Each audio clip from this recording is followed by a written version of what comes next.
Jaipur and GATE Behrampur. Friends, today we are going to start with another component which is an integral part of teaching learning, that is evaluation. And as a teacher, you have been assessing the performance of your students both in theory and practical.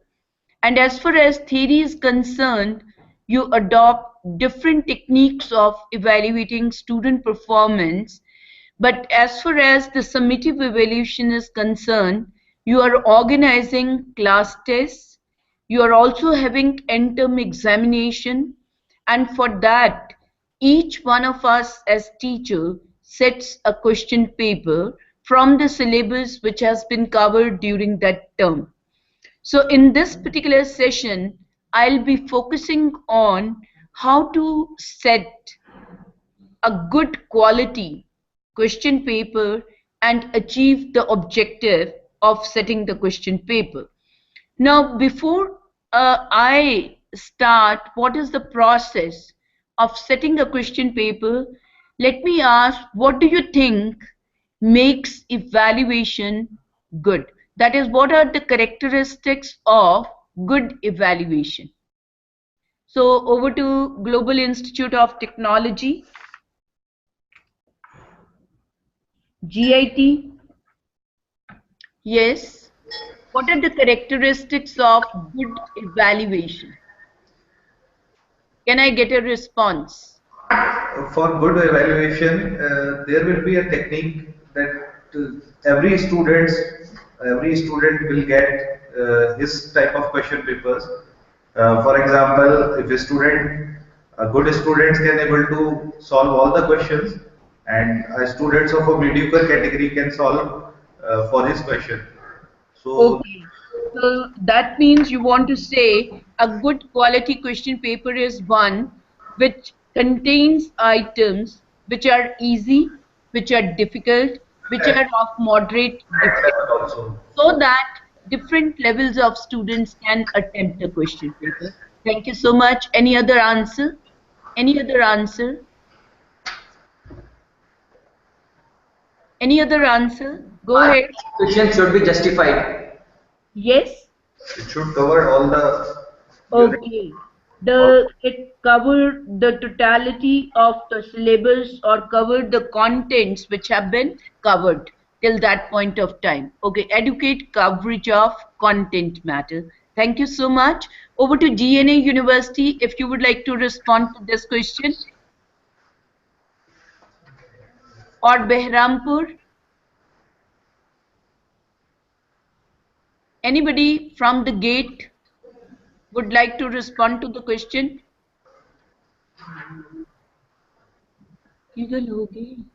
What about GNA?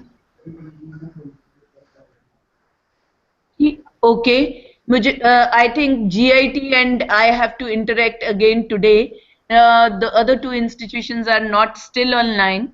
But friends, you have given me two answers. One, it should have items from easy to difficult. Another is you have said it should justify and it should contain the content matter which have been covered. So adequate coverage of the content. Would anybody like to add to it at this point from GIT? Any other characteristic of good evaluation? Ma'am, one thing more that when we talk about good quality question paper, we have to focus on precise questions. Okay, so the question needs to be very nice. So the questions need to be very specific and precise. Yes, ma'am. So what I'm going to discuss today, first we will see what are some of the characteristics of good evaluation.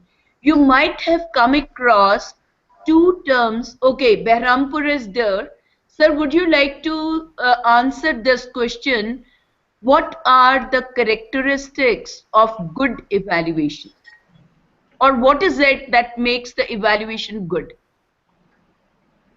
Yes, over to Behrampur. Yes, madam. Evaluation process must be like that, which will be evaluating the technical skills of the students in the technical engineering, to logical aspect and analytical aspect of a student, Okay. of their performance. Thank you so much. That means it should test the different levels of abilities, starting from remembering, understanding, applying, then evaluation, creating, analyzing, evaluating, and creating. Any other response from Behrampur? Any other response? Yes, sir.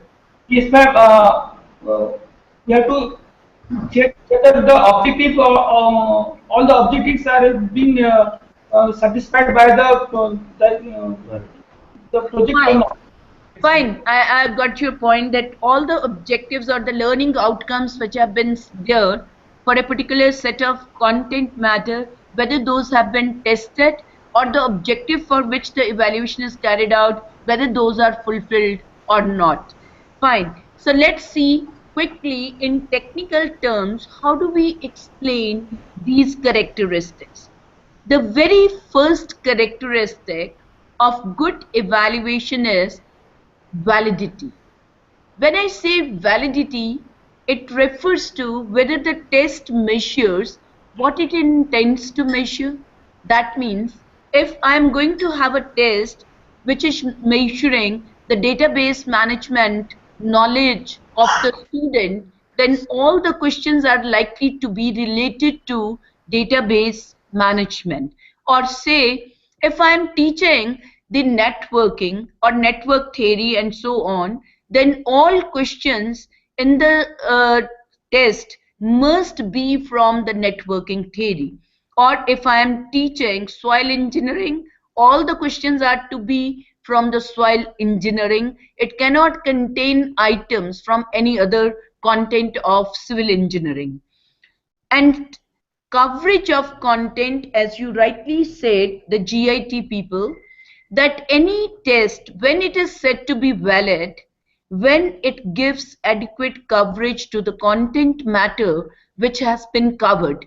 If it is a class test and you have covered only 3 topics of your subject, all those 3 topics must form part of the question paper, and questions should be from all those 3 topics. Then you have rightly said that there are different levels of learning outcomes, and we have learning outcomes at remembering, like the student is able to define the technical terms, he is able to state the rules, he is able to apply the rules in a given situation, and he is able to solve the problems. So remembering, understanding, applying, analyzing, evaluating, and creating, these 6 levels of learning outcomes must be assessed. At present, the question papers which are set, they are limited to the extent that greater focus is on testing lower level abilities and less emphasis is on testing higher level abilities of applying, analyzing, evaluating, and creating. That I'll take up when I come to the drawbacks. But here we must remember a valid question paper is one which tests abilities across the 6 levels, starting from remembering and up to creating. Then it is very, very important that the questions which you include, they are of varied kinds. Can I know from the audience what are the various kinds of questions which can be included in the question paper? Yes, over to Behrampur. Questions and problems, related problems, What are the various kinds, sir? You and must be knowing the different types of questions. And the question must include the conceptual things. Okay, one. No, but what are the different types of questions? Are you familiar with essay type questions, short answer questions? Are you familiar? Multiple just MCQs. multiple Fine. So object. when I say that if you have to have questions across the 6 levels, then you can include different types of items. And broadly, these questions can be classified into supply type questions and selection type items. Supply type questions are those where the student is expected to provide an answer to the question. Selection type items are where the alternates are given and student is expected to select the right answer from the given option. And under the supply type, further classification can be, you can have essay type question. Now, say for example, I say, explain the various parts of an IC engine. Now, this is essay type question which would require the student to enlist the various parts of IC engine and then explain the function of the various parts of IC engine. But the same question can be made more specific when I say explain the function of the following 5 parts of IC engine. And I enlist those 5 parts and I say 5 into 2 is equal to 10. That means for each function, for each part, you will get 2 marks if you write the function of that part. That becomes restricted essay type question. The first one was an example of extended essay type question where there are no cues given to the learner, where there is no boundary fixed for the learner, and the learner, if he knows 5 parts, he'll be writing 5. Another person who knows 8 parts of IC engine, he'll write 8. If somebody knows all the parts of IC engine, he's going to include all the parts. So comparison becomes little difficult. Then we have short answer type question. Short answer type question means when you say derive the relationship between current and voltage. Now this is a very short answer type of question which can be of 4 marks, 3 marks or maybe 5 marks at the most. Short answer type question can also be defined, some technical terminology which may be of 2 marks, or it may be short answer type can be where you require the student to enlist the advantages and disadvantages of turning or so on. Or you have fill in the blanks where you are leaving, say stress is directly proportional to and dash, and the unit of measurement of current is dash. So you are asking the student to supply the answer to fill in the blank. But all these types of questions are good for testing abilities at different levels. When it is true and fill in the blank is more suitable when we want to test the remembering level learning outcomes. When it comes to short answer type questions, they are more appropriate for testing the understanding level of the learner. Then essay type questions where we say supply type or restricted essay, then these are suitable to test the higher level abilities, ability to apply, ability to analyze, ability to evaluate, ability to create, or as you say is problem solving. So supply type question at the essay type are more suitable for higher level abilities. Then you see selection type items, you have true false items. Now when I say there are 2 types of soil foundation, deep foundation and shallow foundation.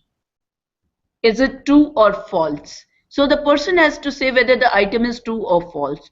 Or I say that there is dash is an okay, maybe array refers to dash. So the person is writing what is array in the computer science. So then it is refers to, that will be fill in the blank, but if I complete that sentence and ask the student whether it is true or false, becomes a true false item.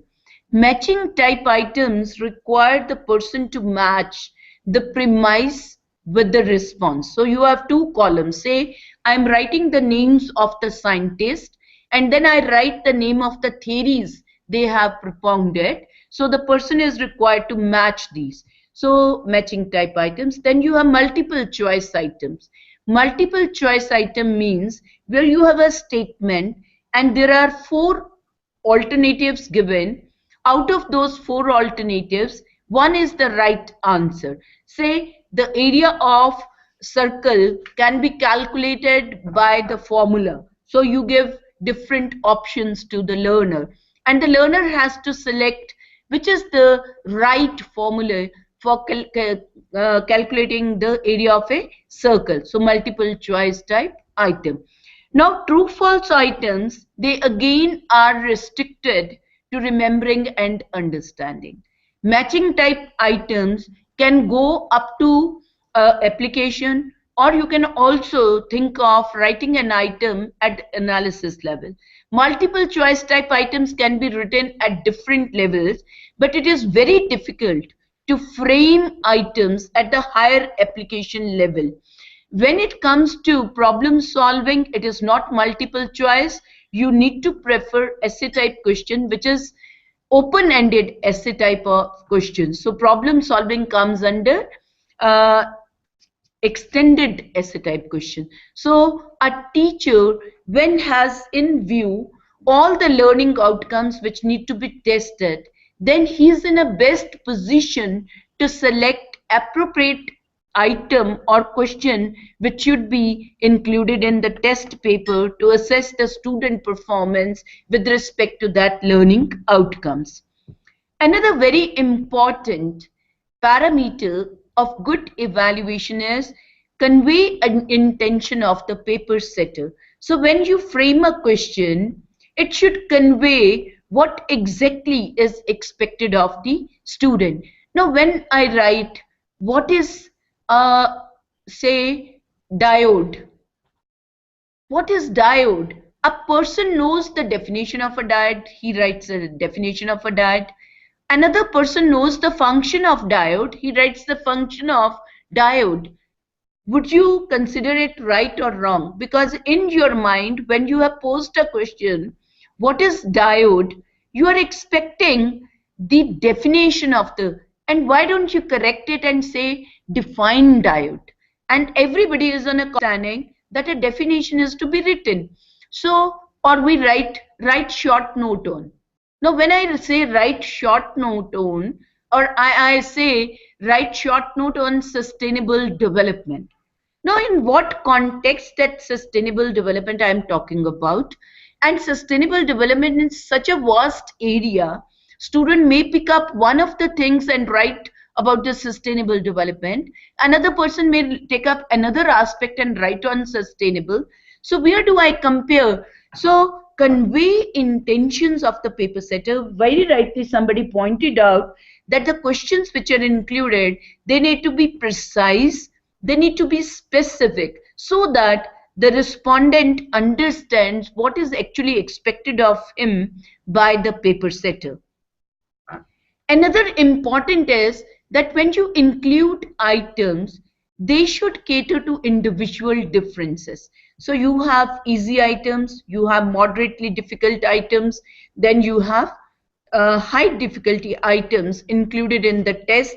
So the bright student can attempt all the questions, or maybe most of the questions. Average student would be able to do 50-50 or 50 to 60%, and below average will not be able to have more than 40% or so. So the items cater to the individual differences which exist within the class. And if your purpose is to generate individual differences, because at present the system which is in vogue is trying to compare the performance of one student with the performance of other student. If this is the case, then you would include items which generate maximum individual differences. And here we take into account the item difficulty of a question, and if it is 0.5, 0.5, it will generate maximum differences. Now, what do I mean by item difficulty 0.5? That means 50% of the class is able to solve the question and 50% of the class is not able to solve the question. So how many differences can be created? 50 into 50, which is 2500. And if it is like 49 people are able to solve, 51 are not able to solve, then it will be 49 multiplied by 51. So this kind of shutting down. So that means I need to take into account all those items which are between zero point 0.4 to 0.6 difficulty level. So if there are 100 students, if 40% are able to solve, the item difficulty is referred to as 0.4. And if 70% of the students are able to solve, item difficulty is referred to as 0.7. So one need to include all those items which generate large number of differences in the class. Then if your purpose is to discriminate between high and low achievers. Now say for example, when we talk in terms of IITs and the entrance examination, the purpose is not to get every type of student in for IIT. The purpose is to get the cream, that is only 20 to 30% of those who are eligible, they need to be in IITs. So the items which are included in that test entrance examination are those which are of high difficulty level. That means only 30% students are able to solve that and 70% are not able to solve that. Then if you look at another parameter which is important is any evaluation which is not dependable, which is not trustworthy, which doesn't give us consistent results, we cannot that. So trustworthiness is another parameter, and that is in technical terms referred to as reliability. Reliability, dependability, trustworthiness, and that is indicative if the test is producing consistent results. That means if you have given the test and you administered the test after 1 month, the relative position of the students will not vary significantly. Another is that if you have the test, you score it, and after maybe 1 week time, you pick up the same answer sheet, you score it again. There will not be significant difference in the two ratings given by the single individual. That is what is referred to as intra-rater reliability. If there is not difference, that means there will be high correlation between the first rating and the second rating. And likewise, if two individuals, they check the answer script, then there will not be much difference between the two ratings given by rater A and rater B. So this refers to inter-rater reliability. So we need to ensure that whatever evaluation we carry out, whatever techniques of evaluation, they should yield consistent results. Then scores need to be true indicators of the achievement of the student. That means if he is coming with 90% of the marks, that means he knows 90% of the content matter which was dealt in. That is what we exactly want. But what happens, a student with 95% of the marks, when posed a fundamental question, fails to answer that. So scores are not true indicators of the achievement of the learner. But a good evaluation means that if he is getting 90, he possesses the knowledge up to that extent. Objectivity in scoring. That means if I do the evaluation, for a right answer I am giving 1 mark, for the wrong answer I am giving 0 mark. If machine does it, it will also assign 1 for the right, 0 for the wrong. So objectivity in scoring is very essential.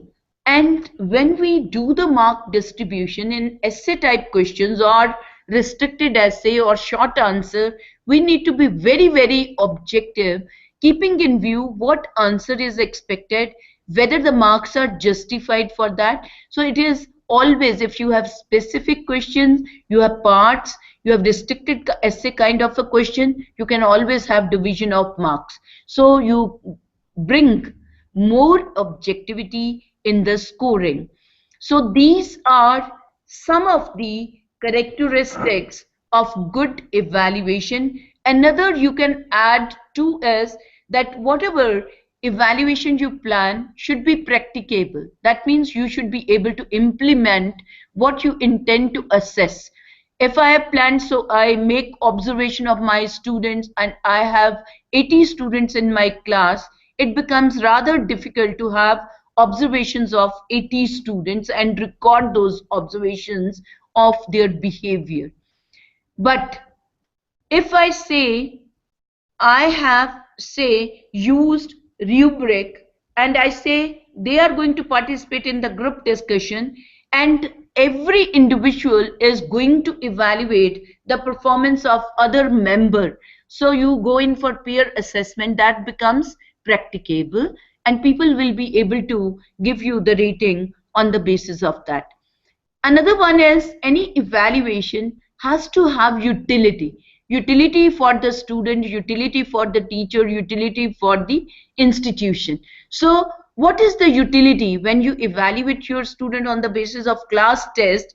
You need to analyze the results and find out which were the questions which were attempted by the whole class, which were the questions which were left by the whole class, which are the questions where the students are performing better, and which are the questions where the students have not been able to fetch more than 20% or 30% of the marks. So you need to identify this kind of strengths and weaknesses of your analysis, and on the basis of your analysis, and then use this analytical information to improve the performance of the learner. Maybe if need be, you are going to teach the topic again. If need be, you give the answer of a question to the student, how you would attempt this question so that you can get more marks.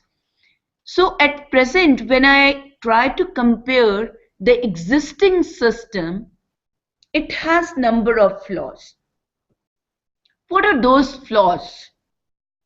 What anybody would like to point out? What are some of the major flaws in our educate evaluation system? Over to GIT first. GIT, can I listen to you? Alter tab. Hanji, what are some of the drawbacks in the existing system? GNA aa gaya ki nahi? Okay. Hanji, anybody who would like to answer? अपना evaluation system बहुत robust है या उसमें कोई drawback है? Yes? Practical marks given no preference to the theory Okay. exam. Practical marks ज्यादा हो जाते हैं और उसमें डिफरेंस नहीं आता है. और कुछ? Thank you. Questions are generally essay type. Okay, questions are normally of essay type, तो specificity नहीं है. Anything else? Over to जी. हाँ जी. एक बोलो. I am not getting. थोड़ा आराम से please. हाँ जी. Ma'am, I want to add one thing. That in today's system, in education system, most of the faculty members or teachers are not responsible to on checking whether check the copies properly. Just checking overview, just seeing just copy and then they are putting the marks on that and not going through proper content. Fine. So the teacher is not accountable for the marks he is given when he is evaluating the answer scripts. Thank you very much. Over to GA. Hanji. They are improving their results. Okay. Okay, fine. So over to GNA University. Would you like to point out to one or two drawbacks in the existing system? G.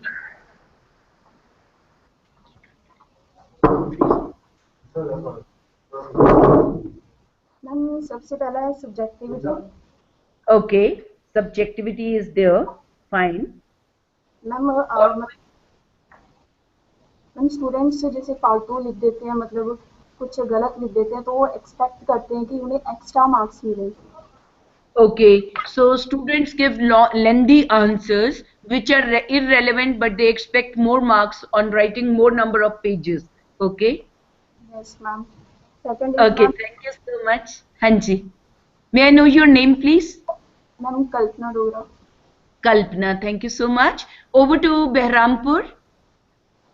Would you like to point out what are some of the drawbacks in the existing evaluation system?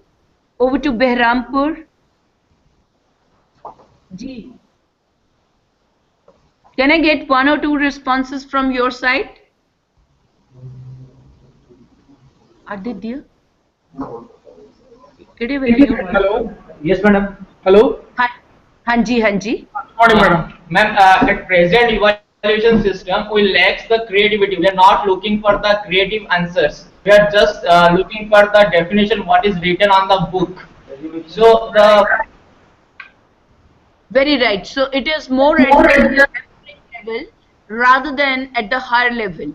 Okay. Any other? One more, Any madam. other? One more. Ji.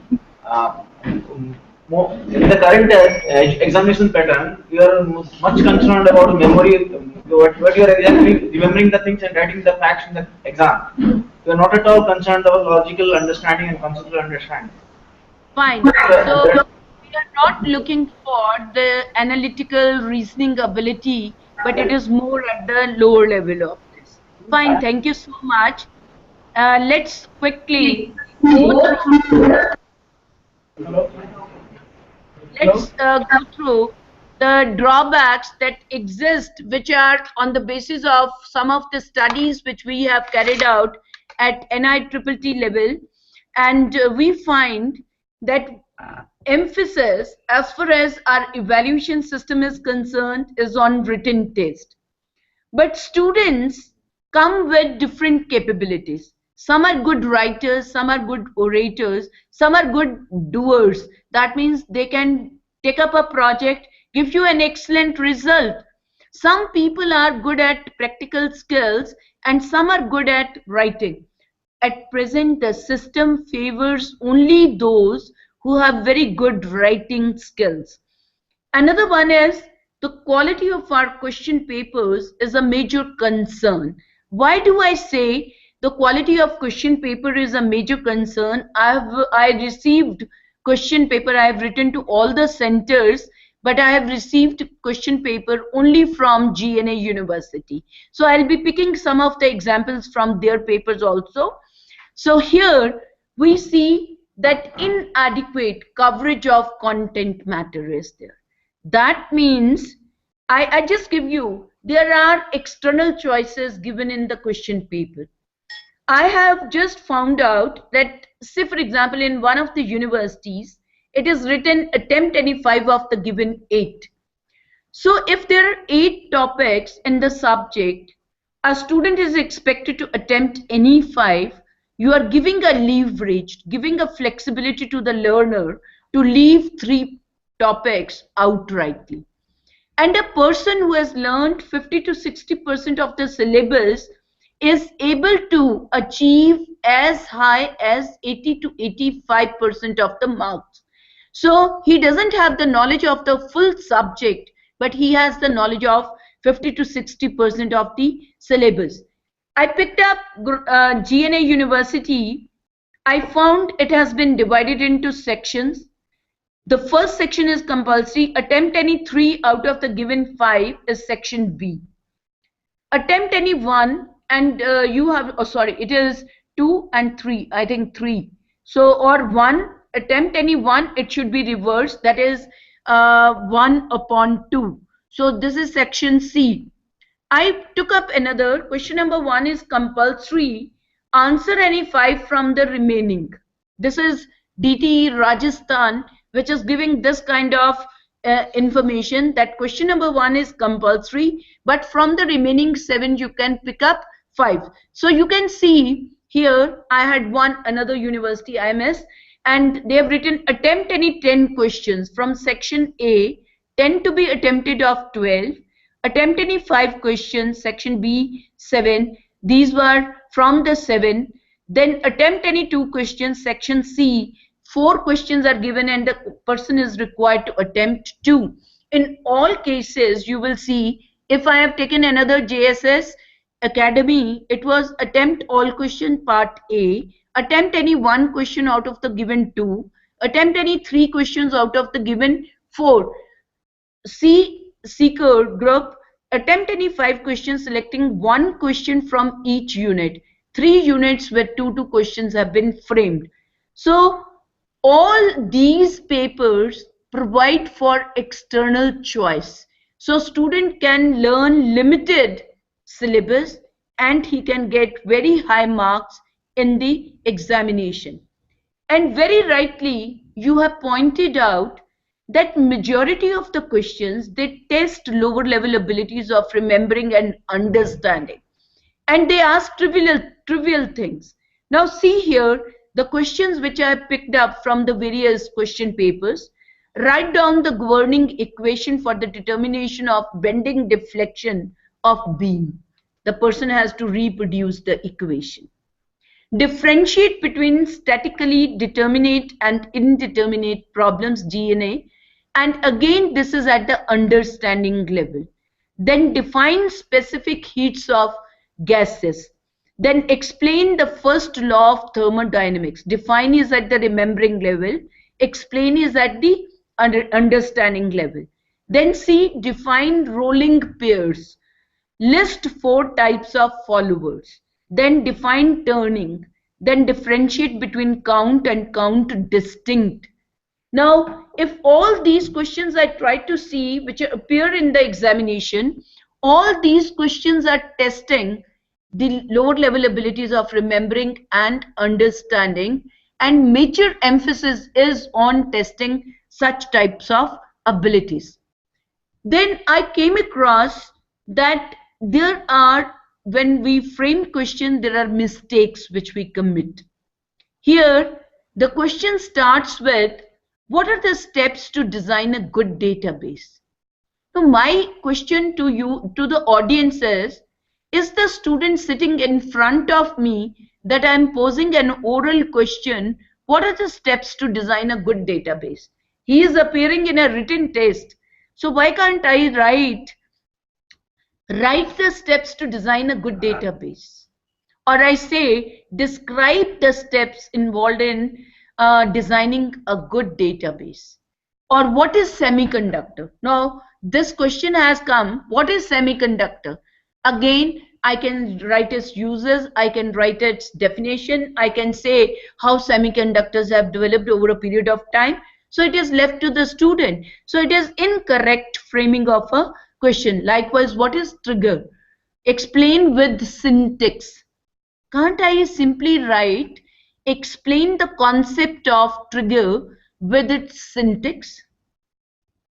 Can't I reframe and correctly frame the question? Then you see, what is the difference between closed system and open system? Now again, this is a kind of oral question which I can pose. So I need to modify this and say, differentiate between closed and open system. Another question which appeared was, I couldn't understand. It was written, write SFEE. Do I need to reproduce this SFEE, or do I need to write the full form of SFEE and modify the equation of the following, that is nozzle and heat exchanger? Now here you see there is again a problem. There are going to be two equations, one for nozzle, one for heat exchanger, and it is written, modify the equation of the following, equations for the following, okay, or equations of the following. Then it is written, what is data analysis? Now this question in itself is absurd question. What exactly I am asking my student to write about? What is the role of data analysis? Do I mean to say what are the techniques of data analysis? Or we are concerned with why data analysis is carried out?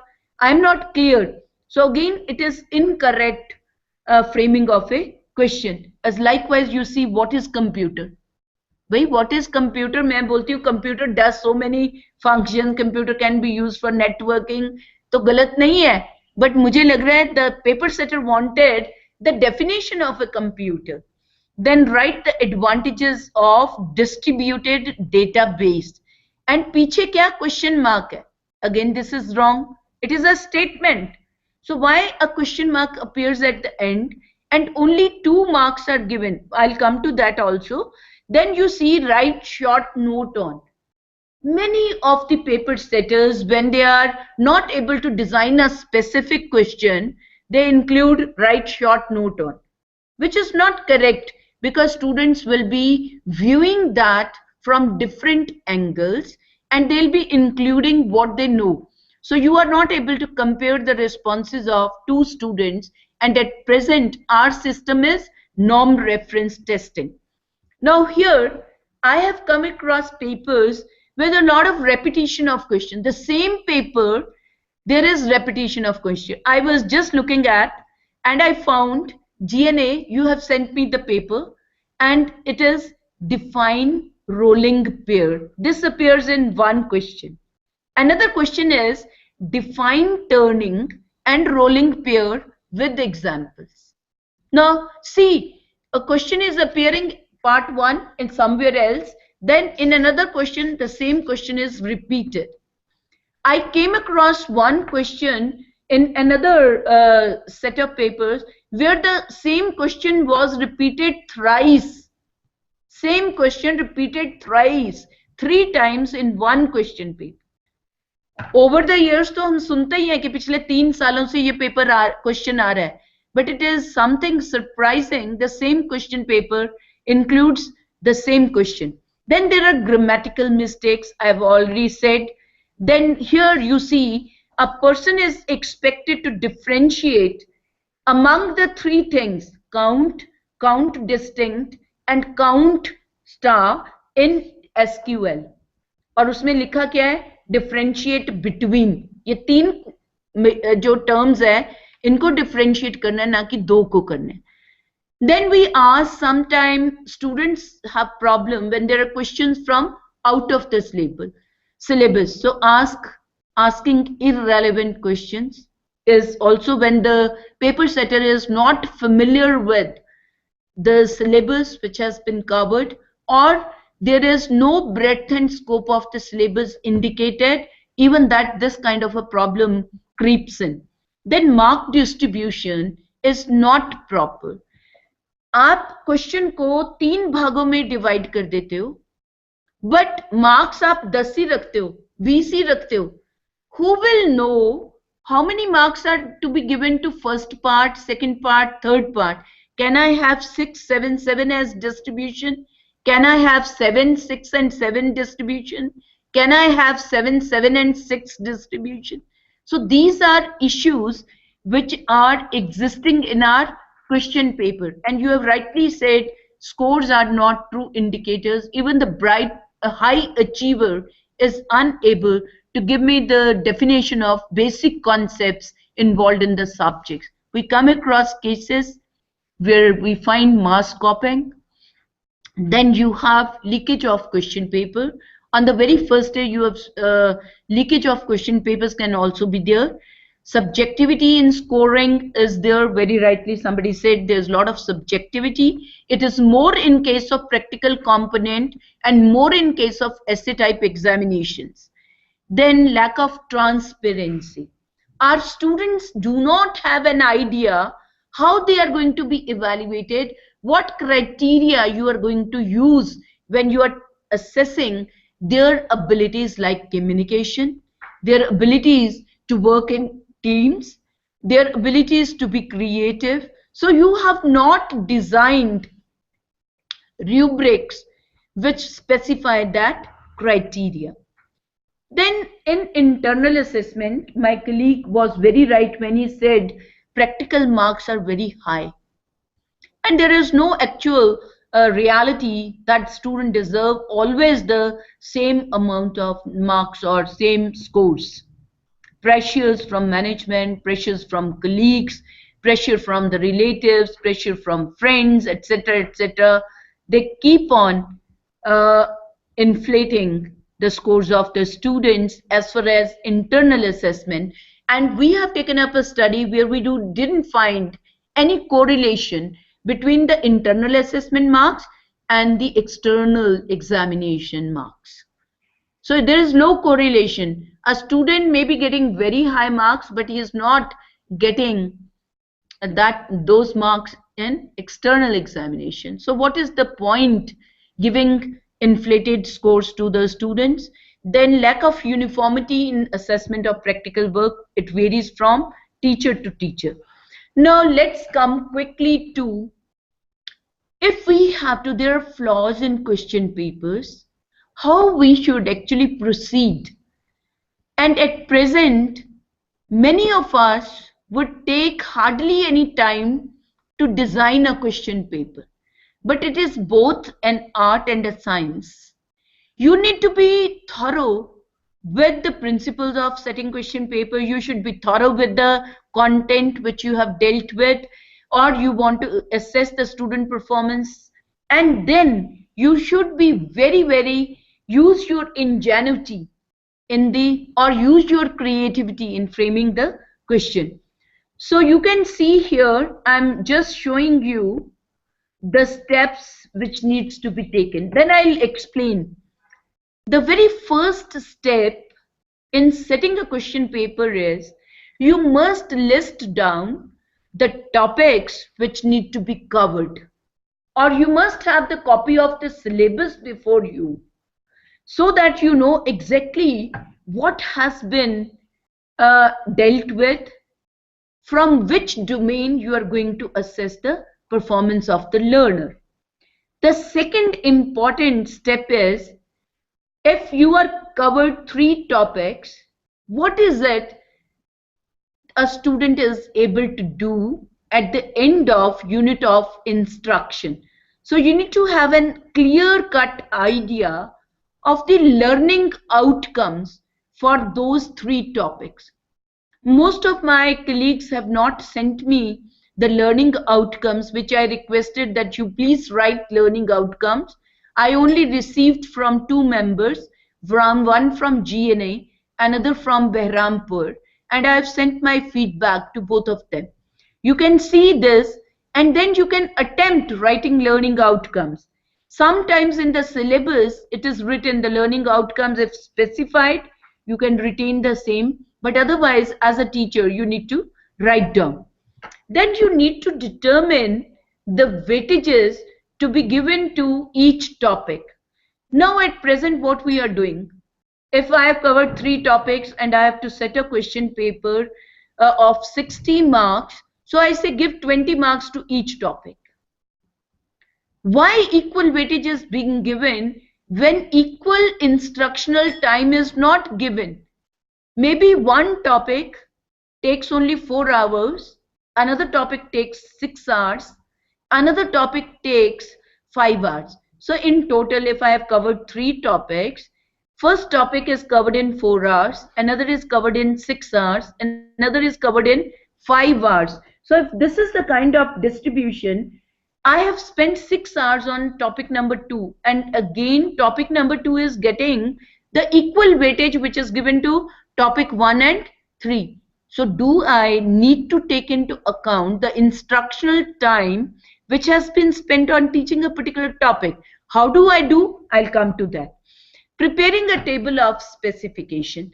After you have determined the weightages to be given to various topics, then your task is to prepare a table of specification which gives you how much weightage in first topic is to be given to remembering, then understanding, then applying, then higher than application. Then we decide in the total paper how much weightage will be given to remembering, how much to understanding, how much to application, how much to higher than application. This is the next step. Then determine the level of ability necessary for each topic. So table of specification would include this. Then you need to allocate marks to each ability level by adding the weightages. You come to know how much weightage is to be given to each ability level. Once this is done, you decide the proportion, whether how many would be supply type questions, how many would be selection type question. Then you start drafting the items. And first draft is not to be accepted as such. It needs revision. So paper setter must go through it, or he can share it with the head of the department or one of the colleagues who's very good in. So there can be two opinions, and if your colleague agrees to whether the question is clear, whether the question is specific, whether the question is free from grammatical mistakes, technical accuracy is there, so then editing is done and then the final version is ready. Now let me explain the third step. That is, how do we determine the weightages to be given to each topic. Here you see, this is how we go about it. Say I have taken up civil, stress and strain, then members subjected to fluxual loads, then principal planes, stresses and strains. Anybody who's from civil engineering here would like to share how much time normally is devoted to teaching these topics? Yes, anybody from civil engineering would like to respond to? Yes. Okay, over to Behrampur. Ji. GNA? Okay, sorry. Go ahead. Go ahead. Good morning, good. I am Jasir Singh Jaswal, lecturer in Civil Engineering Department, GNA University. Okay. Ma'am, and the first topic, stress and strains, if I have to allocate some time, this topic can be covered in 3 to 5 hours. Okay, so roughly I say I give 4 hours. Okay, then next topic. Next topic is members subjected to flexure loads. This topic is very much enthusiastic, and this is a very deep concept related topic. So I have to spend nearly 8 hours on this entire topic. I have to cover it very deep. So say 8 hours have been given. Then the third one. Then ma'am, in third one, the title is Principal Planes, Stresses and Strains. As the stresses and strain is already discussed, so I have to mainly focus on the principal planes. I think 4 hours will be sufficient to cover the principal plane topic and the basic concepts with a small revision. Thank you so much, Jasjeet. I'm just making it 3 for the convenience of calculation. Say I use 3 here, and I say we have the division of 15 hours of teaching into 3 topics, that is 8, 4 and 3. I'll show you this later on, but now see, total time devoted is 15 hours. Then we need to calculate the time, the proportion of time spent on each one of this. So if the total time is 15 hours, the first topic would be, if I have to get a proportion, I'm going to set a paper from 60 marks. Then कितना मुझे कितने देने पड़ेंगे? Marks would be given to this. 24 marks I need to give to this. अगर ये वाला है तो I give 8 चौके 32 नंबर मुझे दूसरे टॉपिक को देने पड़ेंगे. अगर जो तीसरा है उसमें मुझे कितने देने पड़ेंगे? 3 चौके 12. नाउ यू सी, ये 12 नहीं होंगे, सॉरी, देखो जी 60 नहीं बने. 4 तिये 12, 4 8 32, 4 चौके, इतना पहले गलत है, आपने मुझे करेक्ट नहीं किया भाई. 16. So say this is the kind of division of marks based on the instructional time devoted to each topic. So 4 divided by 15 multiplied by 60 marks, which I am going to have the test. So the marks to be allocated is 16. For the next topics, 8 by 15 into 60 is 32. And then 3 by 15 into 60 is 12. Now, another thing which I take into consideration while allocating marks is, which is the topic which will have higher application in the field or day-to-day life. Based upon that, I may bring in variation up to 2 to 3% in the marks allocated. So if I think it is justified, I retain the same marks. But if I see that I need to give more weightage to the second topic than the first one, so I say, okay, I can have 14 marks allocated to this, I'll have 34 marks allocated to this, and I'm happy. I'll be giving only 12 marks to this.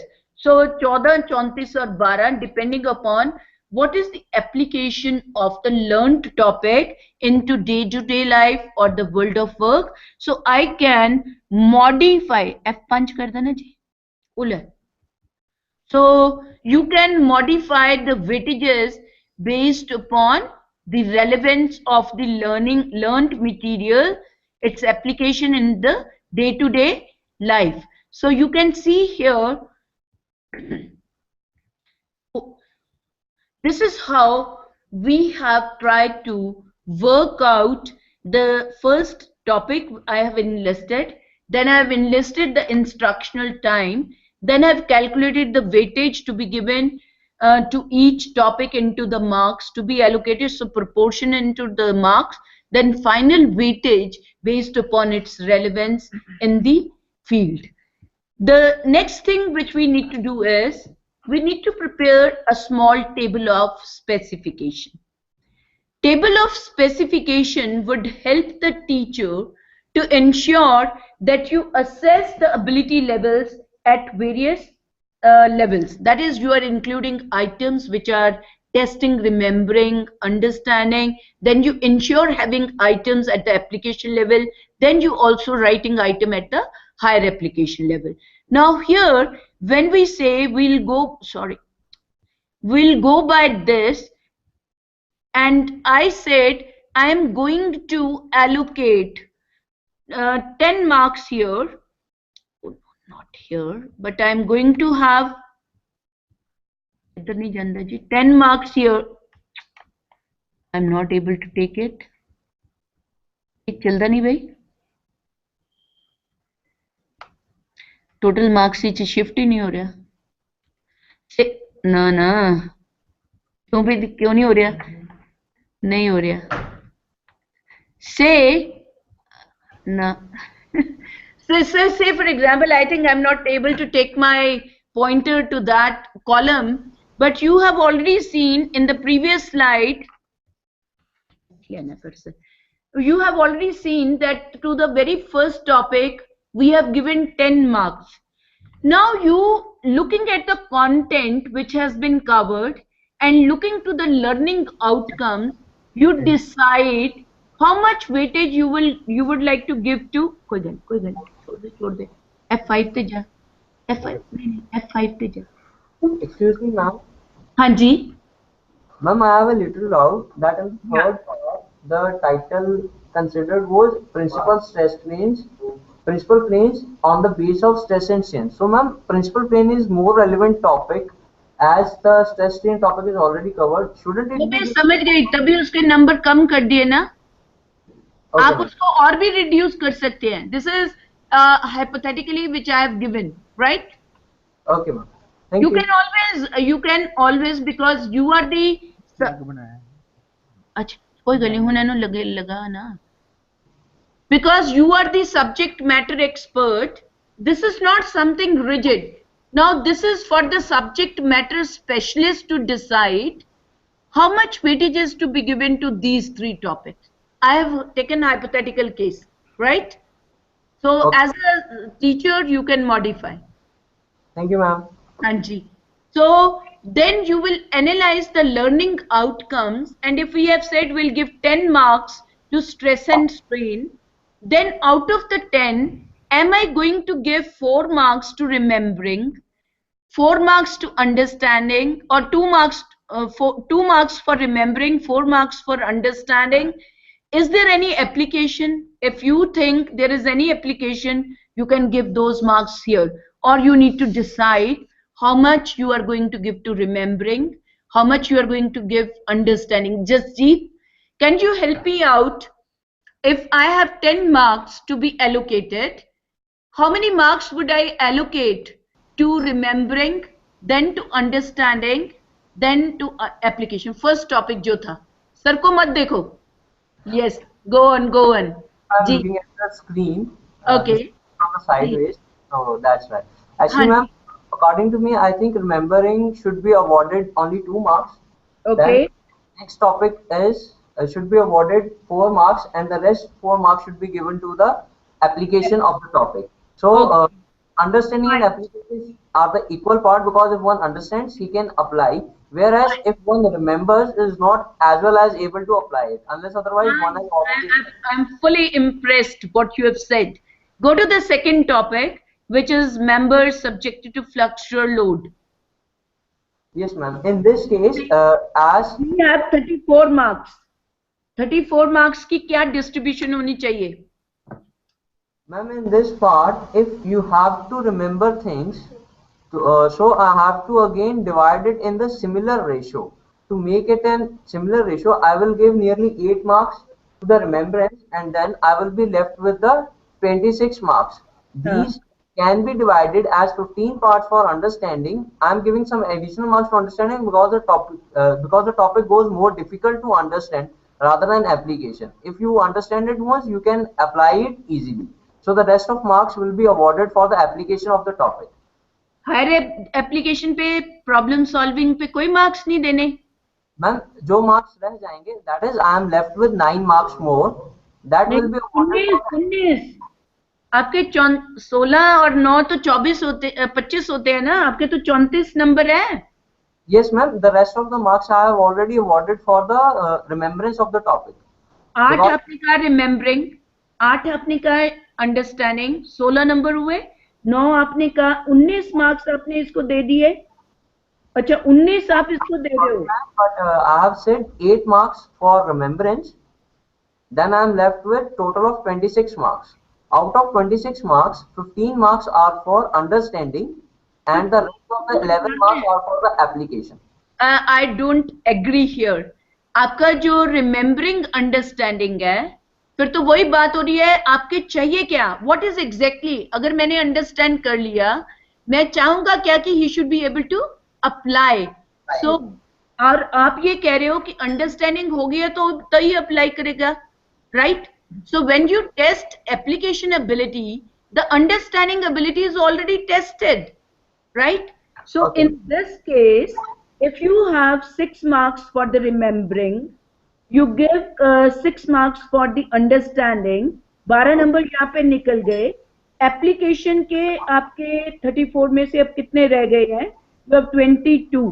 So even if you give 12 marks and 10 marks at the higher application level and application level पे 12 marks, that will be justified, right? So you need to think, when you are testing higher level abilities, the lower level abilities are tested automatically. ठीक है ना? हाँ जी, thank you so much. So as teacher, maybe this is my opinion, this is Jasjeet's opinion, but if a group of civil engineering teachers, they sit together and then decide on the basis of the learning outcomes, they'll be in a better position to rationalize. So you try to find out how much weightage is to be given to various levels of learning outcomes. And if you total for 3 subjects, you will know how much weightage will be given to remembering in the total paper, how much weightage will be given to understanding in the total paper, how much weightage will be given to the application and higher than application. And then your decision with respect to, are you going to include only essay, that is restricted essay and extended essay, or are you going to include supply type items and selection type items? I find as far as GNA is concerned, there are certain supply type, all supply type items are there. There is no selection type item as such, but if your university rules are such, they need to be modified at the university level. But as a teacher, you need to comply with the rules. So, but when you frame a class test, you can use your independence and you can include supply type as the selection type item. So your pattern may vary from the end term examination, but you need to orient the students what will be the final examination kind of pattern which they'll receive. So you need to make them test wise also. So that's why we follow the same pattern which is prescribed by the university. But you can always vary your class tests and so on, and you can avoid giving external choices to your students. Make every question compulsory for them. You can bring in internal choices. Say he has learned one topic, so you are giving him choice within that topic. Say I'm dealing with say management, so I'm dealing with theories of motivation. Now I give a choice. You can either write on the room's expectancy theory, or you can write the Lawler Porter theory of motivation. So the person has the choice, he can write one or the other theory. Then आप जब test बना लेते हो, आपका जो question paper है, there are four major parts of the question paper. General information to be included, instructions to be clearly spelled out, and then it consists of questions and the mark distribution. अब देखिए general information क्या होती है. It's simple. It should include discipline, branch, semester, year, subject, code, time allowed, and so on. और जब मैं ये देख रही थी पेपर, तो जो मुझे आए हैं, it is very clearly indicated. It is Faculty of Engineering and Technology. It is a mid-semester examination. The code is Storm 101, and the paper name is Strength of Material. It is for BTech Civil third semester. Maximum marks are 40. Time is 1.5 hours. This is very clearly indicated on the paper. But I have come across few papers जहाँ पे some of these information they pertain to other universities, which I'll not like to discuss. But I would say that good, if you are including the total information, it is a facility first to the person who is opening up the question papers. So leakage वाला कोई leakage नहीं, sorry, गलत paper खुलने को कोई chance नहीं है. Secondly, a student is clearly understanding this paper pertains to me or not. So a layman can also find out in which year this paper came, for which semester, for which branch, and so on. And paper set जो examiner होगा उसके लिए भी facility है. Then instructions, they need to be complete, concise, clear, simple, section wise, and grammatically correct. जब मैं ये चीजें बोल रही हूँ ना, why I am saying, अब देखिए, if you have divided the question paper into 3 sections or 3 units, and you want to give specific instructions part wise, they should appear in the part. So GNA has rightly done. They have written in the beginning generalized instruction. The question paper contains 3 sections, and distribution of marks is mentioned in the brackets. This is written. पर इसमें ये नहीं लिखा in totality मुझे कितने question करने हैं, वो नहीं आया, वो भी आ सकता था. But specifically they have written section A, all questions are compulsory. अब इसका मतलब क्या है कि section A is compulsory, right. Section B में attempt any 3 questions from the given 5 दिए हुए हैं, उसमें से 3 करने हैं. So they have written attempt any 3. क्या attempt any 3 questions missing है. Then section C, attempt any 1 question from the given 2. So nicely written. So जब भी आप instructions देते हैं, they should not take more than 2 to 3 minutes on the part of the student to go through. आप याद कीजिए CBSE 1 point and gave another 10 minutes, 15 minutes to the students to go through the paper and then attempt it. But I think including instruction in the paper, you gave very crisp, very brief 1 to 2 line statements which are indicated in the beginning. They should convey what is expected of the student. In addition to that, instructions also must clarify whether certain tables can be used, whether the calculator can be used, or if certain data tables are to be given to the student, it must be clearly mentioned. Then I think जब आप marks distribution की बात करते हो, आई not go here. सो ये आपके जो items I have already discussed, I have given you, but quickly if time मुझे let me have a quick look at the time. There are still 11 minutes. मैं questions की बात करूंगी अभी. I have received papers from GNA University. The paper in hand is the elements of mechanical engineering. I hope people are there from mechanical engineering. The first question is, what is the difference between a closed system and an open system? अब इसी question को मैं frame करती हूं, because what is again a oral question. So if you can modify this question, differentiate between closed system and open system. और जो next question आपने लिखा है, what is meant by enthalpy? I don't know what is meant by enthalpy. अब ये again is an oral question, इसको modify करेंगे. Explain the concept of enthalpy. Then फिर आगे आया define specific heats of gases. Specific heats होता है, heat. So define specific heat of gases. अगला क्वेश्चन आपका है explain the first law of thermodynamics. अब मुझे नहीं पता whether in 2 marks you want an explanation or you want simply the statement of second law of thermodynamics. The teacher can tell me whether he wants statement of the law or whether he wants explanation in 2 marks. So I have my own doubts. It should have been state the first law of thermodynamics.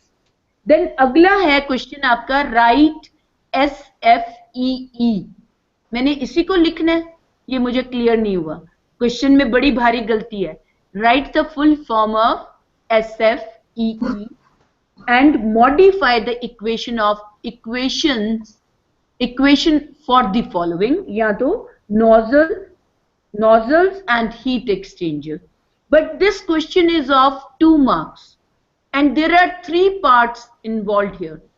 So I do not know as a student SFEE के कितने number मिलेंगे और equation लिखने के मुझे कितने number मिलेंगे. Is it I am getting 1 mark for writing the SFEE full form and 1 mark, that is half mark, for writing each equation? I do not know. So the mark distribution has not been indicated for a question which has 3 parts. Then what are assumptions in study flow process? Now when this question is written, can I write state the assumption in safety flow process or state assumptions underlying study flow process? So make it more specific when you are writing for a written examination. अब देखिए इसमें भी आपका एक question repeat हुआ है. ऊपर आपने पूछा था राइट SFEE, उसी क्वेश्चन को आपने दूसरे पार्ट में कर दिया है एक्सप्लेन एंड ड्राइव SFEE. अब एक्सप्लेन इज हायर, तो इस क्वेश्चन को हम कंबाइन क्यों नहीं करते? पहले फुल फॉर्म लिखवा लेते, फिर उसको एक्सप्लेन करा लेते, फिर उसको डिराइव करा लेते. देन आपका आगे जो आपने लिखा है, एक चौथा क्वेश्चन मैं आपका ले रही हूं जिसमें लिखा है draw PV diagram for isobaric, isochoric, isothermal and isentropic processes. अब इसके 6 नंबर हैं. आपने 6 नंबर का ये सवाल है, तो इसका मतलब है if you are asking for 4 parts, 4 into 1.5 is your mark distribution. So otherwise क्या होगा कि टीचर चारों देख रहे हैं, वो डिवीजन करेगा नहीं, जिसका ठीक लगा उसको 6 में से 5 भी दे देगा, किसी ने 2 ही अच्छे से दे दिया उसको भी 6 में से 4 दे देगा. So please make it more specific when it comes to marking. और एक गलती और मैं देख रही हूं, whenever we indicate कि जो मार्क्स आप इंडिकेट करते हैं पहले आता है how many questions are to be attempted, फिर उसके मार्क्स आते हैं। पहले पार्ट में ठीक लिखा आपने 6x2, अगले पार्ट में गलती हो गई है, it should have been 3x6, it is written 6x3। फिर इसी तरह सेक्शन सी में भी यही गलती हुई है, 2 questions are to be attempted and 10 marks each, so 2x10। लेकिन अब इसमें क्या आया है, अब देखिए जब बात करते हैं हम, एक और क्वेश्चन पेपर मैं उठा रही हूं आपका, quickly I give the opinion, computing for engineers, this was the paper which I received for mid semester examination. अब इसका पहला सवाल ही आपका what is data analysis. Now again you need to be very specific. What exactly is required from the student? Is it you want him to state any 2 purposes served by data analysis, or you want him to explain the role of data analysis, or you want him to define the concept of data analysis? क्या चाहते हैं? Is not clear. Then what is computer is again a question which is objectionable. You need to redefine this question. What is computer? नहीं, आप क्या उसको computer की definition चाहते हैं, कंप्यूटर के पार्ट्स चाहते हैं, कंप्यूटर का रोल चाहते हैं, what exactly is needed, you need to be specific. फिर आपने लिखा है why it is also known as a data processor. तो ये why again is a direct question, तो आप इसको कर सकते हैं explain as to why it is known as a data processor. Then write full form आपने लिखा है, वो ठीक है। देन आगे वाला जो क्वेश्चन 4 नंबर है उसमें आपने लिखा है what is the value of base for decimal, hexadecimal, octal and binary.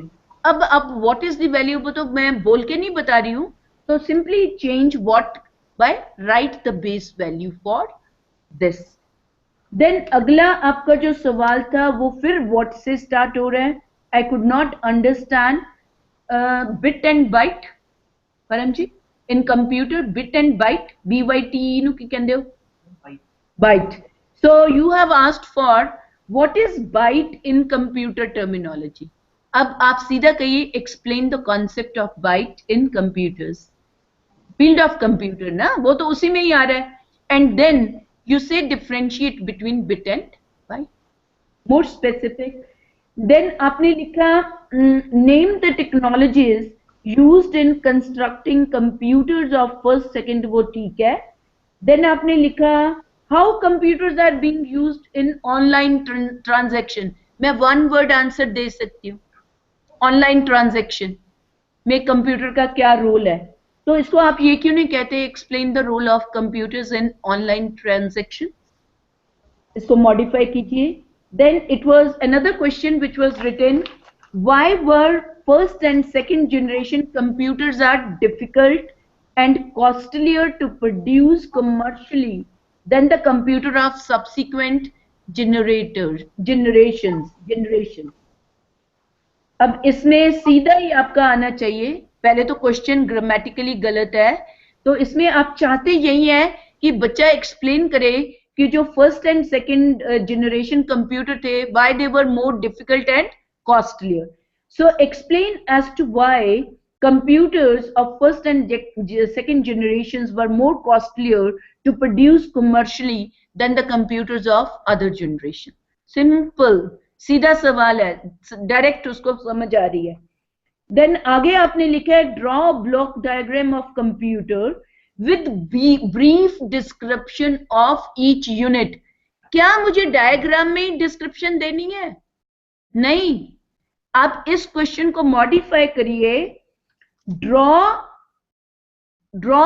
Block diagram of computer and explain each unit of computer, और सीधा लिखिए explain each unit of computer with A NEET diagram. खत्म बात हो गई, ठीक है जी। Then आपका एक और सवाल आ रहा है section C, write down the application of computer in various field. Computer नहीं, कंप्यूटर्स होना चाहिए वैसे तो, computers in various fields. अब write down the applications. कितनी? 4 लिखूं, 5 लिखूं, ये 10 नंबर का सवाल है. Mark distribution again is wrong. 2 into 10 आना चाहिए था, 10 into 2 आया हुआ है. आपको कितनी application? At least 5 application of computers in the field. तो हर एप्लीकेशन के 2 नंबर हो गए, 10 आ गए. Next is what is meant by accounting.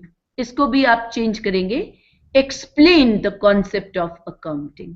Then आएंगे what are the advantages of computerised accounting. तो आप क्या करेंगे? अब again I would say advantages जो में स्टेट की जाती हैं. State any 3 or 4 advantages of computerized accounting. तो देखिए मेरे 2 पार्ट्स हैं, 10 नंबर का सवाल है. मीनिंग को मैंने कितने नंबर देने हैं, 2 या 4, मुझे नहीं पता. और मैंने उसकी एडवांटेजेस को कितने नंबर देने हैं, मुझे नहीं पता. So you have left it to the examiner. So always try to the give distribution of marks in parts. तो आप अगर इसको डिवाइड कर देते, 4 number explain the concept of accounting, then 6 number for state any 4 advantages of computerized accounting. तो it is very clear to the learner. 4 लिखिए, 6 number का 1.5 number each है. और अगर 4 नंबर का explanation है, so examiner is also at ease while he is giving the marks. इसी तरह I think, is it enough or do you have question at this point of time? Would you like to ask? It is already 11. इस तरह मैंने इनके 6 के 6 question paper which they have sent, I have analyzed. I'll be scanning these sheets and sending back to GNA University, so you can have a look. So as teachers, my request to all of you, all the members would be, when you are drafting the items, ध्यान रखिए, एक तो book से directly मत उठाइए item को. You reframe the question, and you try to reframe in such a manner what you expect the learner to write. That intention is clear to the learner, and you are using actually action verbs to specify the question rather than going by why, but, how. Right, because he is appearing in a written examination. So at the end, I would simply say that when we are designing or setting question papers, let's take this task very seriously and follow all these steps to make our question valid and reliable. So you need to systematic follow these steps to make. And एक चीज let me clarify here, table of specification need not be prepared by each teacher. The curriculum document which you have should give the table of specification, because the people who are designing the curricula, the board of study, they are specifying the time which is to be allocated to various topics. Then they should prepare a table of specification and include it in the curriculum document for the facility of the teacher, for the facility of the learner, and it will streamline many drawbacks. That means we will be able to do away with the drawbacks with respect to the quality of question papers. So thank you very much for participating in the session. Now I request if Behrampur, any member has a question. Go ahead. Do you have a question? जी, कोई सवाल है आपका? No, ma'am, it's all right. Everything is quite clear and precise. Anything you would like to add to it?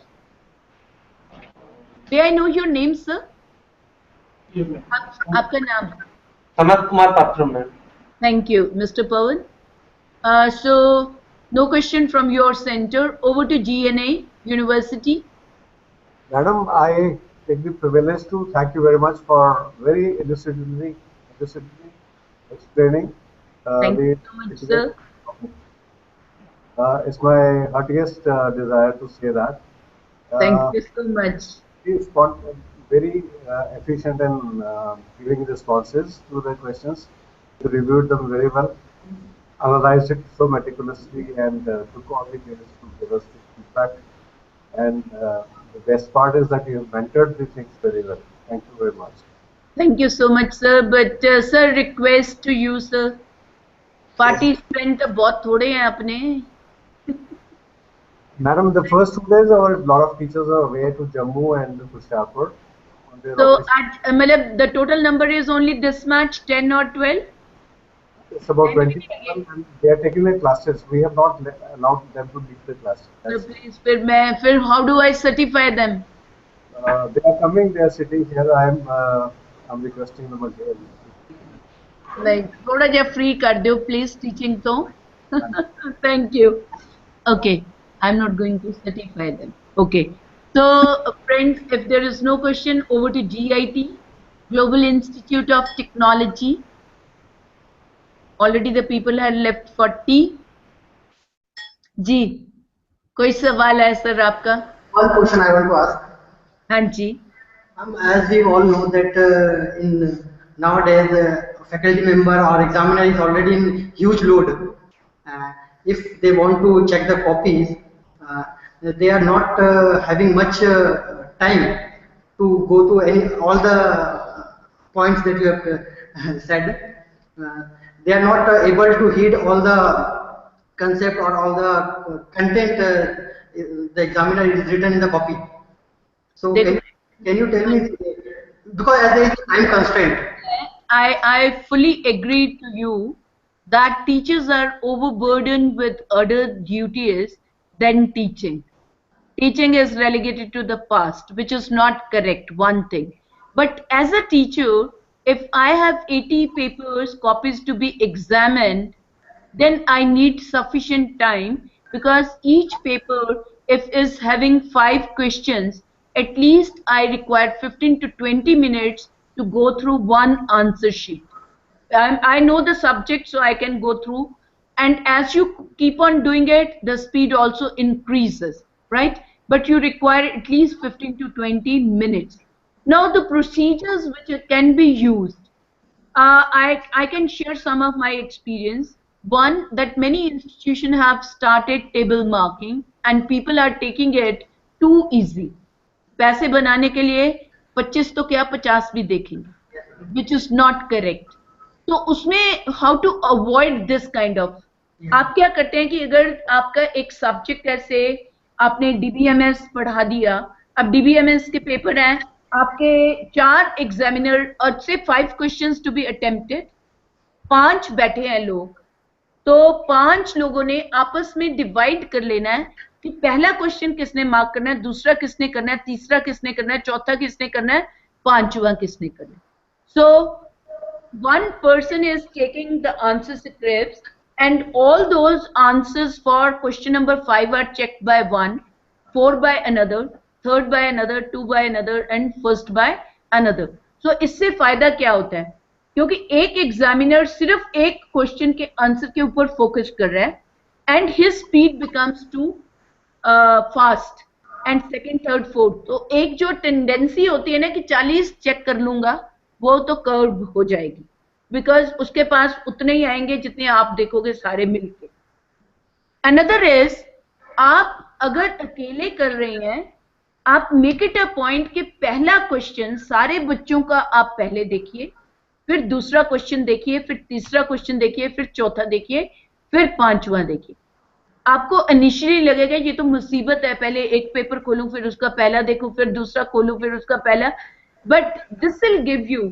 आजकल हम क्या कर रहे हैं, एक मन में रह जाता है कि पहले बच्चे ने क्या लिखा था, मुझे कहाँ याद रहता है by the time I reach the 4th student और 5th स्टूडेंट, तो मैं कंपेयर तो नहीं कर पाती हूँ. मैं क्या होती हूँ, जो मेरे दिमाग में उसके साथ कंपेयर करके उसको मार्क्स देके भेज देती हूँ. I am not actually comparing one student with another. तो मैं नॉर्म रेफरेंस टेस्टिंग जो कर रही हूँ वो गलत हो रही है, कंपेयर तो करती नहीं हूँ. सो अगर आप ये कर सकते हैं कि पहला क्वेश्चन पहले देखें, दूसरा फिर देखें, तीसरा देखें, तो that will give you an. एक और तरीका है कि एज ए पेपर सेटर, जो पेपर बनाता है ना, उसका ये रोल होता है कि मॉडल आंसर पे भी तैयार करे. Model answer not writing everything, but he should write the main points to be included in that answer. क्यों कह रही हूँ? एक न्यूमेरिकल, एक एग्जामिनर ने 0 दिया था, एक ने 16 या 17 नंबर दिए थे। व्हेन दे वर आस्क्ड, तो एक ने बोला मैंने स्टेप वाइज मार्किंग की है, दूसरे ने बोला मैंने सिर्फ रिजल्ट देख के मार्किंग की। तो वो कहता है कि सिविल इंजीनियर से I don't expect the calculation, वो तो कैलकुलेटर भी कर देगा, but he should know the steps to reach the final result. अगर वो स्टेप वाइज मार्किंग करते हो तो 16 नंबर आ रहे हैं, अगर आप सिर्फ आउटकम देख रहे हो तो 0 नंबर आ रहे हैं। So the paper setter must have a clear idea how he is going to evaluate. तो पेपर सेटर को वो बना के देना गाइडलाइंस फॉर मार्किंग आंसर भी देना चाहिए, and that should go to the examiners, क्योंकि पेपर तो बनाता कोई है, देखता कोई है, number of students are large, तो ये एक मेथड हो सकता है। अनदर इज, जितना आप क्वेश्चन क्लैरिटी रखेंगे, बाय रिस्ट्रिक्टेड ऐसे में जाएंगे, या न्यूमेरिकल है तो न्यूमेरिकल का स्टेप वाइज आप डिवीजन रखेंगे मार्क्स की, उतनी आपको फैसिलिटी होगी to check the answer sheets and marks आएंगे। और मैं सहमत हूं कि आज as a teacher we need to give more time and we need to take our personal time for these task, और वो देना पड़ेगा, otherwise may be as a teacher your conscious doesn't allow you. ठीक है जी, are you satisfied sir? Excuse me, ma'am. जी जी, good morning, ma'am. I am Dr. Anju Bodika. हाँ जी, please ma'am. I doubt, ma'am, कि my question is कि university level पे जब क्वेश्चन पेपर सेट होते हैं, क्वेश्चन पेपर का जो पेपर सेटर होता है, हाँ जी, मिस्टेक्स होती हैं और आउट ऑफ सिलेबस क्वेश्चंस आ जाते हैं, at least 2-3 questions out of syllabus हैं। जो स्टूडेंट्स प्रॉपर करके आए हैं उनका सारा पेपर का मार्किंग लेवल जो है वो सब बिगड़ जाता है, तो वो जो पेपर सेटर है उनका पेपर क्रॉस चेक नहीं किया जाता है। देखो ऐसे है, some of the universities have a system of moderation where the final paper which comes they moderate, a committee moderates and makes the modification, लेकिन सारी यूनिवर्सिटीज में ये सिस्टम नहीं एप्लीकेबल है। दूसरा मैं ये बोलूंगी कि as a teacher when it has come to your knowledge that such kinds of mistakes are made, pick up the papers for the last 3 years, the subject you are teaching. Yes. Do the analysis yourself and send that report to the university through your head of the institution. For the sake of awareness that these kinds of mistakes are made by the paper setter, and that should be circulated among the people who are the paper setters by the university, so that in future they don't do this. So we are at this institute trying our level best to orient, to create awareness, but it is the people who get training, sometimes they are not the paper setter, and sometimes the paper setters are not the persons who are trained. So gaps are there. So there is need to highlight what are the existing, जैसे मैंने आज अभी analysis आपके सामने रखा, ऐसे हम लोगों ने काफी कुछ एनालाइज किया है, and we have given reports to Haryana, Punjab, Delhi, and but what I feel is कि वो रिपोर्ट्स धरी रह जाती, people don't take action on that, orient भी करते हैं but people again still commit the same kinds of mistake. तो जो आपके क्लास टेस्ट आप बनाते हो ना at the institute level, department में से 1 or 2 members who are very good in the subject as a whole and who are good in the language also, they should take up this task of editing the question papers. अगर हमारे जो institution level पे exam होते हैं उसकी quality हम improve कर लेते हैं, gradually it becomes the habit, and जो हम एंड करेंगे वो भी अच्छा ही करेंगे। तो ये इंटरनल तो आप मैकेनिज्म इंश्योर कर सकते हो। Yes. Thank you. One more question. Sorry. नहीं नहीं, please go ahead. Ma'am, what is the correct procedure to check the copy of revolution? Copy to check the copies. Revolution copy का checking का क्या correct procedure होगा? Correct procedure तो यही है, देखिए। Revolution क्योंकि already बच्चा जो पहले पेपर दिया हुआ होगा उसने कुछ उसमें कम मार्क्स होंगे तो उसे रिवल किया होगा, तो मैं री-इवैल्यूएशन पूछ रहे हो? Revolution checking. देखो ऐसा है, नहीं ऐसा है, मैं यही बोलूंगी कि अगर आपका क्वेश्चन पेपर और उसमें मार्क डिस्ट्रीब्यूशन एप्रोप्रिएट है and the paper setter has given the guidelines how to go and evaluate the paper setter, re-evaluation के लिए जब पेपर आएगा तो आपके लिए एक फैसिलिटी है, पहली चीज। दूसरी चीज ये है कि आपने एज अ जब आप री-इवैल्यूएशन के लिए पेपर आता है ना, डोंट गो बाय, क्योंकि आपके लिए तो फ्रेश है, आपके लिए तो फ्रेश है, so try to remain as objective as you can. मतलब आप ये मत सोचो कि ये री इवैल्यूएशन के लिए आया है तो मुझे इसको थोड़े नंबर ज्यादा देने हैं, शायद बच्चे के कोई कम रह गए होंगे, ये मत इवैल्यूएट करो। यू इवैल्यूएट विथ ऑब्जेक्टिविटी कि जो उसने आंसर लिखा है, बिकॉज उस समय तो आपके पास सिलेक्टेड नंबर ऑफ शीट्स होते हैं reappear, so you can devote adequate time to those। तो आप उनको ऑब्जेक्टिवली पढ़ के अच्छे से असेस कीजिए and what ever he deserves you give that. यही है, एग्जामिनर तो अपना ऑब्जेक्टिव रहे उतना ही अच्छा बस। Okay, thank you, ma'am. Thank you. That's it. So thank you very much for participation, and we will now start our next session at 11:35. So I request everybody to be back. हाँ जी, दसो जी।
Good morning, ma'am.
Guru finding and do favor.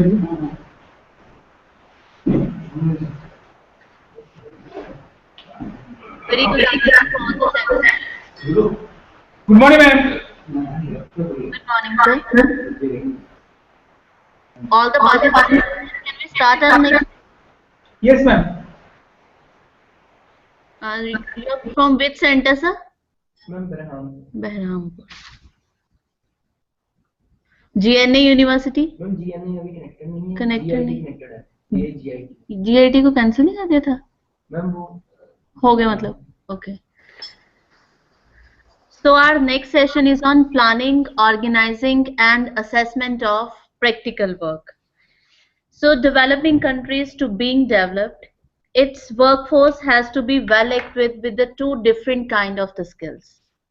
First skill is technical or the hard skills, and second major skills for developing our youth is soft skills.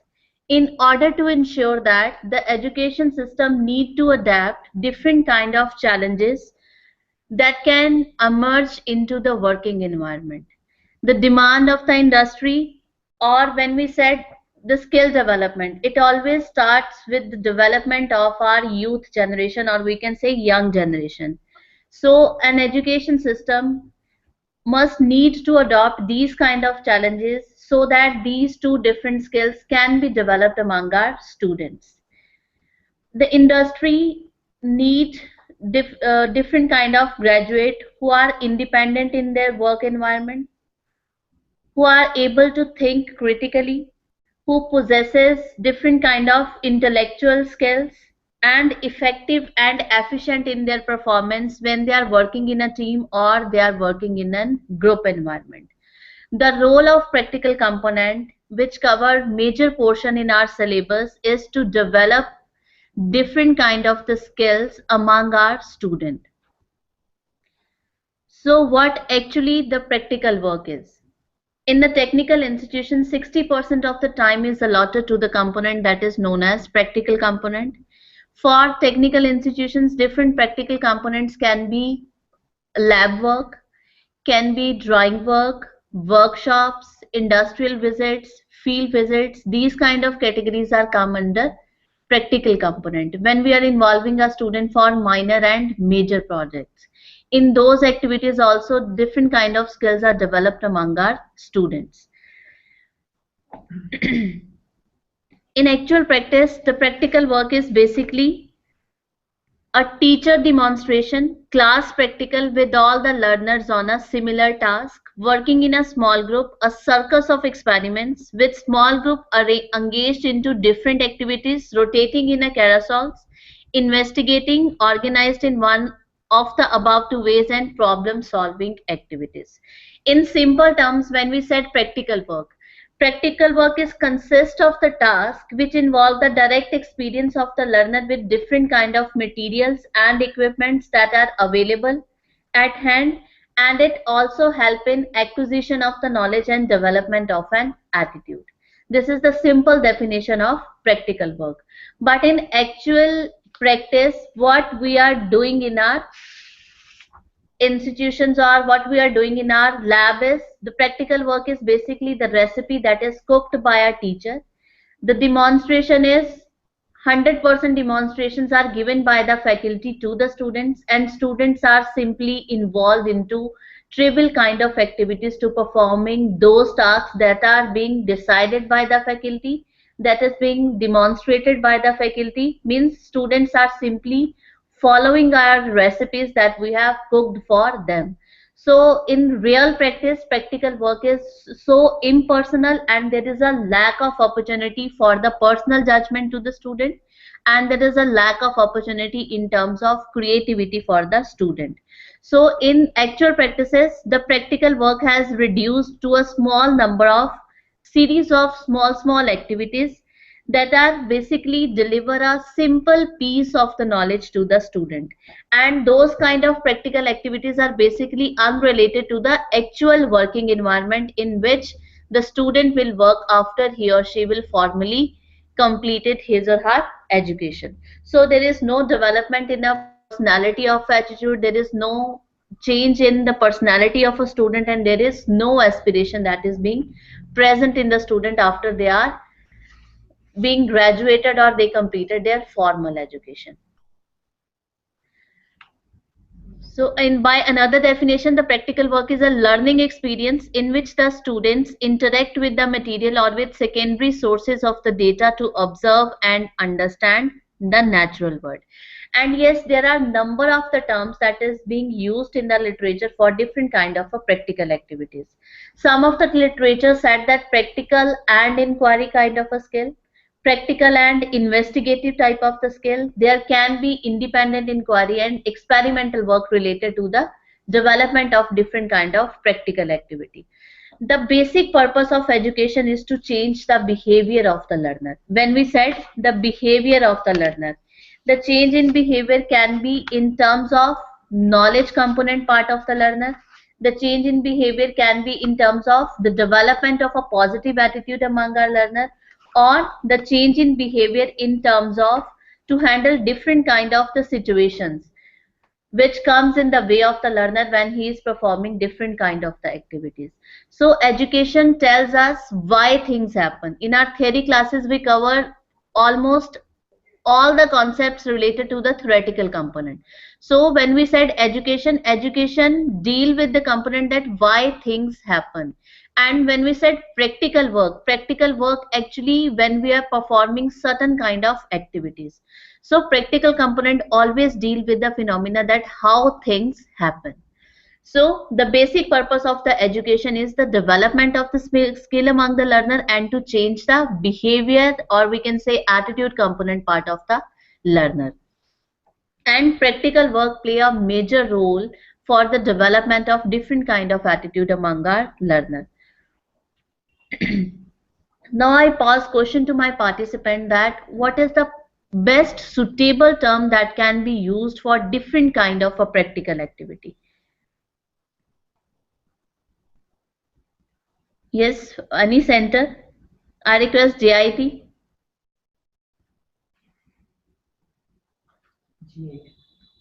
I request GIT. Anyone from the participant would like to add something to the definition of the practical? What do you mean by the practical work at your institution level? What you all do in your practical classes?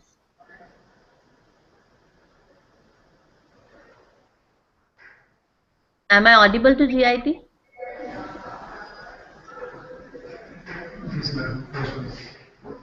What kind of practical activities in which your students are involved in their day-to-day routine?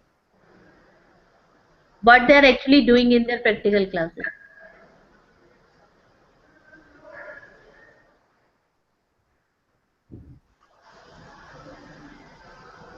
No response from JIT. Can I move to another center?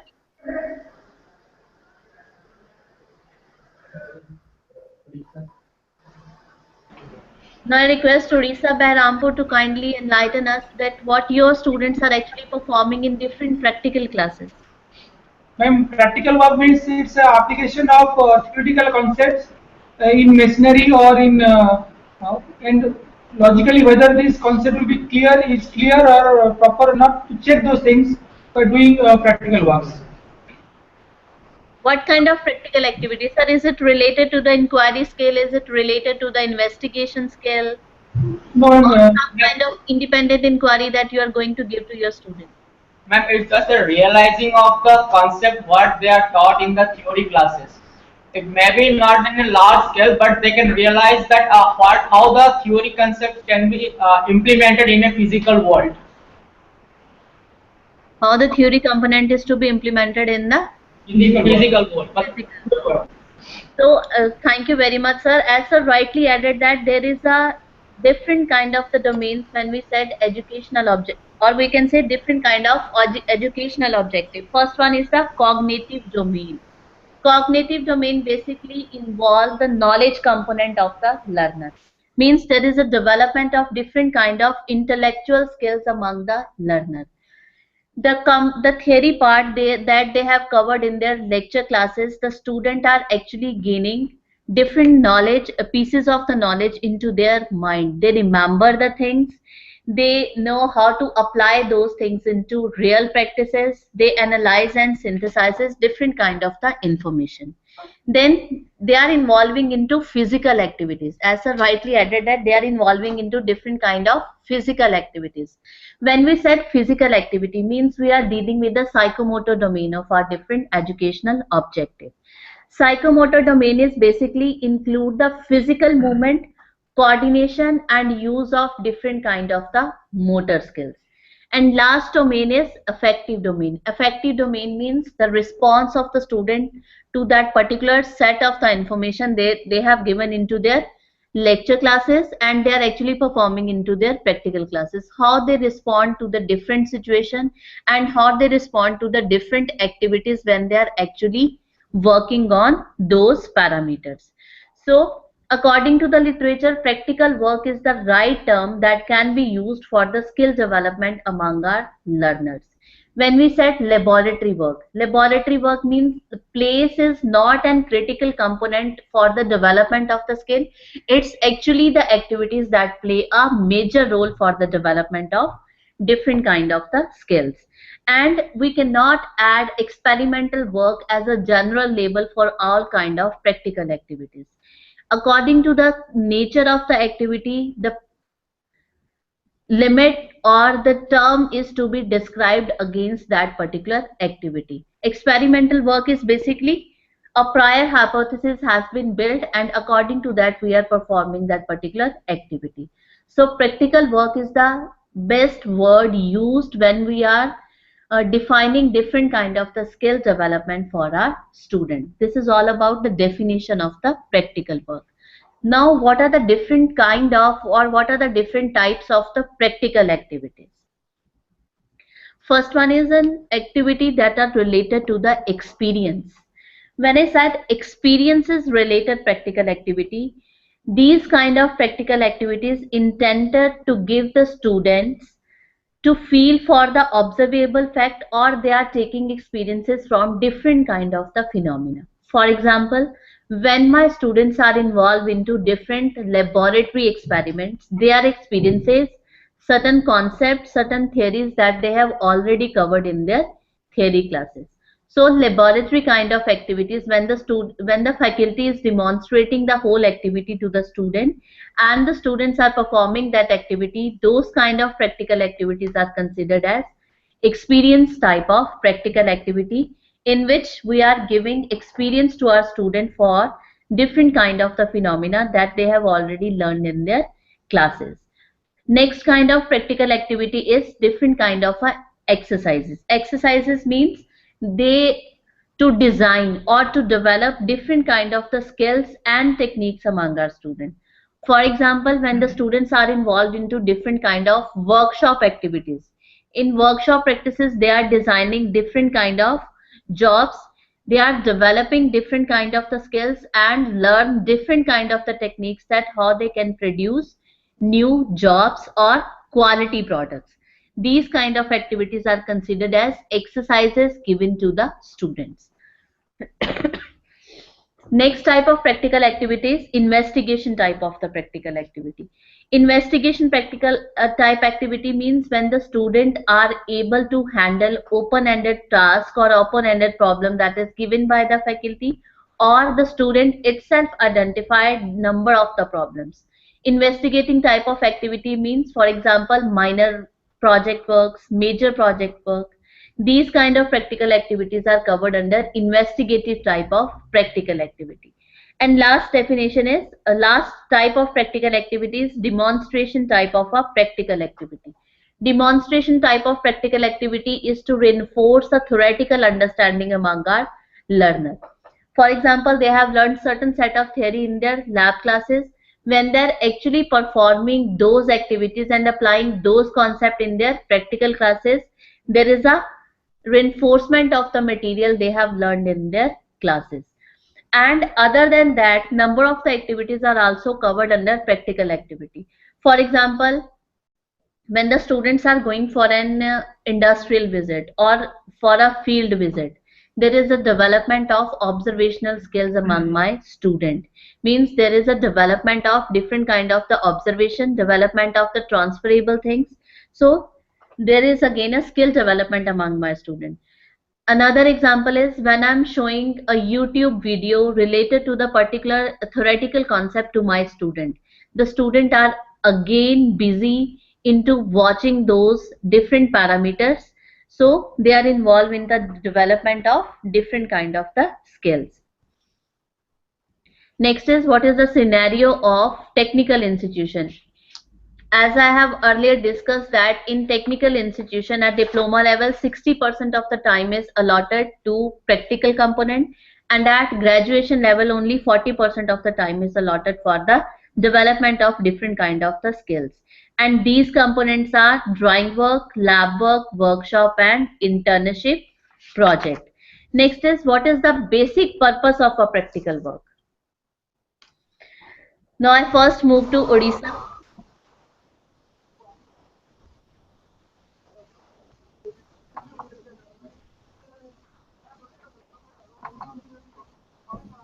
Sir, according to you, what is the basic purpose of a practical work?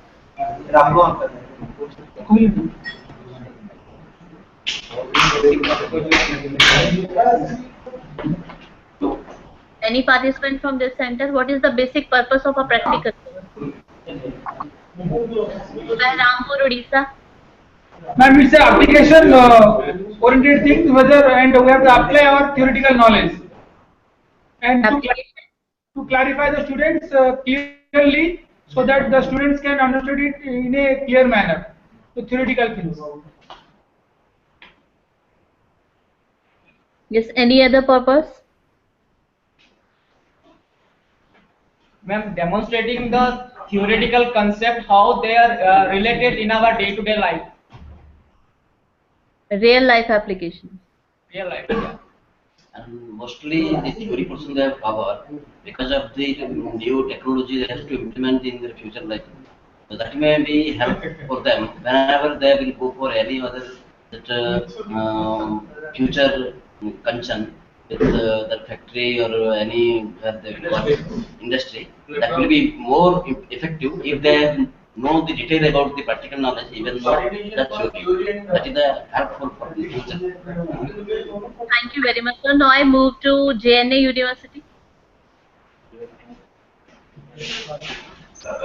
JNA University, JIT, GIT. What is the basic purpose of a practical work according to you? Any participant from this center? Yeah, it is there to link the practical knowledge with the theoretical knowledge. To link practical knowledge with the theoretical knowledge. Whatever they study in the theory subjects, that's very important. Thank you very much. So according to the participant, the basic purpose of a practical work is to clarify the theoretical concept that they have covered in their classes and to have a feel of real working experience. The basic purpose of the practical work is to have a feel of the real working environment and to learn how to solve different kind of the problems when they are actually working into industries or in the area of their specialization. Another purpose of a practical work is to arouse and maintain interest, develop an ability to cooperate. After the completion of the practical work at their college level, the students are able to work into different kind of the teams and different groups. So there is a development of the team working environment among the students to promote a logical and reasoning method of thought and develop critical attitude for finding facts and arriving at new principle. When the students are involved into different kind of the practical activity, there is a development of the skills among our students. When we said development of the skill, there can be the development of the testing and diagnostic skill among my students. Means there is a development of the critical thinking among the students. Second major skill development with the help of our practical classes is they are able to take decisions, they are able to solve the problem independently or when they are working into the different teams. So there is a development of managerial skills among the students. There is a limited time period. Number of the resources are available in the laboratory. Again, the resources are present in optimum quantity only. The student able to learn that how to utilize different kind of the material and different kind of the resources optimally with the defined time period that is given by their instructor or by the faculty. So another kind of the skill development can be there is a development of different kind of the computing skills. When the students are involved into collection of the data, when they are involved into interpretation of the data, and finally when they concluded a result for a different kind of practical activity, there is a development of different kind of computing skills among the student. So practical work helps the student the development of different kind of the soft skills as well as the development of the different kind of the hard skills among the student. The student able to work into the team, they able to work independently and they able to work into different group cultures. And yes, there is a feel of real working environment to the student and they learn how to solve different kind of problems. Their motivation level, their confidence level is increased when they are involved into properly different kind of practical activities. So here are some of the advantage of practical activities. Practical activities provide hands-on training to the student. Means it provide an opportunity to explain to obtain different kind of the learning experience that provided them mostly focus on hands-on training. Means the students are involved into actually doing something when they are involved into practical activity. Exposes the students to work culture and practice as well as to real life job experience. Again, there is when the students are interacting with the industries, when they are on industrial visit or they are handling their minor and major projects, they are exposed to the real work culture, what the industry or what the business demands from the student and what they need to be learned to become a part of industry or to become a part of a real work culture. They are able to the practical work able to provide an opportunity to the student to apply different kind of the theories that they have learned into their classes to the real working environment. When the student are able to handle different kind of the problems independently, they apply different concepts that they have learned in their classes to the real working environment. And yes, by the development of the different kind of the skill, they are able to meet the competencies at industry level. So what are the basic problems in skill development?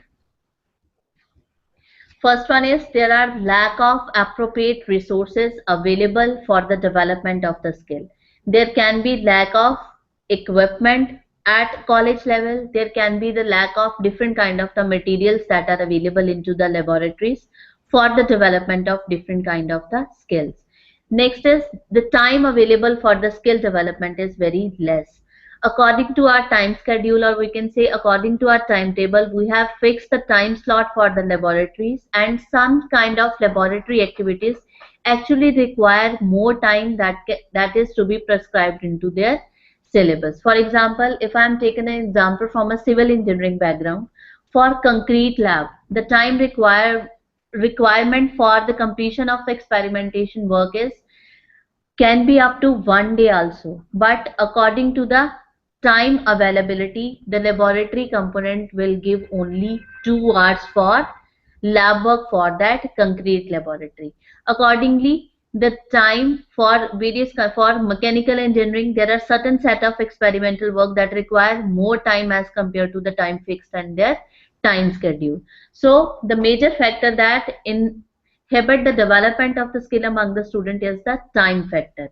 And at the part of the faculty, being a faculty, we emphasizes on a lectures only. 90% of the faculty uses their class time for the exposure to the new information to the student. Minimum time is given to the student for the development of the critical ability among them, or the development of different kind of attitude among the student. More focus is on just to introduce the student to the various theoretical concept, to memorizing and to learning. This is because the assessment of the theory component is much more easy as compared to the practical component. And moreover, maximum scores and grades can be obtained by the student from their external component, that is from the examination system, instead of an practical component. So more weightage is given on a theoretical component irrespective of the development of the different kind of the skills. Next major fault at the part of the faculty is lack of preparedness at a teacher level.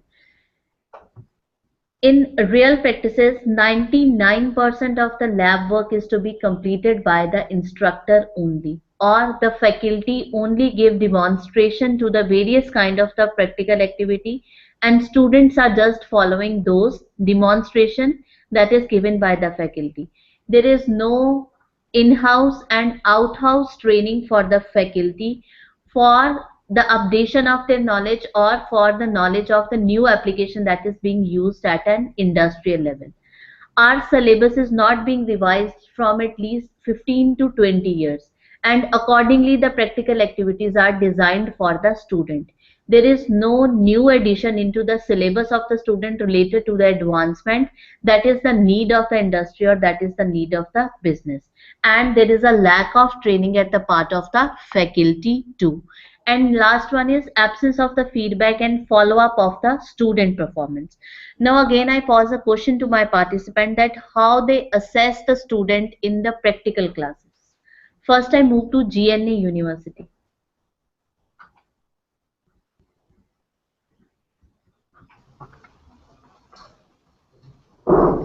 I request one of the participants to enlighten us how they assess their student in the practical class. GNA University. Mute कितना है mute तो नहीं कितना है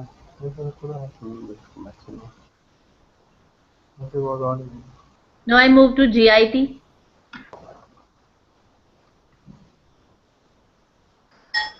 Any of the participants, can you kindly enlighten us how you assess your student in the practical classes?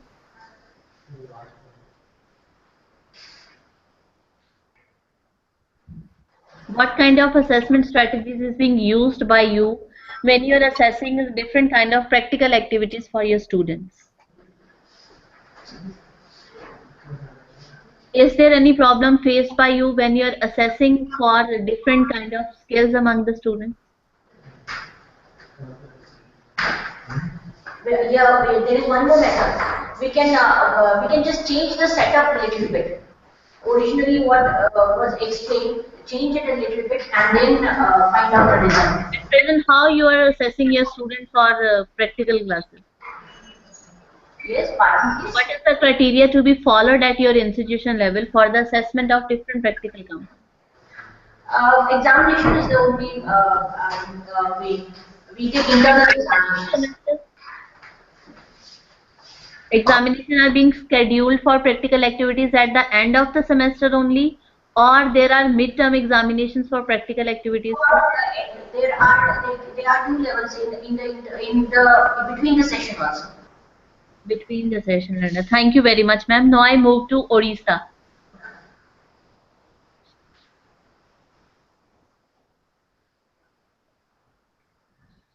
Yes, so how you assess your students for different practical activities? How the evaluation of practical component is being done at your institution level? Ma'am, suppose we are given a task of designing a circuit. So after providing the components, we look at how the students have designed by putting the components, they have designed the circuit. First, we are evaluating the circuit design. After that, we are asking some questions over the designing part, how the components are related, and after that we are checking out the results they have taken from that circuit, whatever the results. Let's say they have taken some tracing of some signals, output signals. So we are verifying whether the signal outputs are correct or not. And then we are putting some questions like find the amplitude value, like that, amplitude or frequency of that particular signal. It may be not related to that experiment, but we are checking the basics thing, whether the students know the basics or not. And at the end of the whole at the end of the semester, we are conducting a small test, practical test. That means it may be from the list of experiment, or we will, for the creativeness, we are putting some another task, new task. Thank you very much, sir. It's the best approach to provide an immediate feedback to the student. As sir rightly added that they have checking different kind of practical activities when the students are actually doing or performing that particular practical activity. The immediate feedback need to be given to the student when he is actually performing that kind of a practical activity. If there is an absence of the feedback given by the faculty to the student, then there is no improvement that can be taken by the student while performing that particular practical activity. So there is a need of immediate feedback given to the student regarding his or her performance, regarding the collection of the data, or regarding the interpretation of the data. Next is, for this we have to effectively plan our practical activity. According to the literature, if the practical activity is not inherently good, it can lead to time wasting unless included in a course for a clear purpose. If no immediate feedback is given to the student, if the faculty is not come into the practical classes without the structure or without identifying different kind of the objective for that particular practical class, then practical class is nothing, just a wastage of a time. And yes, there are variety of a practical activity that is to be included in a course of study for a student, and range of investigation is very narrow and dominated by the perceived demand of the assessed coursework. At institution level, we have to follow certain set of criteria for evaluation or for performing a different kind of a practical activity. In actual practices, students are spending maximum of the time in following the recipes that are cooked by the student, and by this they are practicing or developing only lower order skill among the student. The student are just remembering the thing, they are just understanding the thing and apply the thing into their practical classes. So there is a development of lower order skill among the student. And the role of the faculty is identify the various goals, how he or she can engage and motivate the student to perform certain kind of creative activities into their practical classes. We agree that there is a poor volume, there is a poor syllabus in terms of the volume and in terms of variety, and less time component is allotted to the performance of different practical activities at college level. But yes, we can give exposure to our student by arranging number of industrial visit and number of field visit to them, so that they have a feel of real working environment. So when we are set planning of the practical work, the planning of a practical work will cover three different parameters. When we are planning a different kind of a practical component, 3 points need to be considered. First one is, what is the purpose? What is the aim, objective of a practical work? Or is there any need for reconceptualization of a practical component? When we are defining different kind of aims for a practical activity. First purpose is minimum the number of the aims, easy the assessment of that particular practical activity to be. If we are assigning number of the aims to a single practical activity, assessment of that practical component is difficult at the part of the faculty. So while defining the aim of a practical activity, major aim of the practical activity will be a single, and being a faculty, we need to identify that what kind of the knowledge and what kind of the skill we are going to develop in our student with the help of that particular practical activity. So clearly define the aim to the student before they start performing that particular practical activity. And again, three arguments need to be considered when the faculty is deciding the aim of a practical activity. First is the cognitive argument. Cognitive argument improve the understanding of the concept among the students by allowing them to visualizing various laws, various theories, and it also affirms the student to the different kind of the laws and different kind of the theories. So this kind, when we are defining aim by considering this particular argument, that is cognitive argument, means we are developing the understanding capacity among our student. Second major argument need to be considered when we are defining the aim to the student is the effective argument. Are the student feeling excited or motivated to do that particular practical activity, or they only forced by the faculty to cover that practical activity because their syllabus demands so? So, being a faculty, my role is to generate interest and enthusiasm among my students so that they remember the things after the completion of the practical activity and make it stick into their mind. So, there is a development of the lifelong memory among my student after performing that particular practical activity. Third argument need to be considered is the effective argument. Effective argument, or we can say skill argument. Practical work not only develop the manual skills or manipulative skills among the student, but we can also promote higher order skill among my student. If I am distribute or assigning different kind of the project to my student, and I make sure that those different projects that I have given to my student will cover advanced industrial application.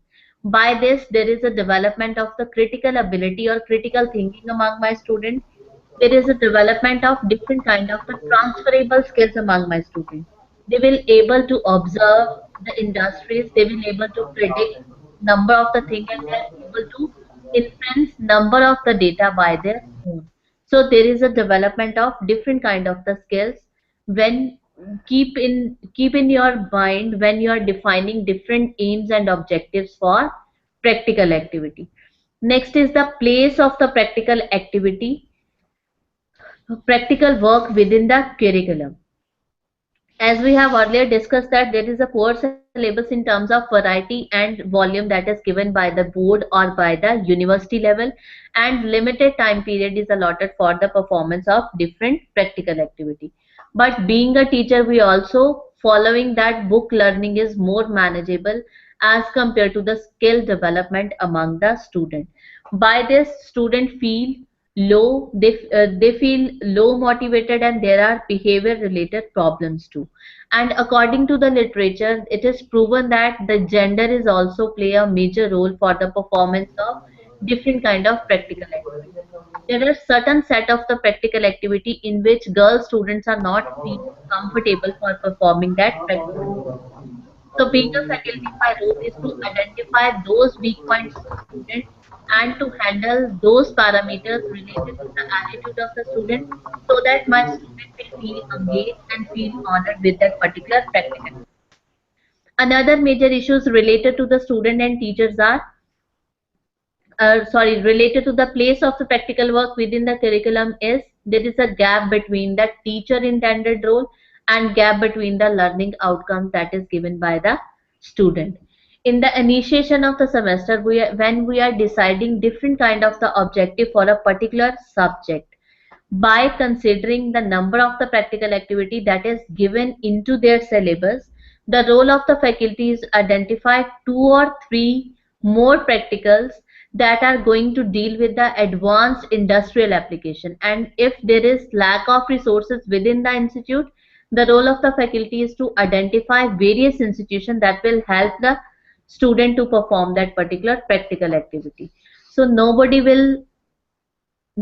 force you and nobody block you to add number of the practical to your lab classes. The role of the faculty is to identify the demand of the day. According to the demand of the industry, the faculty can also add or delete number of the practical activities within that particular semester so that students have a feel of real working environment. Next is the role of the teacher and the role of the student. The teacher has to follow certain set of criteria that is fixed at the institution level in terms of the evaluation and assessment of the practical work, in terms of the completion of the syllabus, and in terms of the time parameter. But the role of the faculty is to plan the experiment into an interesting way that the student are involved into experimental type of activity, experiences type of activity, investigative type of activities, and they are able to handle different kind of an open-ended problems. And when we are deciding different kind of the learning objective for a practical activity, how those learning objectives can be matched with the learning outcomes for my student. Are my student able to perceive the conceptual and procedural understanding of the activity? That will be the major aim for the completion of that particular practical activity. And also allow the student to work into team, allow them to work different kind of the safety requirements that is to be taken at the industrial level. So there is an urgent need for the faculty to attend number of the short-term training programs related to the development of different kind of advanced practical activities related to your course of specialization. Before I discuss this model for the planning for assessment of the practical work, any query from any center? Is there any question related to the concept till now, sir? I request Odisha, or you would like to add something to this? No, ma'am. Thank you very much, sir. Now I move to GIT. No. Thank you very much. Again, this model is given into the literature that how can we effectively plan assessment of a practical component. As GIT added that they have conducted midterm evaluation and final evaluation for the student regarding to the practical activity. And Odisha Center rightly added that they provide immediate feedback to the student and evaluation to the student when they are performing the practical activity. And at the end of the semester, they also involve the assessment parameter for the completion of that particular practical activity. When we are deciding the assessment of the practical component, 4 different parameters need to be considered. First parameter is the teacher objective or the developer's objective. What students are intended to learn, means what are the basic objectives set by the faculty. It might be a specific piece of a technical inquiry, or I might want that my student will develop a specific kind of a interest with that particular practical activity, or there is a development of the knowledge of specific piece of a technical instrument. So teacher objective must be defined when we are performing that particular practical activity. On the basis of those particular objective, at the end when I'm going to assess or evaluate my student, I'll keep those parameters into my mind when I'm preparing my assessment sheet. Next is the design feature of the task and detail of the context. what students have to do, that is activity specification. For example, in a different laboratory work, first is the aim of the practical, number of the resources identified, materials and equipment used for that particular practical work, methods, results, and then conclusions. And what are the safety precautions need to be considered when while performing that particular practical activity. Means a single practical or a single lab activity is divided into number of the tasks. First, the student need to identify various materials, equipments and resources to performing that particular activity. Then what method or methodology will be used for that experimentation work, and how they will collect the data, how they interpret the data, and how they analyze different results. Mean a single task is divided into number of the component, that is activity specification. Third one is what they actually do, classroom event, where the role of the faculty is to provide feedback to the student. It might be possible that up to a smaller or a larger extent, my student are able to understand that what I want, what are my performance expectation related to that particular activity. But it can be possible that they are able to understand what the instructor is clearly defining them, but when they are performing that particular activity, apparatus is not correct, equipment was not available, resources was less, how the student will handle those particular situation. It can be possible that they are physically present into your lab classes, but mentally they are not present. And it can be possible that the faculty is explaining the component in a different way, and there are number of the idea generated at a student and the mind of the student when they are performing that particular activity. So role of the faculty is to check what the student are actually doing and what is happening into their mind by asking or pausing simple questions related to that particular practical activity. So classroom events can be different from the activity specification that is described by the faculty. And last one is what they actually learn, what will be the learning outcome. Means what is the consequences of understanding of that particular task. Is the learning outcome is matching with the learning objective that is fixed by the faculty. So learning objective means the teacher objective must be matched with the learning outcomes. This is considered as a level effectiveness level 1 for the practical activity, and this is considered as a learning level. For example, what I have decided for my students to learn by responding to that particular practical activity, while assessing that practical activity, my role is to check that the parameter that is fixed by me, are the student responding positively to those different parameters. So these two different boxes when combined are considered as effectiveness level 1, that is learning level 1. Next is activity specification must be matched with the different classroom event. Means what I want my student to do and what they are actually doing into the classroom. By providing them a feedback, I will motivate my students to do the practical activity in a manner or in a sequence. And there is a point where the development of different kind of attitude and different kind of thinking ability among my student. So this level is considered as effectiveness level 2 of that particular practical activity, and is considered as a doing level, what they are actually do into their classroom environment. And when we are planning different kind of a practical assessment of a practical activity, three parameters need to be considered. First one is a student view. Student will play a major role at our educational institution level, and they are the future of our nation. So student performance can be changed or need to be changed after they undergo the different kind of the practical activity. So their satisfaction level needs to be increased day by day when they are involving into different kind of practical activities. And the institution can develop different kind of the hard skills, that can be the introduction of the technical knowledge at their class level and performance of that knowledge component at practical level. So there is a development of hard skills among my student, and good quality of the practical work, and also enrichen the student with different kind of the soft skills. So two different parameters need to be considered while we are assessing how the soft skills parameter is to be defined by the faculty and how the students are performing for those skills, and what are the knowledge component they have gained in that particular practical class. Second major component is employer view.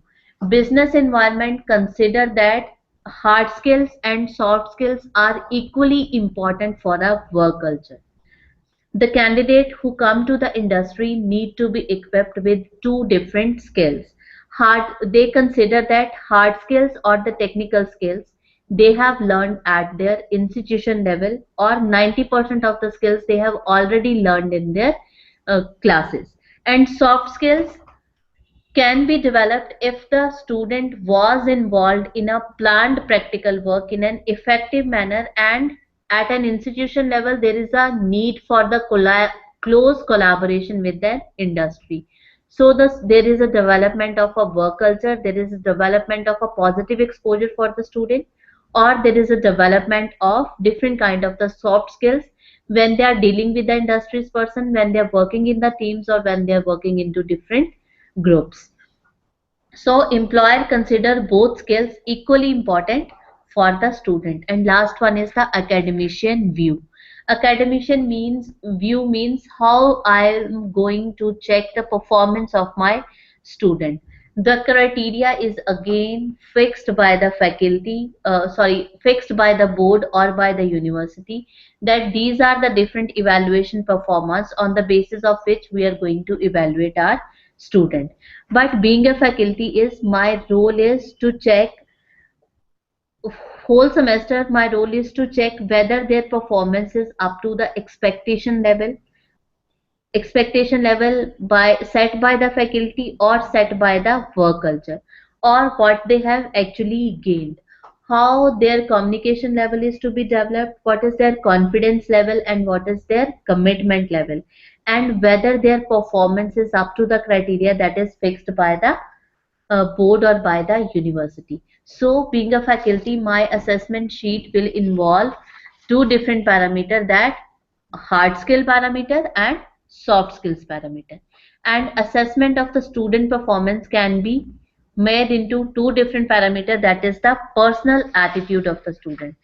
When we said personal attitude means what is the commitment level of the student, what is the confidence level of the student, are the student able to work into team, are they feel comfortable when they are working into the group, or are they able to handle different situations independently.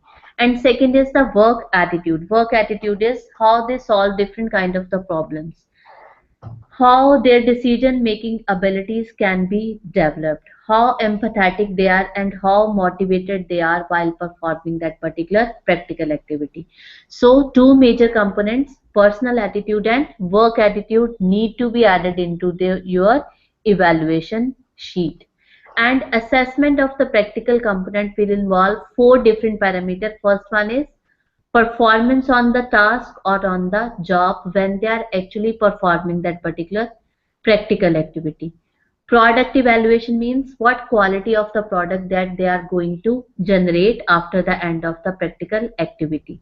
And personal attitude means the general behavior of the student related to that activity. And last one is the knowledge component, the technical part of the student. So why we need the development of different kind of the skills. First one is after the completion of that particular practical activity, my student will able to handle different kind of the materials, different kind of the tool, equipments and machinery that is available at institution level.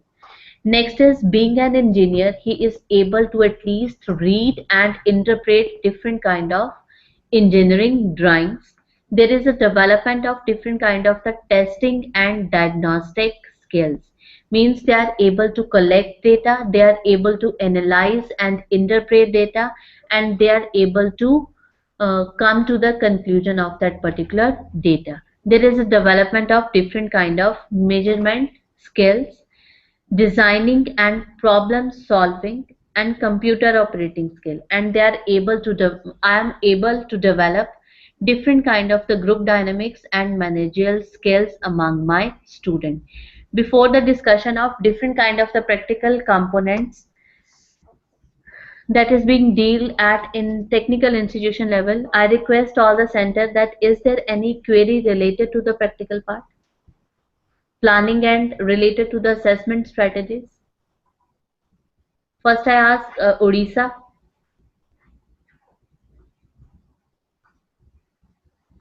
Sir, is there any query related to the planning for assessment and planning for the practical activity? Hello, madam. I am from Gate College. Yes, sir. If you will introduce industrial technical coaching and call all industry persons or expert engineers to our technical college for technical knowledge, it is better, I think.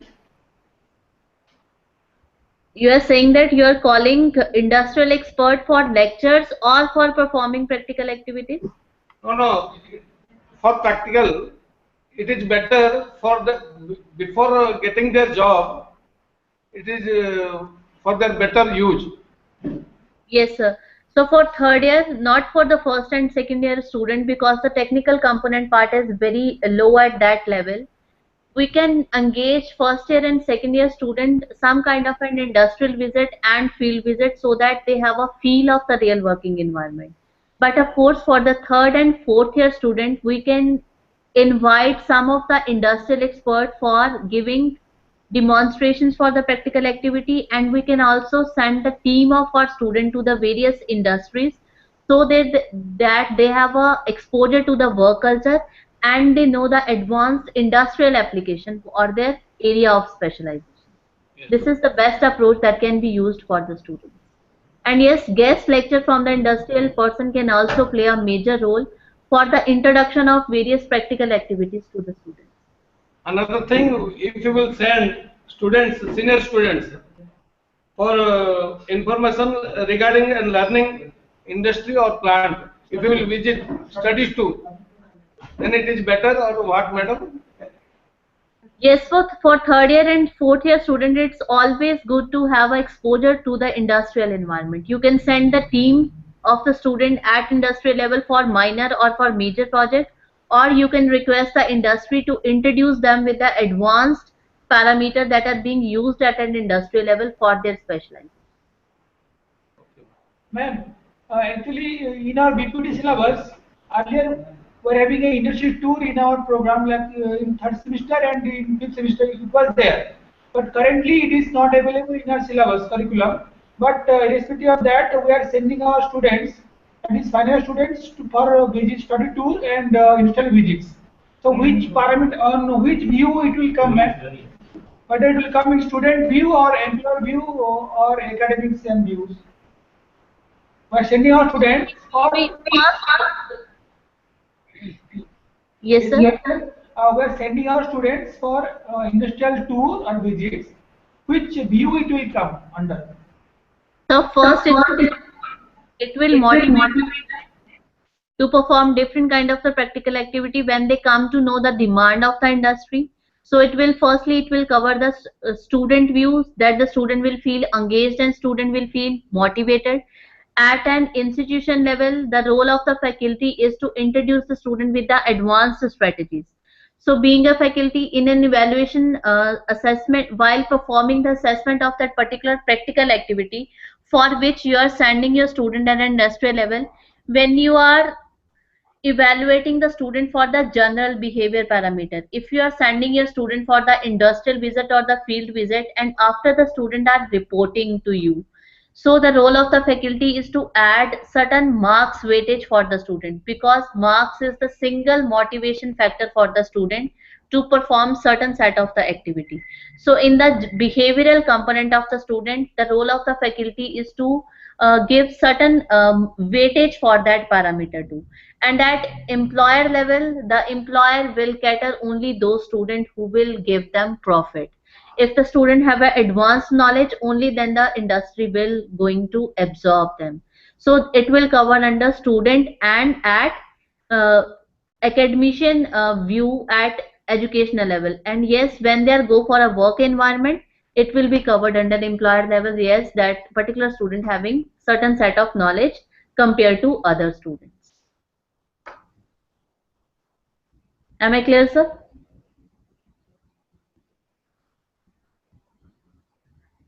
Now I move to GIT.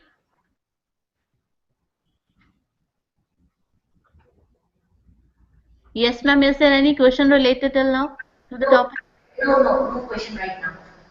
So thank you very much. Our next is, what are the different practical components in technical institution? First one is the laboratory work. Laboratory work provide opportunity for the direct experience that facilitate the development of the cognitive as well as psychomotor skills among the student. So laboratory work basically deal with two different effectiveness level of the practical work. First one is the domain of the observable and domain of the ideas.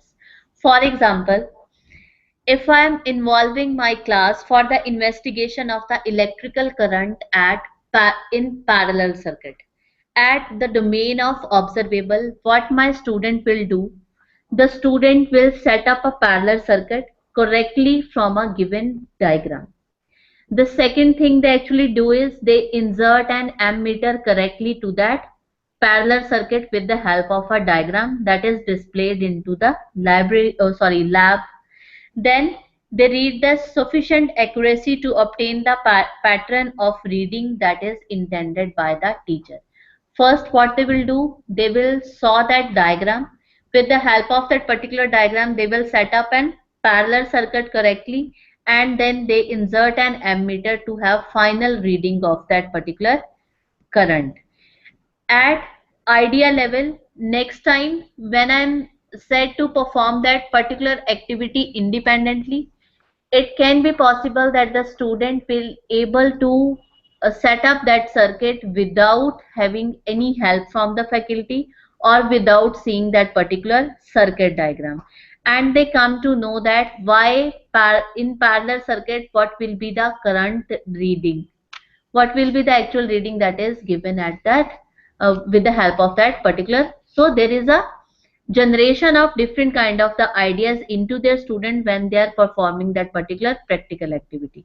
So in lab work, the students are actually observing the things and they are generating different kind of the ideas into their mind, and there is a development of the mental ability of the student, and they are involved into different kind of the physical activity. So they also discuss with the another student, and they also think at their own level regarding the ideas that are given by that particular practical activity, and they show the understanding of the different kind of the concept and different kind of the theories. So practical activity helps the development of the understanding among the student, and they are able to perform certain set of the activities. And practical work is divided into different types. First one is the controlled exercises. Controlled exercises means depending upon the purpose and depending upon the degree of the level of details of exercises, the faculty involve the student into different practical activities. Means that is the recipes followed task. When we have distributed different kind of the manuals to the student to perform certain activities, and teacher actually demonstrate that particular activity to the student, and students are performing that activity, those set of activities are considered as controlled activities. Next is experimental investigation. Experimental investigation means by understanding different kind of the theories and applying that theories into the practical classes, they are experimenting or investigating the affirmation of different theories and concept they have learned at their class level. And next, last one is the research project. Research projects are basically the research assignment or open-ended task that is given by the faculty, and depending upon the level of the inquiry and depending upon the level of openness, they are divided into different set of the levels. Those levels can be, first one is level 0.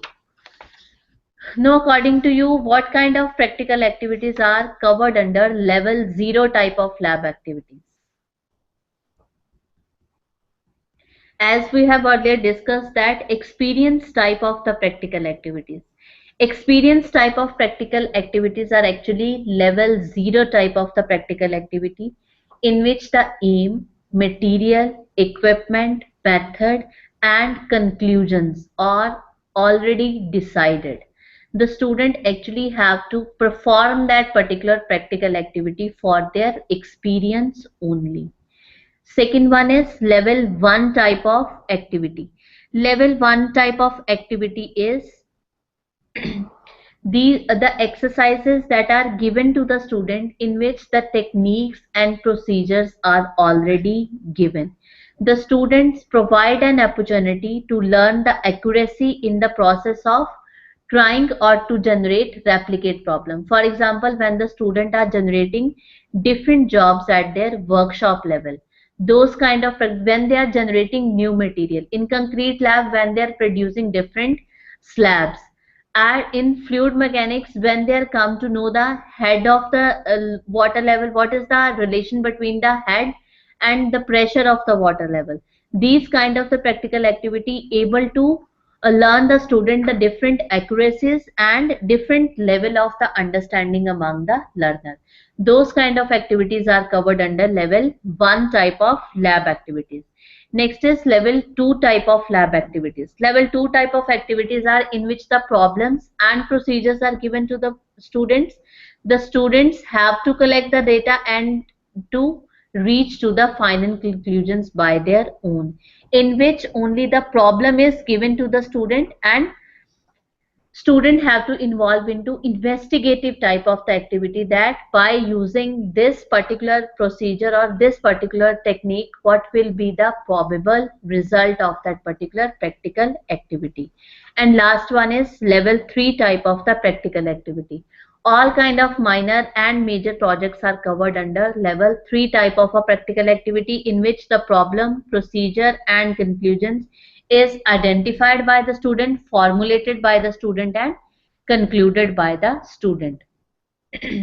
So what are the basic objectives of lab work? First one is integration of the theoretical knowledge with the practice. Certain set of experimental activities are completed with the help of a lab. Selection, use and operation of various instruments and accessories, and sometimes the students identify different alternatives and selection of different kind of the materials and equipment for their studies, and at the end they will interpret the results.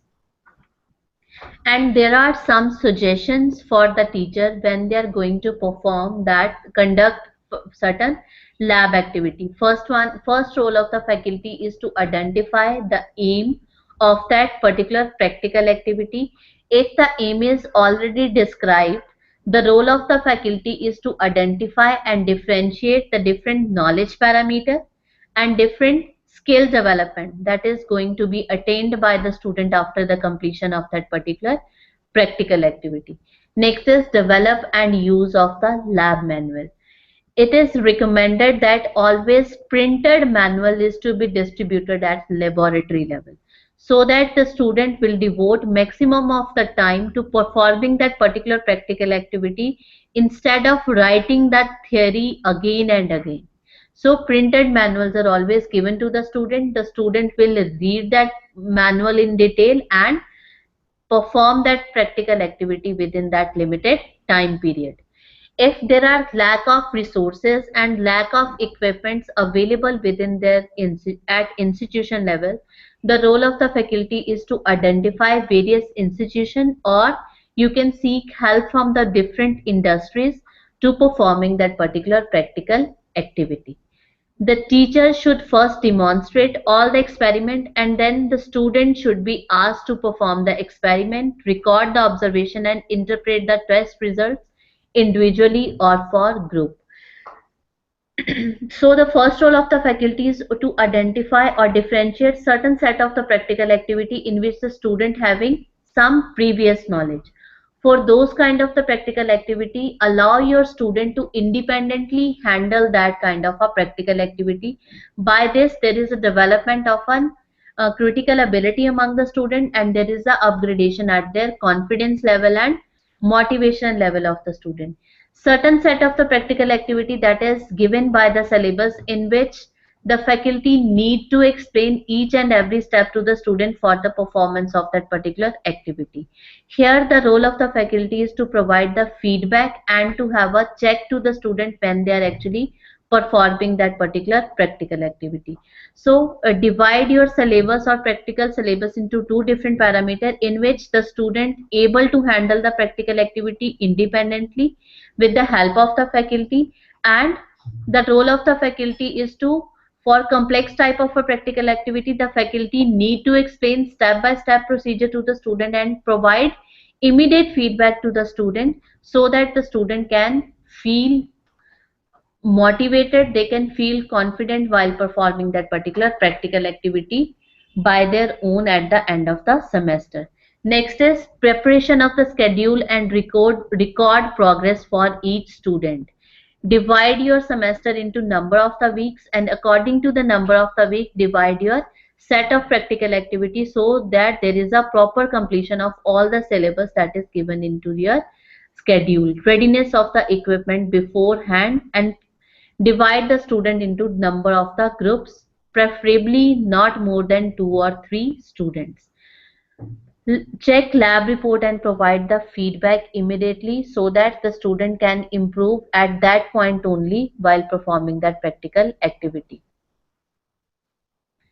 So here is a worksheet that is for the faculty when they are going to plan practical activity for a particular semester. First one is how number of the experiment for that particular practical activity.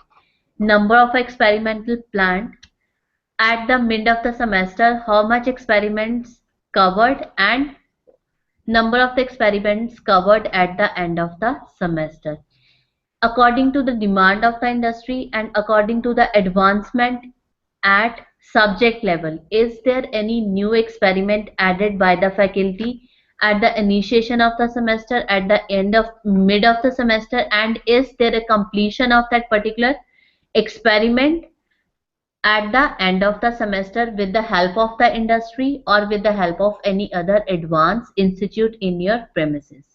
Number of the tests and vivas arranged for the student. Arrangement should be done at the initiation of the semester, and there is a review taken at the mid semester and at the end semester.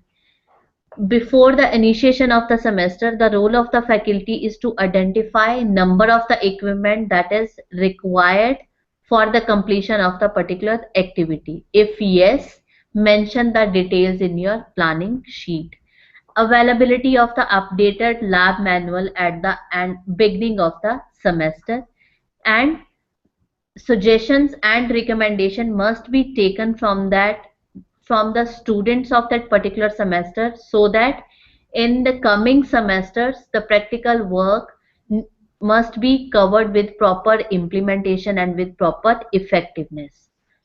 Kindly mention the details of issues regarding the maintenance and availability of lab equipment.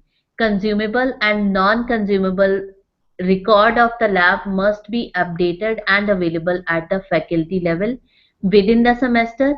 The check is to be taken at the initiation of the semester, and at the end of the semester need to be make a detail that what are the requirement for the next semester, and student feedback must be taken from the faculty for the improvement in terms of lab manual, for the improvement in terms of the conduction of the experimental work, and for the addition or deletion of different kind of the experiment within the semester.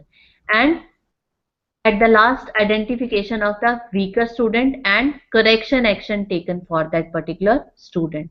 And assessment of the lab component will be included these 4 different parameters. First one is the process evaluation. Process evaluation means how they conduct or how they perform that particular practical activity. Ability to carry out the experiment with the correct procedure, handling of different kind of the equipment, how they able to observe and record the information and able to follow different Indian standards. Product evaluation means quality of the reporting and analysis of the result and ability to interpret different kind of the results. When we said behavior means their teamwork, their group work, are they able to work in a limited time or limited space? Are they able to handle and optimum utilize different kind of the material and resources available within the laboratory? And at the end, assessment of their technical knowledge, their critical judgment and reasoning ability, and ability to draw the conclusions and recommendations. And evaluation of the laboratory work can again divided into 7 different components at the end of the semester: initial preparation, selection of the instrument and component, layout of the equipment, observation, calculations or graphs if any, on overall initiative in performing the experiment in given time, presentation of the lab report and maintenance of the working area after the completion of that particular experiment. This sheet can be used when we are providing immediate feedback when they are actually performing that practical activity into the lab environment. So we'll not go much into the detail for different activity. I'll send have a look for different kind of practical component that need to be covered at technical institution level. So in nutshell, the practical work is the development of different kind of the psychomotor as well as the cognitive ability among the student. If the practical work is clearly carefully planned and organized, there can be the development of handling different kind of the problems in the student, and student should focus more on the quality of the work, more on the development of an soft skill while they are performing that particular practical activity. And yes, being a faculty, if we are providing a corrective feedback and immediate feedback to the students, then there is always a room for the improvement at the student level for the development of different kind of the skills. So this is all about the practical activity. Now I request different centers if they have any query or they would like to add something to the session. No, ma'am, thank you. All clear. Thank you very much.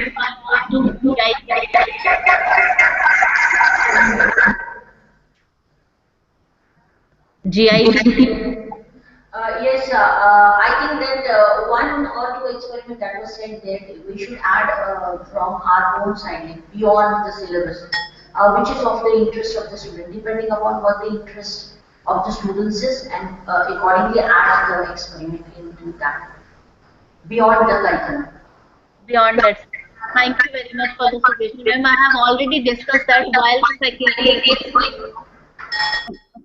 plan a practical activity in initiation of the semester, the role of the faculty is to identify the various advancement that has happened at an industrial level and identify some of the experiments that can be completed with the help of an industry. Thank you very much.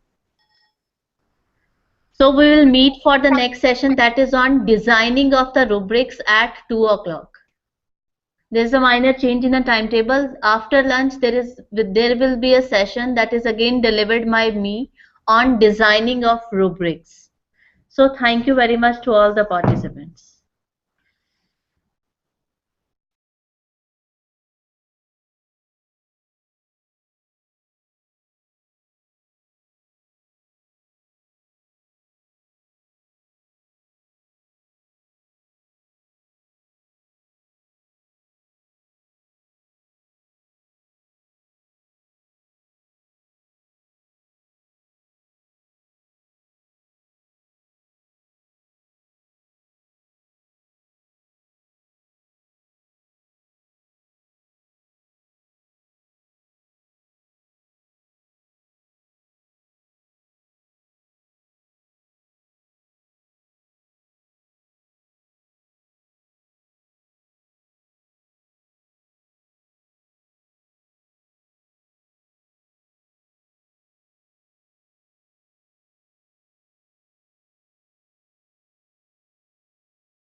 Ma'am Tulsi ma'am का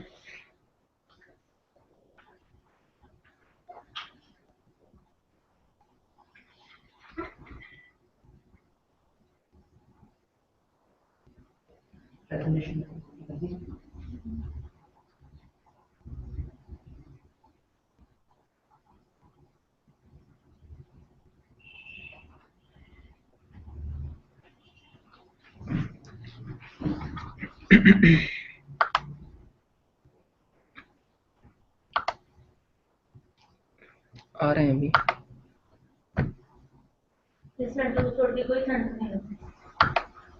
दो ही हैं, तीसरा तो connect ही नहीं हुआ।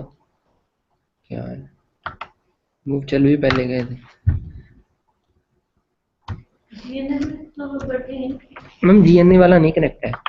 नहीं ma'am, ये वाला जीआईटी है, ये वाला जयपुर ग्लोबल इंस्टीट्यूट। मैम वो थे थोड़ी देर के लिए थे, उसके बाद चले गए, वो डिस्कनेक्ट हो गए थे बीच में, एंड में 15 मिनट पहले हो गए थे कनेक्ट डिस्कनेक्ट। वो अपने टाइम के हिसाब से चलता है ना। इसमें भी चाहिए लोग जीआईटी।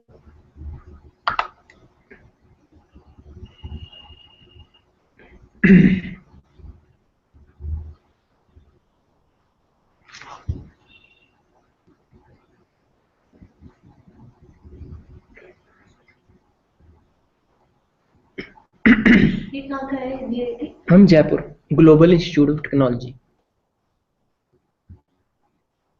5 मिनट वेट करते हैं। थोड़ी समय खाली पड़ा है।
Yes, I request all the centers to kindly call your participants so that we can start our next session, that is on rubrics.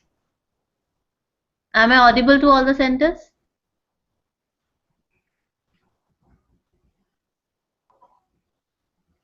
GIT?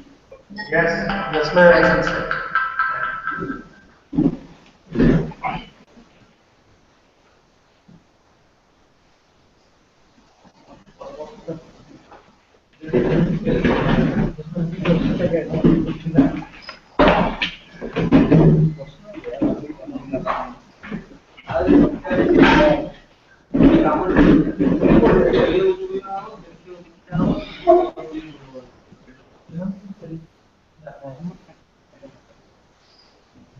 I hope all the participants are there in all the centers, and we are going to start our session, that is on rubric. Am I audible to all the centers? Yes, ma'am.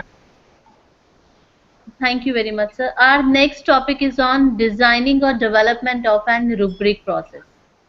Before the initiation of this particular session, rubric is basically an evaluation tool in which the performance expectation is to be set by the faculty, and a piece of the work, or we can say the assignment, is divided into a number of parts. So simply, rubric is an evaluation or an assessment tool. In this particular session, we will going to discuss the concept of the rubric and its importance for evaluating students' performance. What are the various types of rubrics available to us? What are the various steps taken into consideration while designing a rubric, and the design scheme for the formation of the rubric for different kind of activities. In 21st century, the role of assessment happens to be a very hot issue in education today. This has led to all the educator to form tasks that can be target specific tasks. Target specific task poses a challenge for the various instructors, or we can say to the various faculty, to design the instruction that must be task oriented. In 21st century, the students have the world at their fingerprint.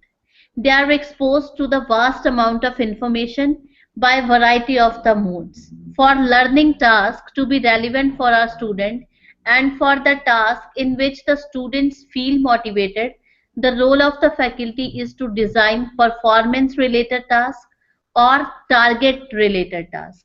When we say target related task means the task whose products can include wide range of the work for the student. For example, if any task related to the communication skill can be demonstrated with the help of a reading, with the help of writing, speaking and listening, or any task that will involve psychomotor skill or development of psychomotor skill among the student, means the physical ability of the student to perform a given task. And while assessing these kind of the tasks in which the student feel motivated and engaged, the role of the faculty is, while assessing those particular tasks, also include the behavioral component of the student. So these are the tasks in which the faculty need to define the student that why the achievement of this task is to be compulsory or must for the student. And using rubric is the one way that teacher evaluate or assess different type of the outcomes. And when we said assessment, anyone from the participant would like to explain the term assessment? First I move to GIT. Any participant would like to explain the term assessment? Ma'am, assessment is a terminology by which we can evaluate the student performance. By which we give value to a student performance. Thank you very much. Now I move to Odisha. Competition. Hello? Hello. That is, we can, assessment means competition among the students so that we can find out the better one. Not exactly competition, that is the between the student, the best one we can choose. Thank you very much, sir. Assessment is, as JIT rightly said, that the process of measuring something. The process with the purpose of assigning some kind of a numerical value to the piece of the work to the student. And sometimes assessment can be used for giving feedback to the student in terms of their work done or in terms of their submitted assignment. When we said assessment is divided into two different parts, basically into two different parts. First one is the formative assessment. Formative assessment is also called as educative assessment, or this assessment is also called assessment for learning. Sorry. Assessment for learning means this kind of assessment must be carried out throughout the semester, throughout the course, or throughout any project. In this kind of assessment, the role of this assessment can be done by the faculty, or can be done by the peer, or can be done by the student itself. This type of the assessment is provide a feedback to the student, and it is not used for the final grading process. Second type of assessment is the summative type of an assessment. Summative type of assessment is also considered as assessment of learning. Assessment of learning means in India traditionally all kind of education system conduct examination at the end of each semester or annually. In a final examination, when the assessment or a numerical grade is provided to the sheet of the student, that kind of assessment is considered as summative type of the assessment. means overall learning of the student is concluded on the basis of that particular score that he is going to get after completion of his 3-hour examination, external examination. So summative type of the example is generally carried out at the end of the semester, end of the course, or end of the project. And this type of assessment are generally used to assign a grade or used to give a score to the student. These type of assessments are generally considered as evaluative type of assessment.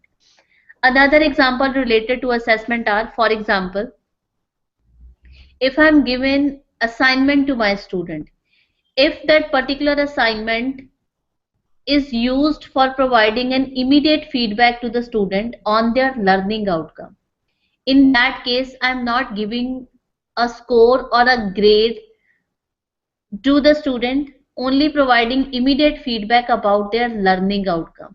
That kind of assessment is considered as formative type of the assessment. But if the same assignment with his or with the final scores, and I'm going to add those scores in the final internal assessment of the student, then the assessment of that particular assignment is considered as summative type of assessment. So depending upon the way for which we are using our piece of the work and depending upon the assessment strategy, it is divided into two basic forms, that is formative as well as summative kind of the assessment. Next, assessment is only effective when it is interpreted and used to give direction and to make decisions about the next step of learning process.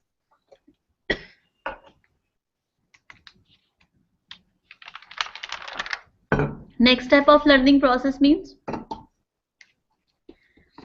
it provides a snapshot of the whole education process or the snapshot of whole learning process, that what was the basic concept, for what was the basic context on the basis of which the faculty is going to design a task, why the student feel motivated to complete that particular task, and what are the brief learning outcomes derived from that particular task.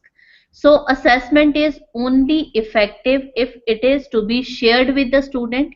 In 21st century, the student being assessed has been totally changed. There is a change in their behavior, there is a change in their attitude, and they are no longer preparing to live in a constant kind of the world. For example, there are a number of the cases in your class too when the student came with the assignment and asked you the question that why my assignment has given 8 marks, irrespective of the another same assignment got 9 marks for the same kind of attempt. Because student need adaptability, student need transparency, student need context, and student demand collaborative type of the learning environment in 21st century. And they have the opportunity to live with the technology. When technology is there, they can easily share their different kind of resources, whether it is their assignments, whether it is their worksheet, or whether it is their result.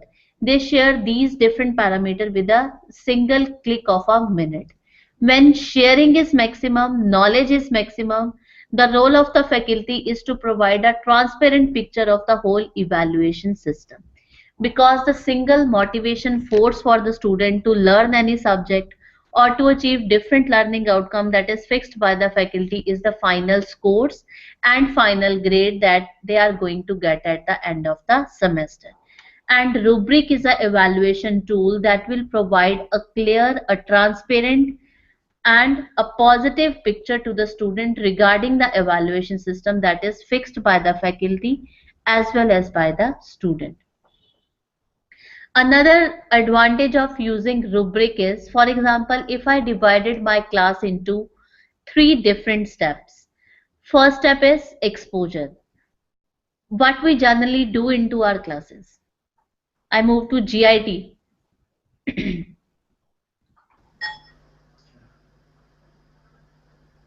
I pose a question to all the participants that if I divide my class into three different steps, first one is the exposure, second one is the process, and third one is the response.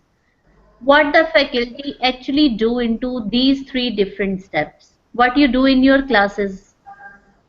GIT?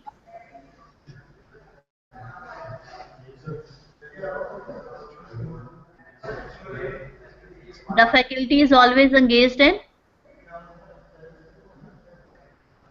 हम लोग क्या करते हैं अपनी class में we are uses our classes for the exposure of a new kind of an information to the student, and in India traditionally 99% of the classes are consumed only for lecturing purposes. We used to deliver lecture because it is the easiest way to transfer the information from the faculty to the students, or if the student are able to get that information from the various sites available to them, the role of the faculty is to streamline the whole information and whole concept to the student so that they can able to develop different kind of terminology related to that particular subject. So 99% of the faculty are in Indian traditional education system. All the classes are usually used for lecturing only, in which the faculty is transferring the information to the student.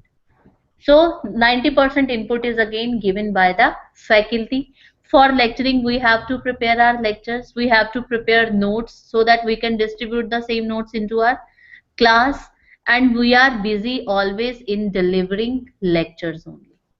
Second major segment of the class is the process. Process means what student actually do with that piece of information. The new information that is provided by the faculty to the student. The role of the student is to use that information. Where the student can use that information. Now I move to Odisha Behrampur. What the student actually do with that particular information. Whenever they required, that information can be placed.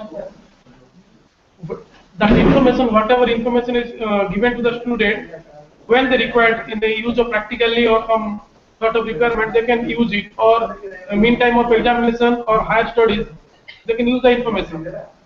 Yes. In a process part, when I said the process segment of my class, the student will use that information for the completion of the assignment, for the completion of the tubes, for the completion of their internal class test, or we can say for the external examination. Yes. Means the information that is provided by the faculty, the student use that information to generating different kind of the products. Thank you very much, sir. Last stage is the response by the student. Exposure, process, and then response. Response is just what the form of the product that is delivered by the student to the faculty, and the faculty will respond to those particular products. First, the faculty, maximum time of the faculty is utilized for delivering and for preparing the lectures, and next portion of the maximum time the faculty is going to evaluate the product that is generated by the student in his or her on time. When the faculty is busy with their evaluation work, the student are again busy with different kind of the task that is again distributed by the faculty. Means time parameter is much more complex in all these phenomena. Students are also busy and teacher is also busy in delivering and evaluating different kind of the product that student is going to generate in his or her on time. Because in our classes the students are busy only in listening. They are not actually performing or delivering any kind of the product while in the classroom. Only class test, surprise test, open book test they can deliver in the class, but some of the product they are delivering into their own time only. So faculty is busy in evaluating the different products that are generated by the student, and after the evaluation process is complete, again the set of questions are raised by the students regarding that evaluation system. The rubric solve this particular problem. A rubric divides the assigned piece of the work into component part and provide a clear description of the characteristics of the work associated with each component at varying level of mastery. First step when we are going to prepare a rubric is the rubric must be prepared with the discussion between all the faculty member of the department. For example, I want to prepare a rubric sheet for my assignment project. For my particular subject, I will prepare that rubric sheet. After my preparation is complete, I will discuss this rubric sheet with all my fellow colleagues and they will provide input to improve that particular rubric sheet. Once the rubric sheet is prepared at faculty level, that sheet is discussed with the students to whom I'm going to deliver that particular assignment task. When this sheet is given to the student again provide feedback related to the various characteristics of that component part of that assigned work. At the end, the final rubric sheet is prepared after taking suggestion from the faculty and after taking the feedback from the student. When students are fully agreed with that evaluation performer, only then we can use that particular rubric sheet. Next basic thing while preparing rubric to kept in the mind is rubric sheet must be prepared in the initiation of the semester. Initially, when the coursework file is to be designed by the faculty, the role of the faculty is to identify the learning objectives and learning outcomes of that particular subject. While when you are planning for the evaluation and assessment of that particular subject, always keep into your mind the various learning outcomes and learning objective that is decided by you at the initiation of the semester, so that the learning and the objectives and outcome will be on the same track. We will assessing and evaluating those different parameters that are fixed by us at the initiation of the semester, so that our student can provide a right kind of the product to the faculty. Next step is when we are dividing the task for the student and when we are deciding a task for the student, when I am distributing my task sheet to the student, whether it is assignment, whether it is class test, presentation or a seminar, my role being a faculty is to distribute that particular rubric sheet related to the task along with that task sheet to the student, so that the student must know the performance expectation level of that particular task.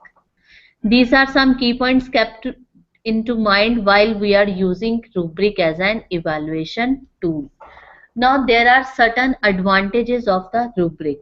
First one is, by the use of the rubric, the process of grading and the process of scoring is consistent. The process of evaluation doesn't depend upon the mood of the faculty. It doesn't depend upon the image of the student in the mind of the faculty, and it doesn't depend upon the previous behavioral outcome of the student or the previous experience that is faced by the student related to that particular evaluation of the student. So first is the grading is consistent with the help of this particular evaluation tool. Second is, initially, yes, the time required for the preparation of the rubric is much. When we are preparing rubric sheet from the scratch, the time period required is maximum.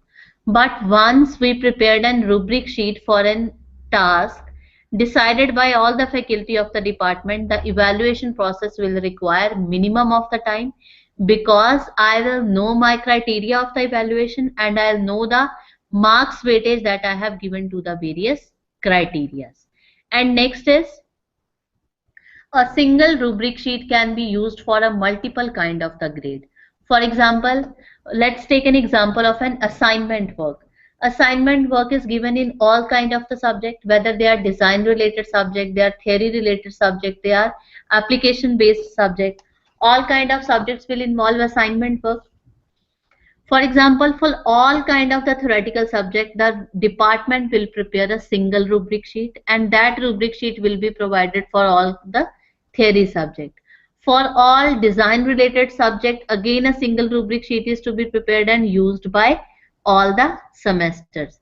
And for likewise application based subject, again the similar kind of the rubric sheet is to be prepared and distributed for all kind of the subject related to real applications. Next is by recording the component score and telling up the number of the student scoring below an acceptable level on each component. The instructor can identify those skills or concepts that need to be more instructional time and student effort. Before the discussion on that particular rubric for that seminar. For example, I have prepared a rubric sheet for the seminar in which I have divided the whole work into number of dimensions. For example, for a seminar work, the assessment parameter for the faculty will be, first one will is we will check and evaluate the presentation skills of the student.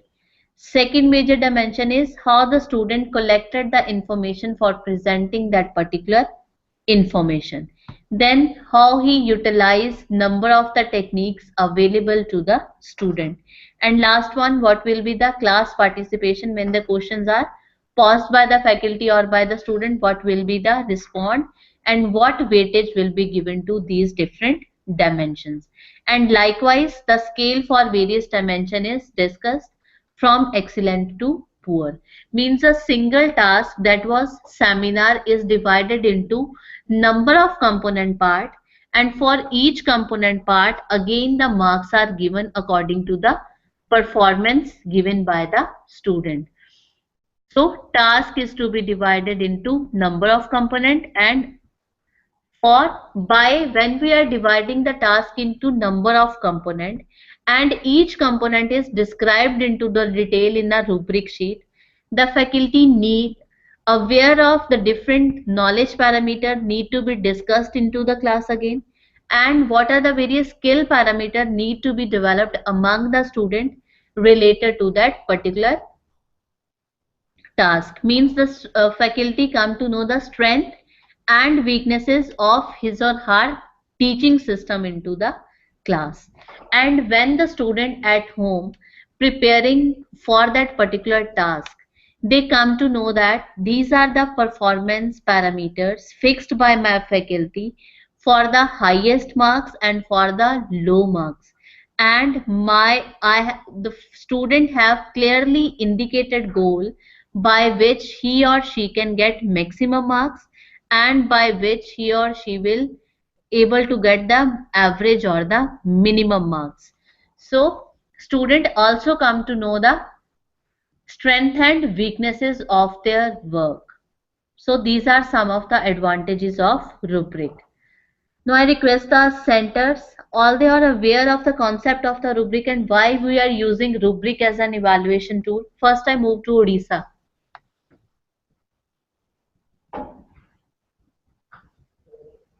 ये sir इससे disconnect हो गया, कौन सा centre है ये?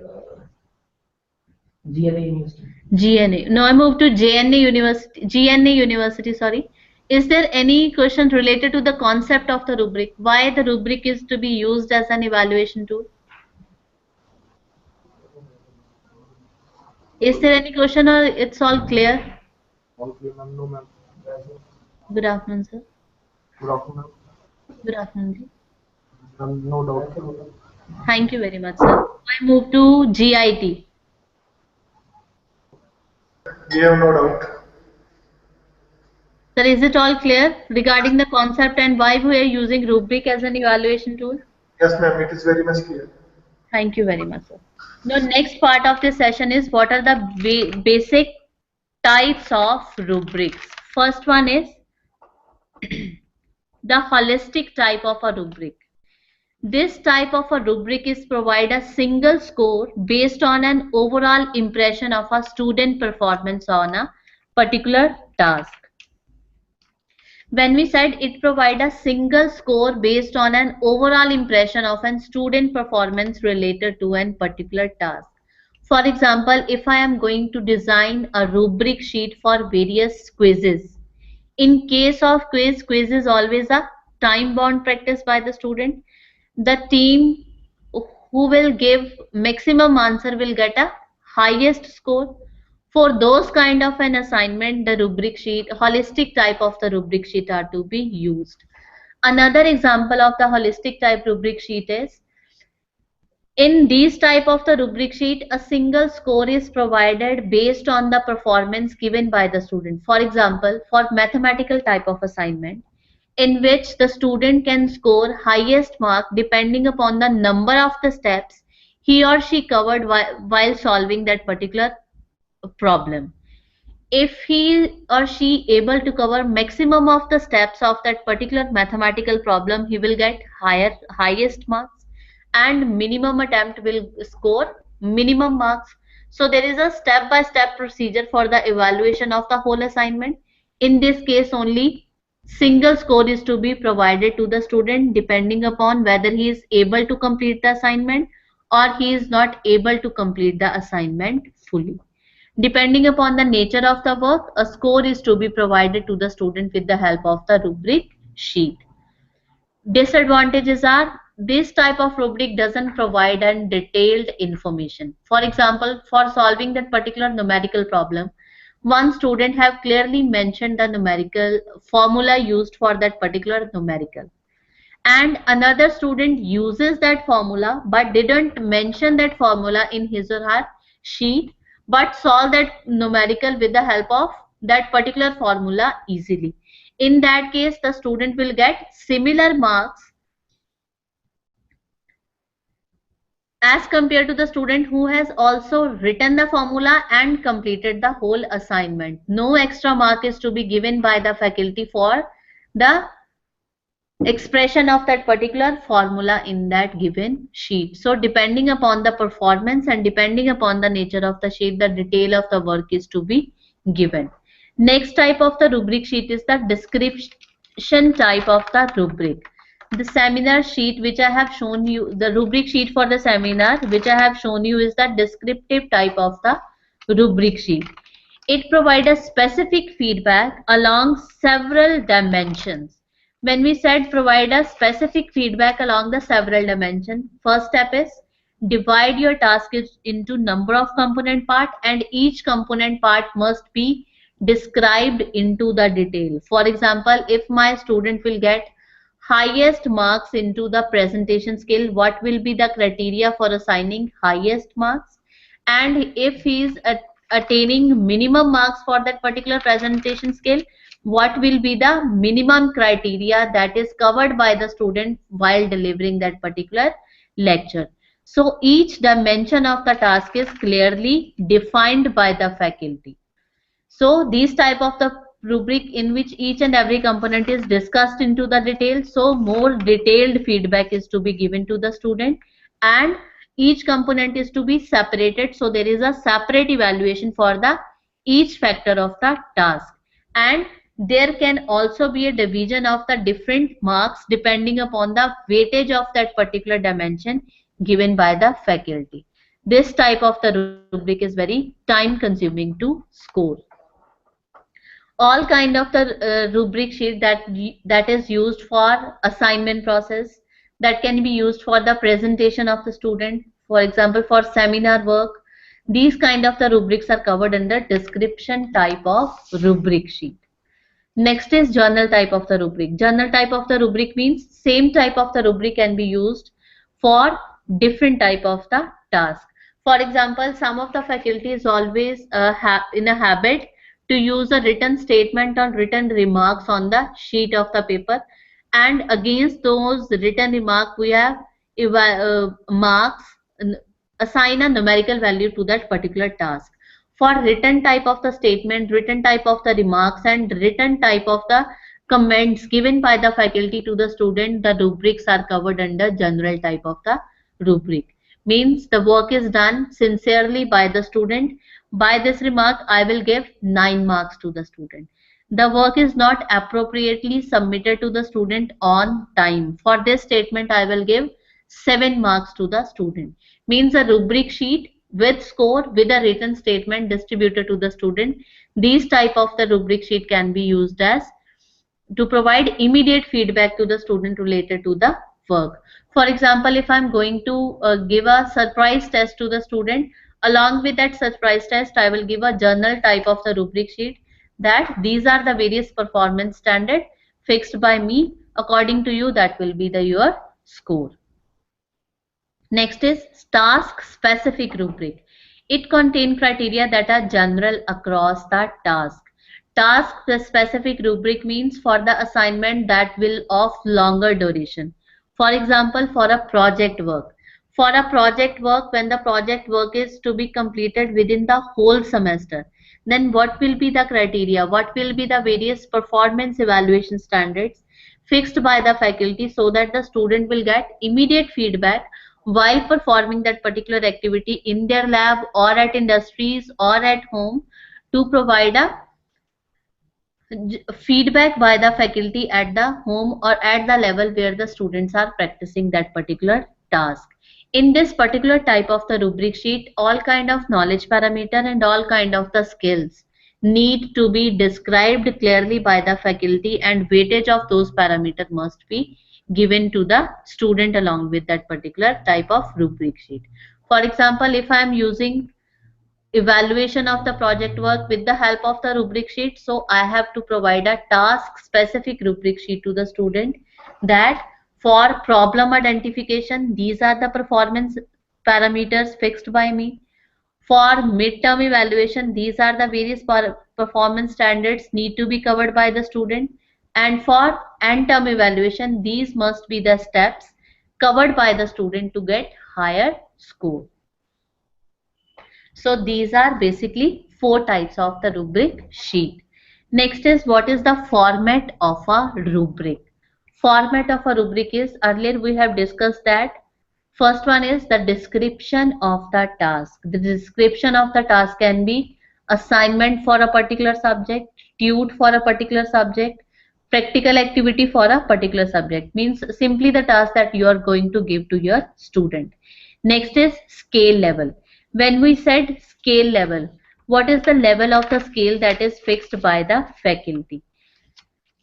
What are the highest expectation performance standards fixed by the faculty, and what are the minimum performance standards that is fixed by the faculty?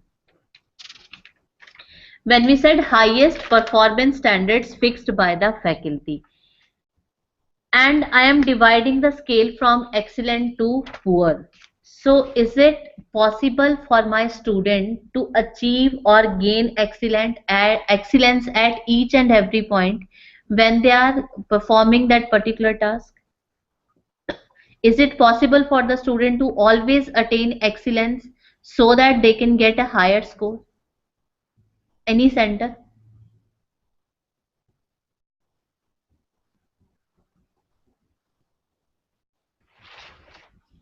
First I move to Odisha.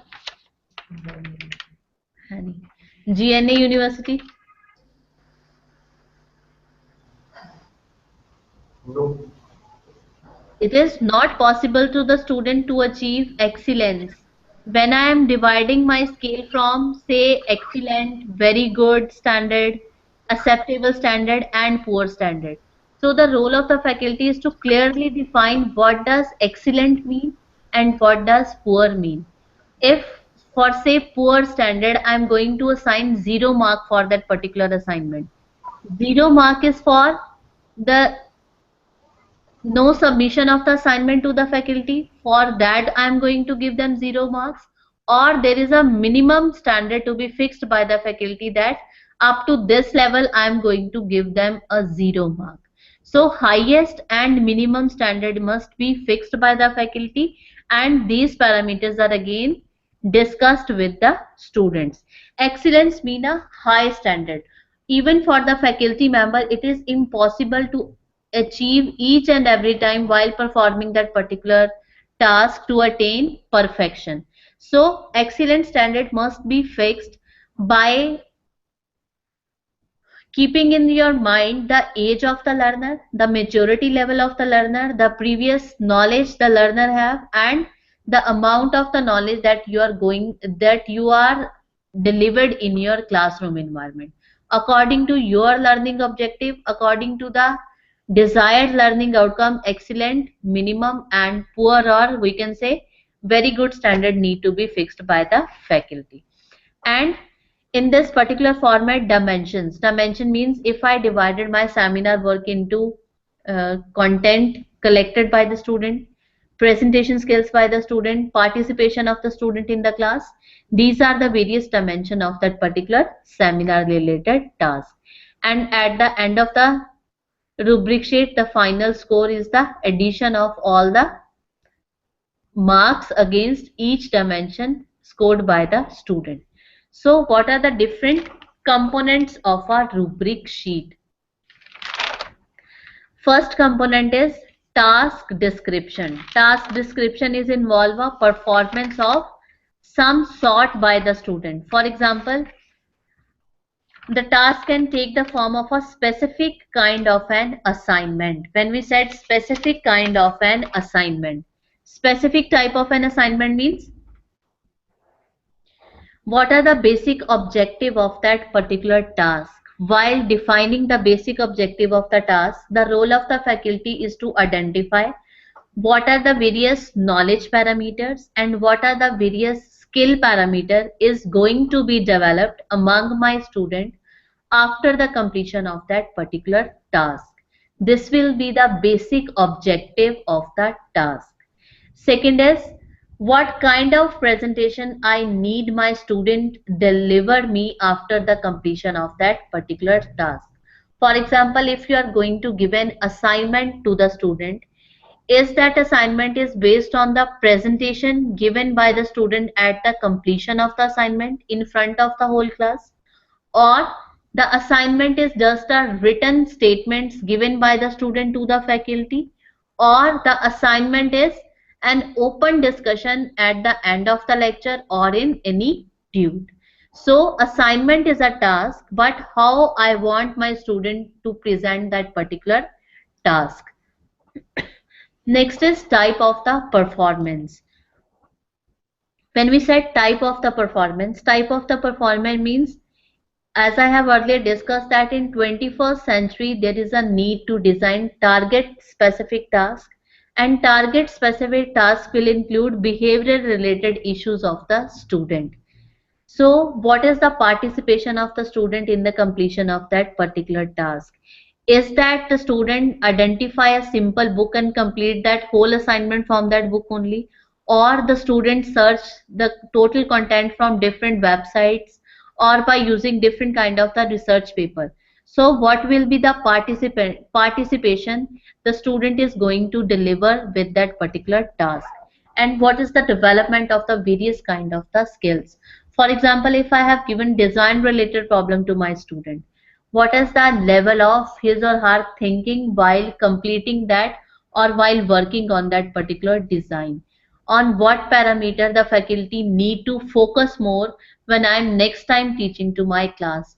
And what was the muddiest point of the previous lecture I need to be covered before the starting of my next topic into the class? And what are the behavioral expectation of the task? Whether the task is to be completed into the group, then what will be my group evaluation criteria?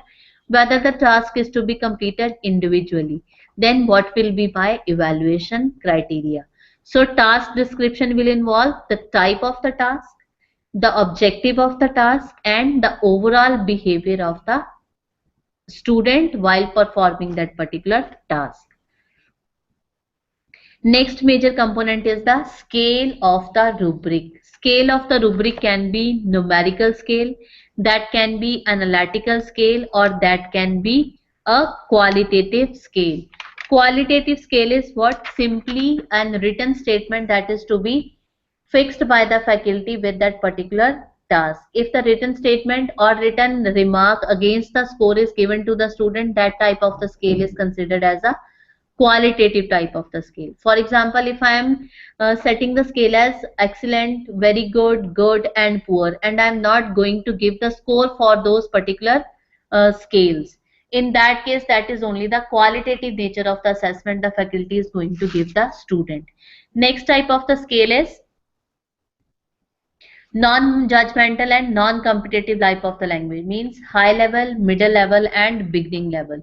Those kind of the scales are used as non-judgment and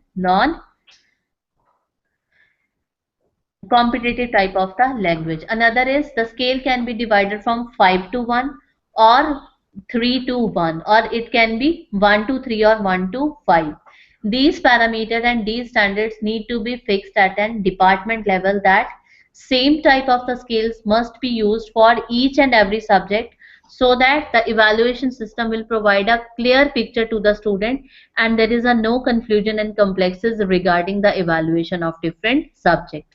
All the subject must be covered on the same scales that is used by the faculty. But for formative type of the assessment, when the faculty is individually providing a feedback to the student, in that case the faculty can use different type of the rubric sheet and also used different kind of the rubric scales for that particular class. This is regarding the scale. Next come to the dimensions. Dimensions are basically the division of the task into component parts, means divide the task into number of the dimension, but always kept in your mind that each task cannot be divided into more than 10 dimension. If the task is divided into more number of the dimension, means more rigorous the process of assessment is. Minimum the number of the dimension, minimum time period is required for the preparation of that particular rubric sheet. Next is when we are defining the dimensions. First role of the faculty is to identify the various knowledge parameters within that particular task and what are the various skill parameters related to that particular task. Then, while defining the dimension of the particular rubric sheet, the role of the faculty is to never overlap different knowledge and skill parameter. For example, if there is an involvement of the physical ability among the student for the completion of that particular task, so I will define dimension as psychometer ability among the student, or completion of the prototype model by the student in a one dimension only, and in my next dimension there is a development dimension related to the development of critical thinking, development of the attitude, and development of understanding and remembering of the whole concept related to that particular task. So similar kind of the knowledge parameter need to be clubbed against one dimension, and similar kind of skill parameter need to be clubbed against another kind of dimension. Next is description of the dimension. A rubric should contain at the very least a description or the highest level of performance in that dimension.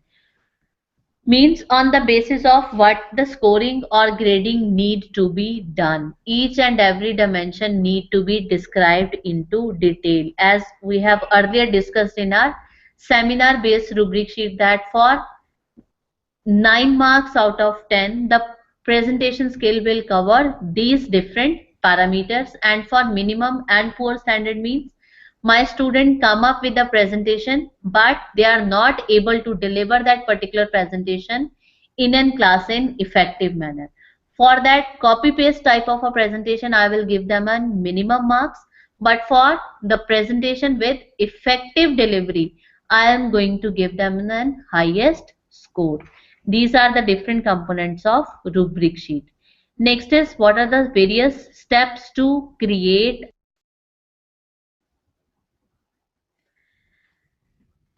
When we are constructing a rubric, there are 4 different stages need to be considered. First one is the reflecting stage. Reflecting stage means what was the objectives of the faculty when he is defining and deciding a rubric sheet. The first role is why this task is being designed. Why this task is being designed mean, is there any role of designing that particular task within the semester? For example, if I am going to give written assignments again and again to my student, the student will lost their motivation to complete that particular task. So there is always a diversification and there is always a need for designing that particular task.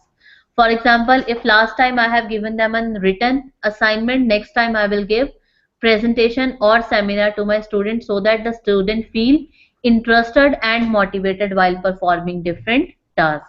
So first question need to be asked by the faculty is why this task is need to be designed. What was the effect of my last task? Means what was the performance delivered by my student during the last task?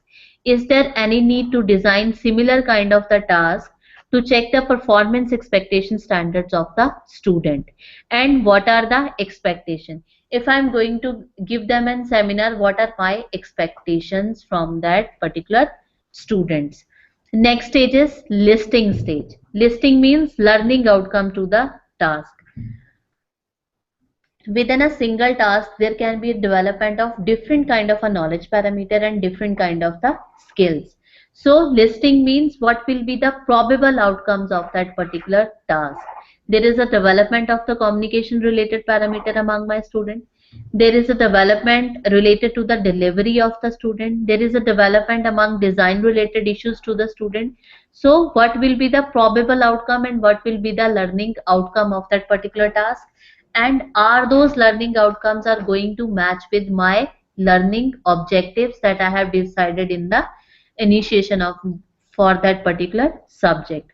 It will, this listing kind of the stage will help the faculty to define the dimension and the description of the scales for that particular rubric sheet. Next stage for an rubric sheet is grouping and labeling. In listing stage, we have identified various knowledge and skill parameter related to the task, and in next, we will club all those knowledge parameter in one dimension and skill parameter in another dimension. And last one is the application. Application means formation of the grid for that particular rubric. What will be the number of the dimension for that rubric? What will be the activity specification for that rubric? And what will be the scale that is used by the faculty for the completion of that particular rubric? Before we cover the next topic, that why they are useful, is there any question related to the different stages or types of the rubric? GNA University?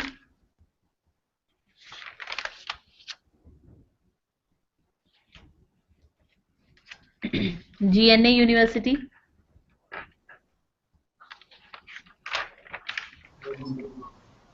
Yes, No, sir. Is ma'am. there any question? No, ma'am. Thank you very much. Now I move to GIT.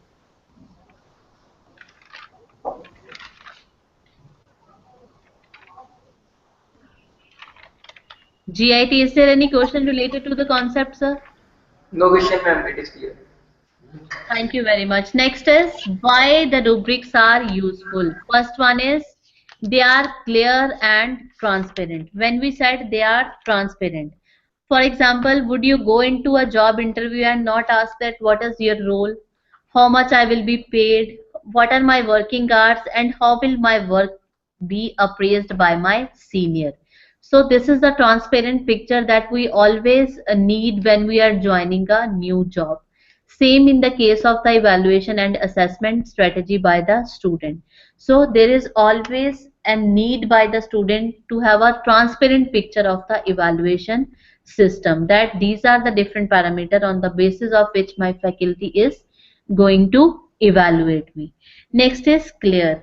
As we have earlier discussed that when we are preparing the rubric sheet, first, the rubric sheet must be prepared after the discussion with all the faculty member available in the department, and after that, rubric is to be discussed with the student. When the students are agreed and cleared on the various dimensions of the rubric, only then the rubric sheet is to be used by the faculty. Otherwise, there are some questions related to the evaluation always that, but I don't know what you wanted from that particular assignment, why my assignment will score this much of the marks, and how my assignment will get a C score and another assignment will get A score. So with the help of a clear and transparent picture, the student will know all the dimensions related to that particular task. Next is timely. Timely means when we are providing the feedback to the student at the end of the task, that is too late. There is no room for improvement by the student related to that particular task.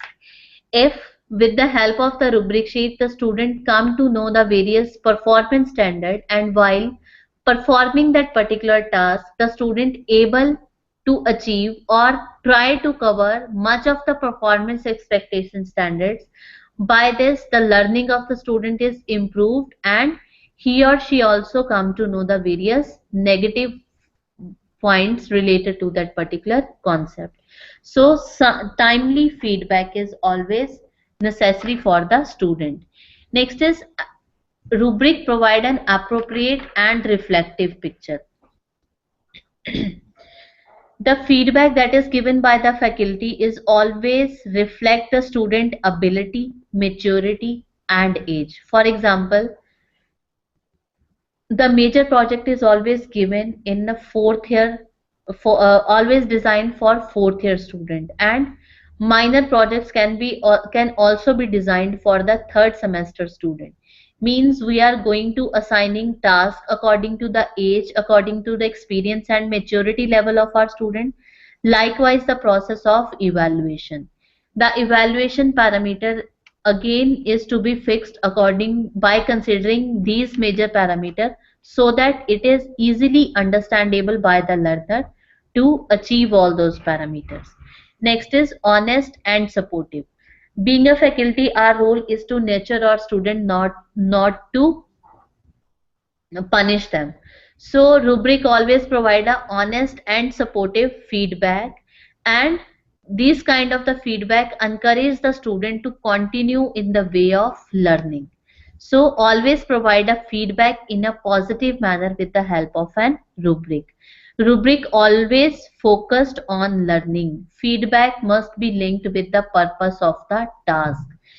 When the rubric sheet is given with the task, the feedback is related to the task that student is going to deliver in his or her next class. That feedback is not related to the previous experience of the student to the faculty. That feedback is not related to the behavioral related issues of the student. That feedback is totally focused on the learning component of the task. And enabling, receiving feedback without the opportunity to act upon is just a frustrating, limiting and counterproductive. Students sometimes best learn when they have immediate and quick feedback given by the faculty. So rubric will cover all those parameters. The last topic of this session is what is the checklist for the rubric, means what makes an effective rubric. There are three different parameters need to be considered for checking the effectiveness of the rubric. First one is the key evaluative criteria. Key evaluative criteria means in how much dimension I am going to divide my task. What will be the major components need to be covered in that particular task, and what will be the minimum components need to be covered by the student in that particular task. Next is range for each criteria. Range means scale for each criteria. Is it from 5 to 1 or from 3 to 1? What are the various parameters need to be fixed in terms of the marks? Next is weightage to each criteria. Depending upon the skill parameter involved, depending upon the knowledge parameter involved, each dimension need to be described in terms of weightage scores. So where to start? Being in faculty, first one is the role of the teacher is to define the learning outcomes and objective that the students are going to achieve. Means what are the highest performance standards fixed by the faculty and what are the minimum performance standards fixed by the faculty for that particular task. Next is what kind of the scales I am going to use for that particular rubric. Is it from excellent to poor or is it from good to poor? Next is what kind of the score. Is it numerical score? Is it qualitative score or a combination of both? And describe each criteria to the student so that they can also self-assess themselves. They can understand their strengths and weaknesses, and being in faculty, we also come to know the strengths and weaknesses of our session. And when we are designing the rubric, be practical when you are designing rubric. Means scoring must be objective and consistent. Second major parameter need to be considered, that fewer the dimension, then fewer the time required for the completion of that assessment process, and number of the tasks need to be performed in a single activity rather than overlapping of a different kind of the activity. So final checklist for the rubric is, does the rubric relate to the outcome being measured? If the assessment is to be addressed, critical thinking skill, does the rubric reflect that? Does it cover important dimension of the student performance? Does the criteria reflect current conception of excellence in the field? And does the rubric reflect what you emphasize in your teaching? What will be the highest and what will be the lowest possible standards? And is that scale and score is clear to every student? Is the rubric fair and free from biases? And does the rubric reward or penalize student based on scale unrelated to the outcome being measured? And this is the example of the rubric that we have prepared for the seminar. In this particular rubric sheet, the scale used is from 4 to 1, means from excellent to poor. In terms of weightage of the marks, above 81% will cover under excellent category and less than 40% will covered under poor category. If I'm going to give highest marks to the student, then first, if my first dimension is presentation skill, I need to describe each and every dimension in very detail. For highest marks for presentation skill, first one is hold attention of the entire audience with the use of direct eye contact, seldom looking at the notes, excellent communication skills, speaks with voice modulations to maintain audience interest and emphasize key points and make best utilization of the time. And if I'm going to give poor marks to my student, that is less than 40%, means the student display minimum eye contact with the audience, reading mostly from the notes and slides, and speaks in uneven volume with little or no reflection. Means for my highest score and for my low score, I need to describe each and every dimension. Likewise, in the case of information collected, utilization of visual aid and class participation. This is the example of a seminar sheet. So this is all about the concept, types, advantages and uses of the rubric. Is there any question from the center? GNA University?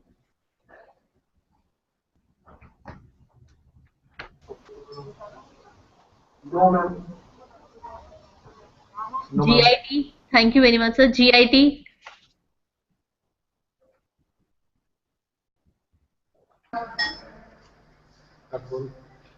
No question, ma'am. Now I request all the participants to kindly divide yourself into groups. I request the local coordinator to kindly divide the participants into number of the group, and each group will prepare a rubric sheet for a project, for a major project work.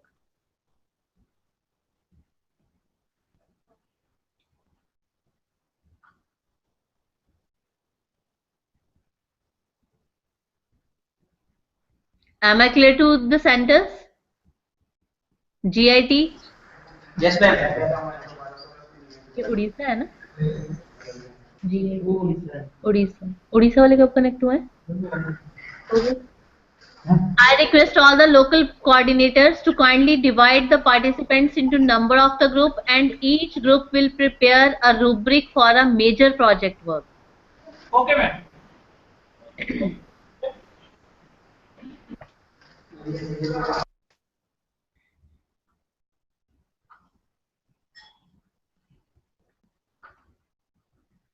कितने बजे तक होता है हमारा session? 4 o'clock. हमारा mic on है ना? At 3:40 we will discuss this task. Up to 3:40 you have to complete the rubric for the project work. and we will have presentation from each center from 3:30 onwards. Excuse me, ma'am. Hello, ma'am. Yes, Hello, yes, yes, sir. ma'am. In rubric, body language is considered or not?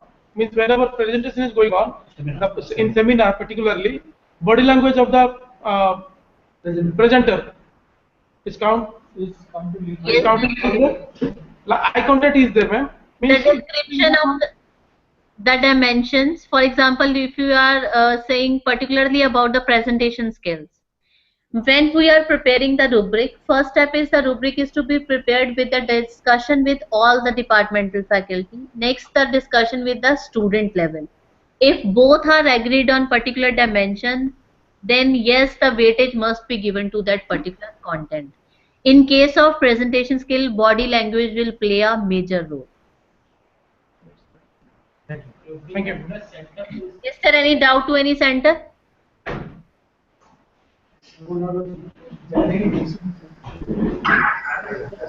Any rubric for any task, if the parameters.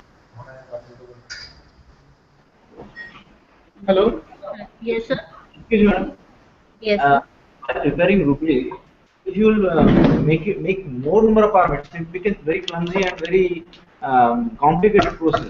So how to reduce the parameters? Is there any process to reduce the number of parameters to evaluate a particular task? Can you please pardon, sir? Your voice is not clear to. And while preparing any rubric for a job, if the number of parameters are too many, then it becomes very complicated. So how to reduce The it? first rule is never increase the dimension of the rubric more than 10. And next is when you are deciding a rubric for a particular concept, identify the different knowledge parameter and different skills parameter that is going to be developed in the student. And depending upon those knowledge and skill parameters, similar type of the concept need to be clubbed under one dimension. Thank you, madam.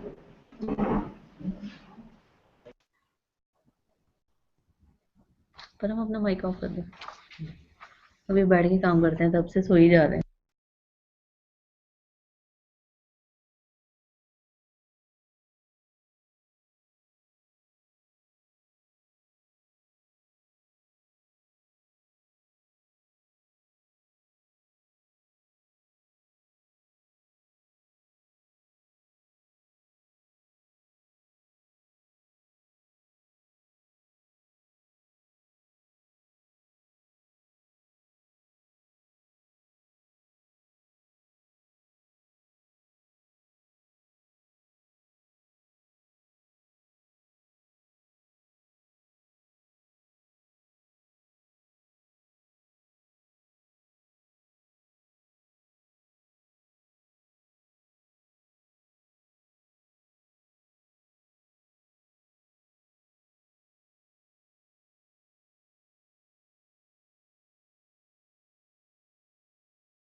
Hello. Even if the student is able to publish नहीं publish तो सिर्फ excellent तो भैया जैसे आप hello From which center, sir, you are calling? I'm from yes from GIT ma'am. Yes, sir.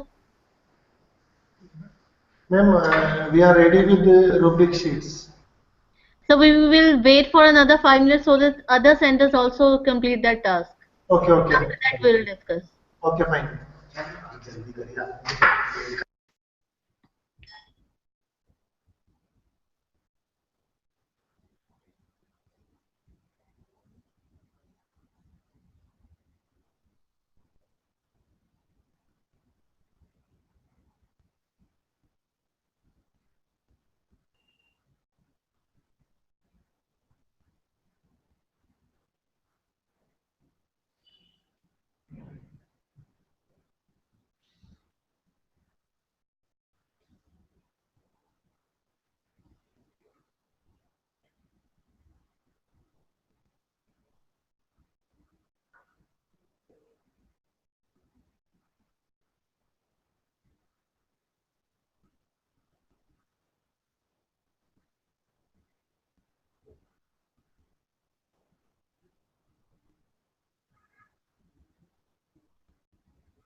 Orissa में पता वो गवर्नमेंट यूनिवर्सिटी है जहाँ पे आप जा रहे हो?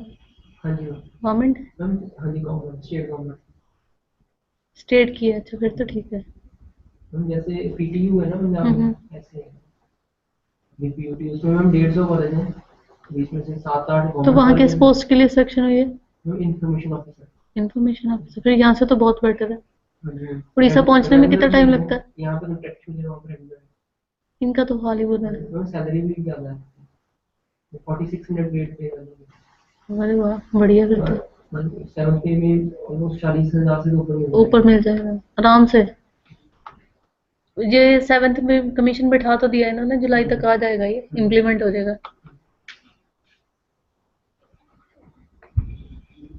वहां पे काम यहाँ से कम होगा? नहीं कम होगा। वहां पे काम कब होता है? जब सेमेस्टर शुरू होता है, सेमेस्टर एंड होता है, बीच में ज्यादा काम नहीं होगा। सर ने बेसिकली यही ज्यादातर काम है, ये वाला ट्रेनिंग वाला, ये वाला भी और ज्यादातर जो मतलब उनका वर्क वहाँ पे वो है ना पटना एक सर है, फिर तो वो काम कराएंगे, उनको पता है तुम्हें ये आता है। 8 बजे तो खुद बैठे रहते हैं यूनिवर्सिटी वाइस चांसलर खुद 8 बजे बैठे रहते हैं, बाकी बंदे कौन जाएंगे? बाकी कौन जाएंगे? और जो क्लोज होंगे वो तो वैसे नहीं जा पाएंगे। तो पीएचडी सर के साथ ही करनी है? नहीं सर इलेक्ट्रॉनिक्स की मैं कंप्यूटर से नहीं इसी वाले कंप्यूटर को गाइड नहीं करते? सर कह रहे थे वैसे यूनिवर्सिटी में है प्रोफेसर, उनके नाम ही होगा उनका, सिर्फ बच्चा उनसे खुद ही मेरा काम कहीं भी करो खुद ही करते हैं। यहाँ जो हमारे संजय शर्मा सर हैं सिविल के, इनका इमेज कैसा है बाहर? मतलब जैसे मुझे पीएचडी करनी है तो इनके साथ कर लेनी चाहिए। मेरी इन्वायरमेंट इंजीनियरिंग है ना स्पेशलाइजेशन, तो सर इन्वायरमेंट के ही गाइड है। मैं इसलिए सोच रही हूँ ये ना मैं फंस ही जाऊँ, और है भी अपने इंस्टीट्यूट में, मैं छोड़ भी नहीं सकती है ना। नहीं जैसे तुम लोगों को पता होता ना कि ये करवाते भी हैं कुछ, कैसे नाम के ही हैं। करवाने का तो पता नहीं तुम्हारे हॉस्टल में है ना, इनके साथ तो 7 लोग पीएचडी कर रहे हैं। मैं पूछ के बता दूंगा। पूछना ही करवाते हैं कुछ, क्योंकि मैं पूछूंगी तो अजीब लगता है। अपना इंटरनली ये होता है, फिर बंदा छोड़ भी नहीं पाता।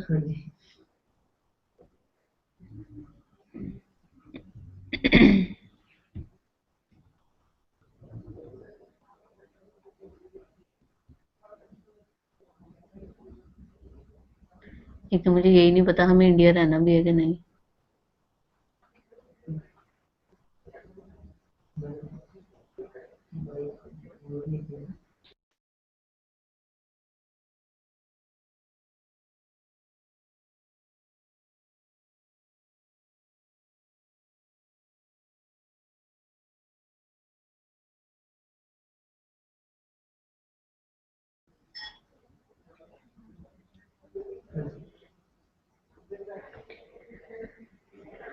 पहले हमसे JIT ने बात करी थी, है ना?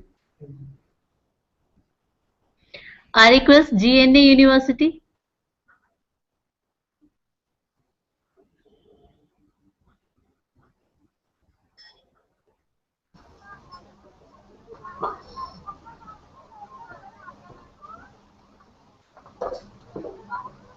So can we start the discussion on the topic? Yes, ma'am.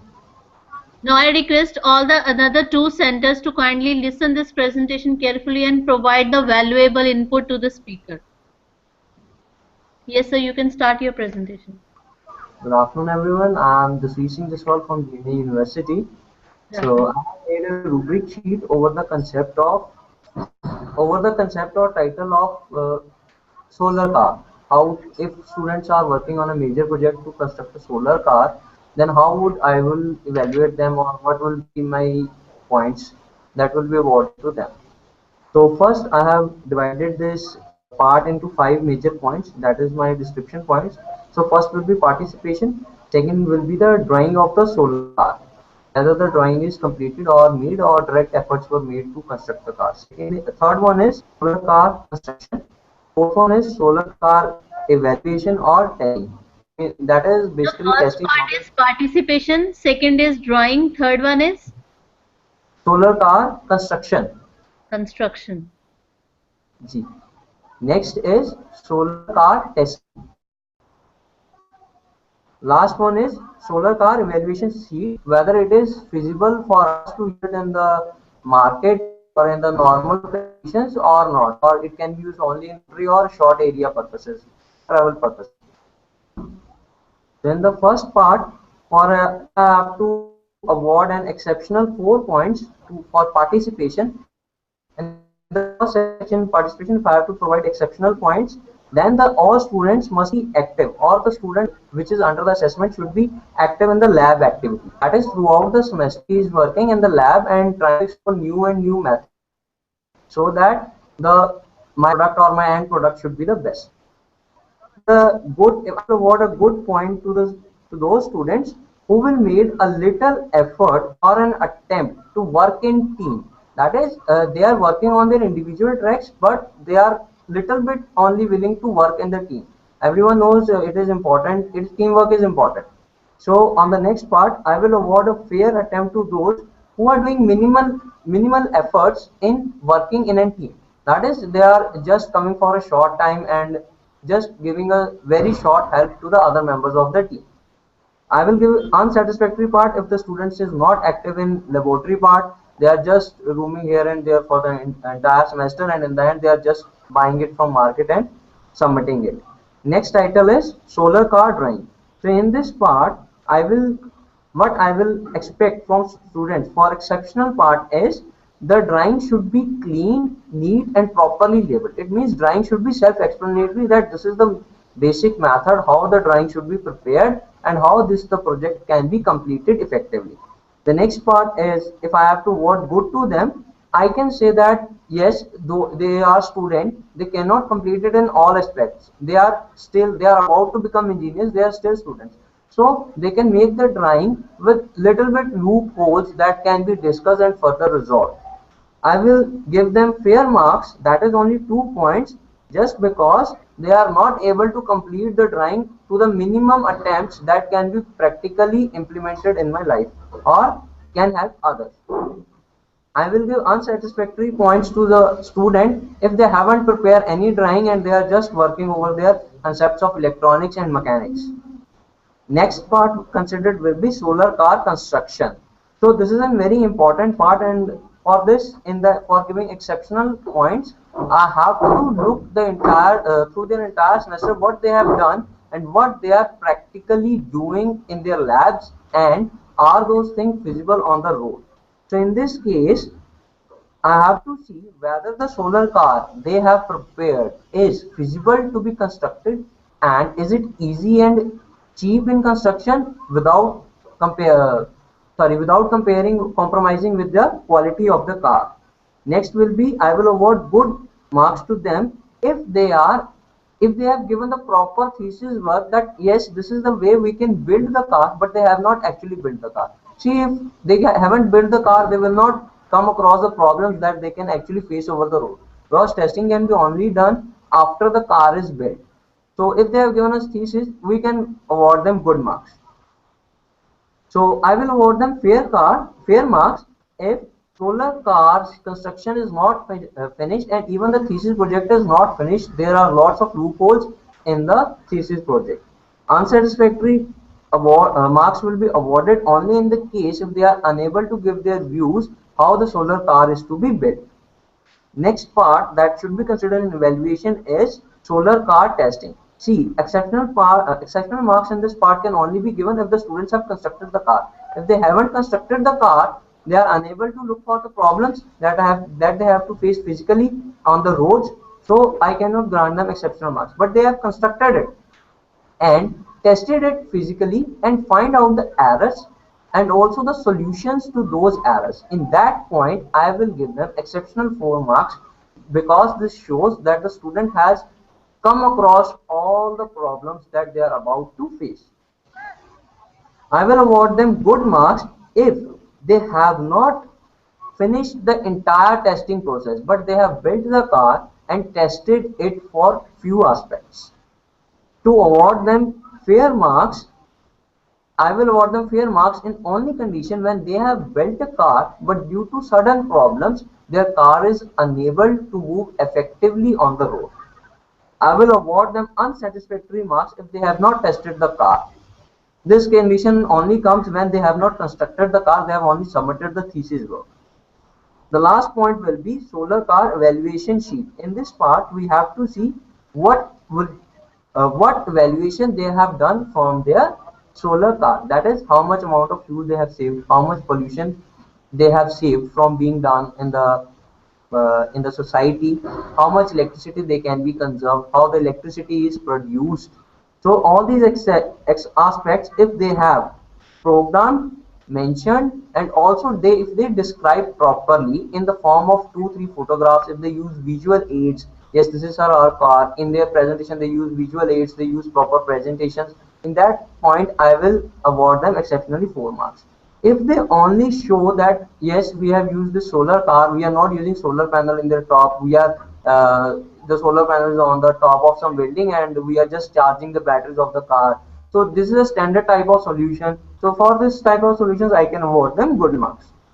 To award fair marks to them, I will award them fair marks in the condition where they have copy pasted the already existed material and constructed a solar car.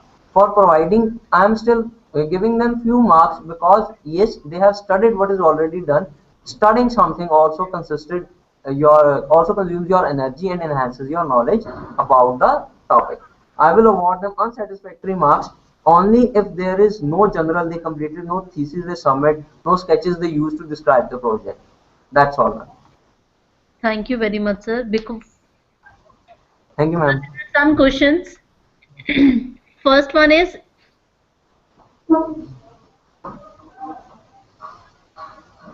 the rubric sheet that is designed by you on solar car, is this rubric sheet is for the summative type of the assessment? Ma'am, it is for practical also. I am giving a section. You are going to use that rubric sheet at the end of the semester, or you are going to give this type of evaluation within the semester?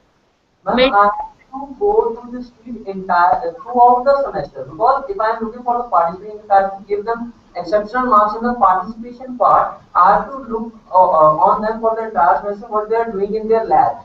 If they are not performing in lab, this means they are just copy pasting. So I cannot evaluate it in the proper manner. Type of the rubric sheet you are going to use within the semester and at the end of the semester too.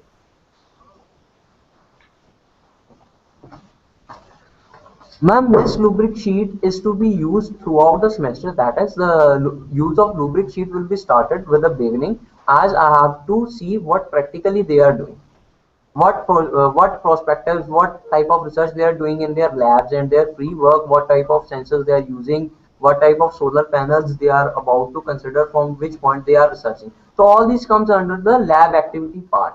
So to assess that, I have to start the use of rubric sheet from the start of the semester, and it will be completed at the end of the semester at the time of their presentation, because that will show that how good they are able to present themselves and what type of research and test results they have collected from the rubric sheet. So it will be used throughout the semester. Throughout the semester. Thank you very much. Before I have add some kind of information to the rubric sheet, I first request GIT.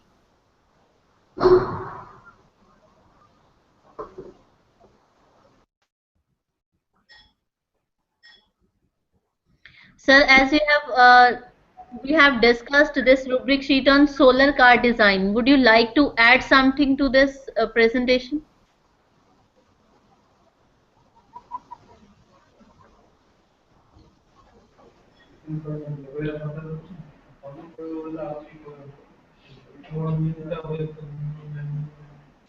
I request GIT, can you able to hear me, sir?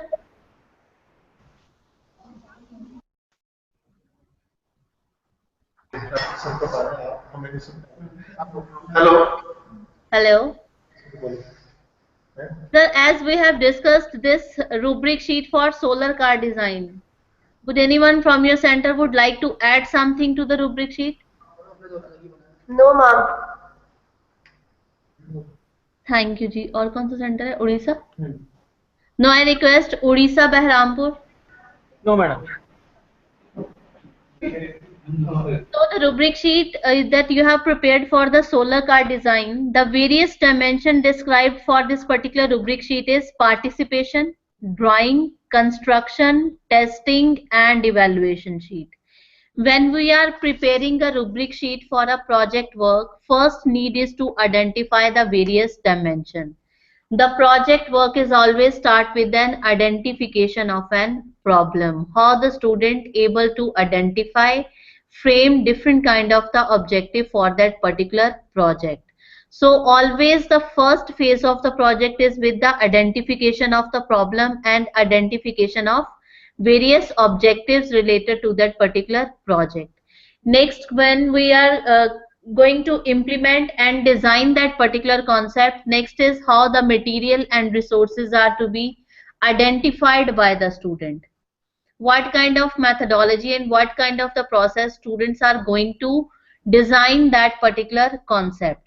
And at the end of the semester, once the project is completed, at that time presentation skill will have maximum number of the weightage, whether in the form of the presentation given by the student, whether in the form of the written report submitted by the student, and whether in the form of the prototype models built by the student.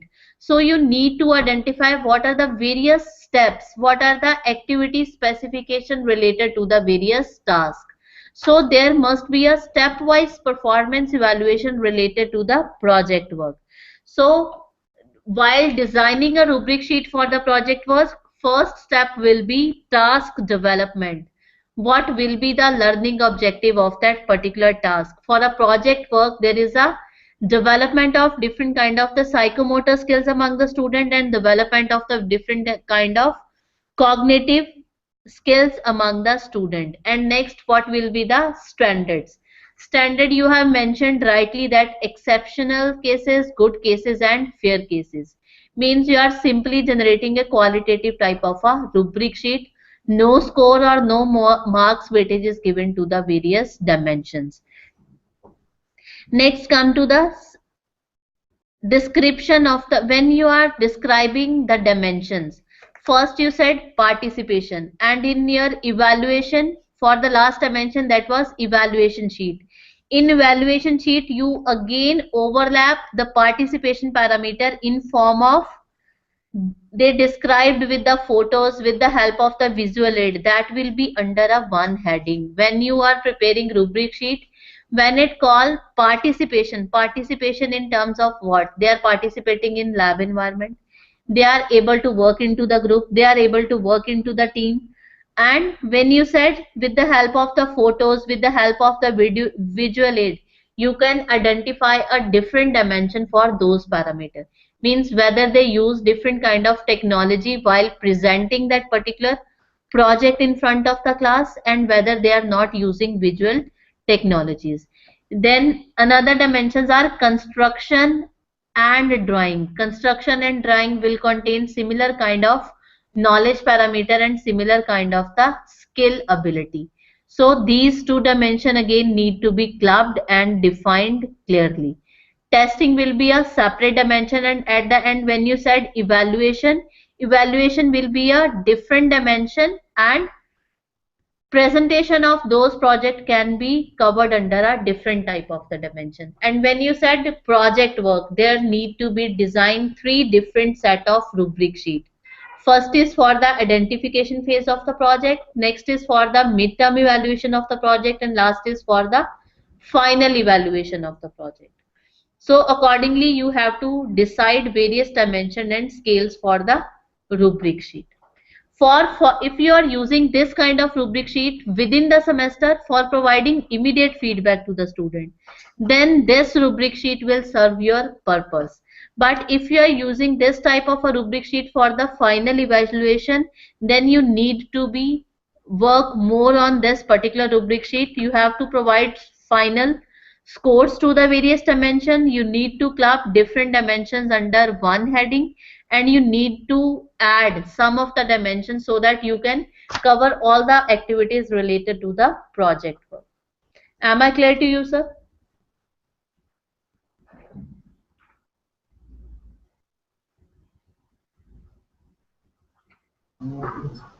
GNA University? Yes, ma'am. Thank you very much. Now we move to GIT College.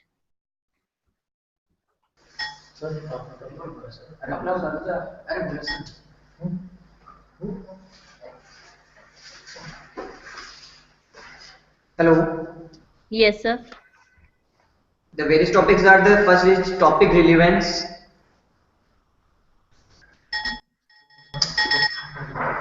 The second one is Hello. hello. First one is topic relevance. Topic relevance. Next one is literature survey. Literature survey. Presentation skill. Presentation skill. Report content. After that, content. Report content. Report content. Functional and non-functional requirements.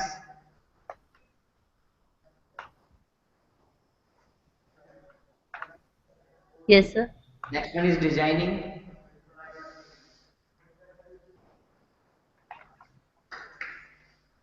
Next one is front end and back end coding.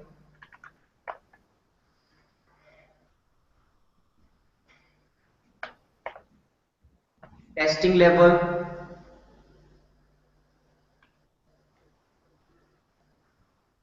And finally it's Viva. And the scale that is used for this rubric? For topic relevance, the topic is quite topic should be innovative. It should be research oriented. The scale used for this particular rubric sheet? Scale excellent, good, fair, poor. Excellent, good, fair, poor. Okay.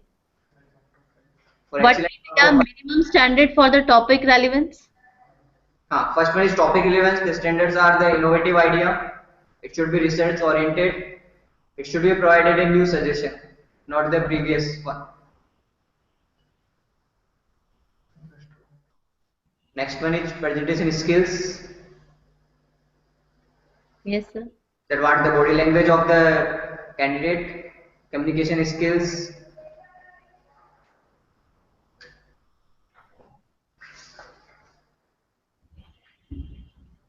Under literature survey, what will be the highest and minimum standards? Literature survey, that the topic should be relevant to the current topics. Topic should be relevant to the each project. That if we study the previous papers, we study the previous which have implemented earlier. Depth of the project. That what we have studied earlier. What the project earlier built. That's all. And what about functional and non-functional relevance? Functional and non-functional relevance is shown that the internal and the external parts of the project. Like, let us suppose if you want to develop any kind of model like robot, So the internal aspects of the model is the how the motor will work, how the elements parts be connected with each other. That all belong to with internal parts. The functionality of the prototype model built by the students. Yes, ma'am. Yes, Okay. And what about designing? Ma'am, in designing, we have several UML diagram like state chart diagram, interaction diagram, entity relationship diagram, class diagram, object diagram, Okay. algorithms, etc. like DFD or CFD. So by the help of these 9 diagrams, we can easily evaluate the student performance in designing phase. And the functionality and non-functionality of that prototype model will be covered after this design? Yes, ma'am. Yes, ma'am. After this design? Na? Yes, ma'am. Okay. Then coding?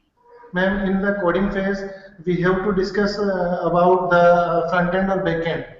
Like if we are going to discuss about front end coding, then C. And this step will come after functionality? Yes, ma'am. That will come after functionality of the project. Okay. So when we discussed about front end or back end coding, in back end side we check that student will use proper database or not. So on the behalf of such type of selection, we decided that the student performance is excellent, good or fair or poor. This is all about your rubric? Yes, ma'am. Yes, ma'am. This rubric is for the end of the semester or within the semester? Ma'am, in our college, we follow up the 2 types of project like minor or major. These all projects are completed within the 3 months duration, within the gap of 3 month duration. So this rubric sheet is continued with all month from starting to end. The whole semester? Whole semester. Thank you very much. So you have divided your total task into 9 and 10 number of dimensions. Yes, ma'am. First dimension is the topic relevance. Topic relevance means how the topic is innovative, how the topic is socially feasible, economically feasible for the society. And your scales are from excellent to poor. When you set literature survey means topic covered or number of the paper to be completed by the students. Thanks. This is about literature survey. Yes, ma'am. Then the content of the report. The content of the report will again include literature survey. It will again include the topic relevance. All kind of the theoretical framework is to be covered under the content of the report. Yes, ma'am. So you need to either cover literature survey and relevance of the topic. The dimension that is topic relevance, that you can change into identification of the topic.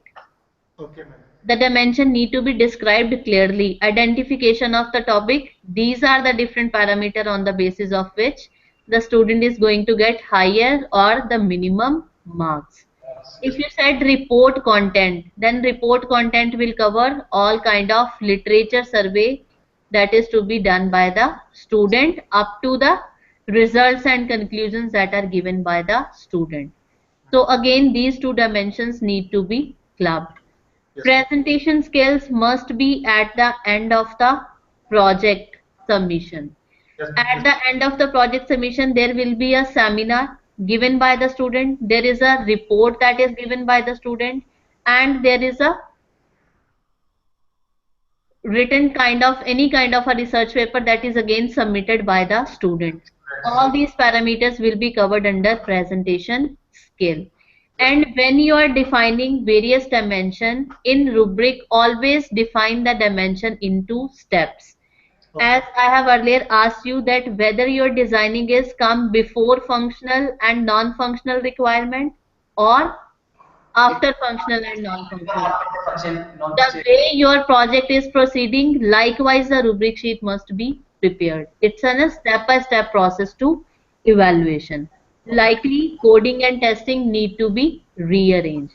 When you said individual marks for Viva, it will cover under the heading of class participation. Then class participation will include presentation by participation of the student into teamwork, participation of the student into question answer session given by paused by the faculty as well as by the student, and how they respond when the other students are delivering their project performance. Yes, These ma'am. kind of evaluations need to be covered. Otherwise, it's a nice job done. Yes, thank Thank you. you very much. Next center is GNA रह गया ना? कौन सा? Behrampur. Now I move to Odisha, Behrampur. Yes, madam. Yes. Uh, Actually, madam, you have prepared a rubric sheet for a major project for signature verification. Yes, sir. Go ahead. In this project, actually, what you have done, we have broken down the project into 4 stages. In the first stage, well, in the beginning itself, field selection and problem statement and hypothesis, literature survey, feasibility analysis for cost, time, and technical skills. In the Problem second, statement, literature survey. literature survey, feasibility analysis for Feasibility. cost, time, and technical skills required. In the second stage, the students are going for data collection, skill development, algorithm and coding, Skill, data analysis. data analysis, skill development. Okay. Uh, Algorithm. in which they are going for the study of algorithms and coding. Mm-hmm. Then they are preparing clear plan of action with deadlines, with Gantt chart. In stage number 3, they are going for the evaluation with list of works done, quality of work they have done with results, percentage of attendance in the lab, percentage of work they have completed out of they have planned, and finally in stage number 4 they are going for presentation with report and the slides, and the model they have built they will go for a demo. Finally, the last evaluation is paper published or authenticity of the work they have done. This much parameters we are setting for the evaluation of the project, major project. And the scale that is used for that particular rubric? Yes, madam, I'm not getting. The scales that can be used for this rubric? That's it. Outstanding, excellent, good, satisfactory. What's the difference between outstanding and excellent? What are the parameters I have told right now? If it is satisfying all the parameters, then you can say outstanding. If the paper is not published for that work, then we will go for excellent. If paper is not published and the work of the complete work is not done, around 80% is over, that is good, and about 60% of work is over, then it is satisfactory. Thank you very much. Thank you, madam. As the center Odisha have discussed, basically the rubric for the project work is divided into these different steps. First one is the rubric is to be prepared for the beginning of the project. And next, the designing phase, implementation phase, and last, the evaluation phase. Sometimes the submission of the paper is a requirement related to the project work, but it is up to the quality of the work the student are going to produce with the help of that particular project. It can be included or not to be included in the project work. So according to me, for Odisha Center, the scale that is used for this rubric sheet need to be revised. If you are said outstanding and excellent, these are the two parameter, or these are the two different terms that can be used simultaneously for similar kind of an activities. Outstanding and excellent, again you have fixed two higher standards for the students to achieve. There must be a one higher standard, one medium standard, and one low standard, so that it cannot confuse the student regarding to the scoring process. Either there is a outstanding performance or excellent performance, after that good and poor or average type of a performance. So scale, the identification of the scale need to be defined again, otherwise it's a best rubric for the project work. The project is always evaluated in these different stages and dimensions you have described very clearly without any overlapping. Thank you. Yes, from any side, is there any query related to the topic?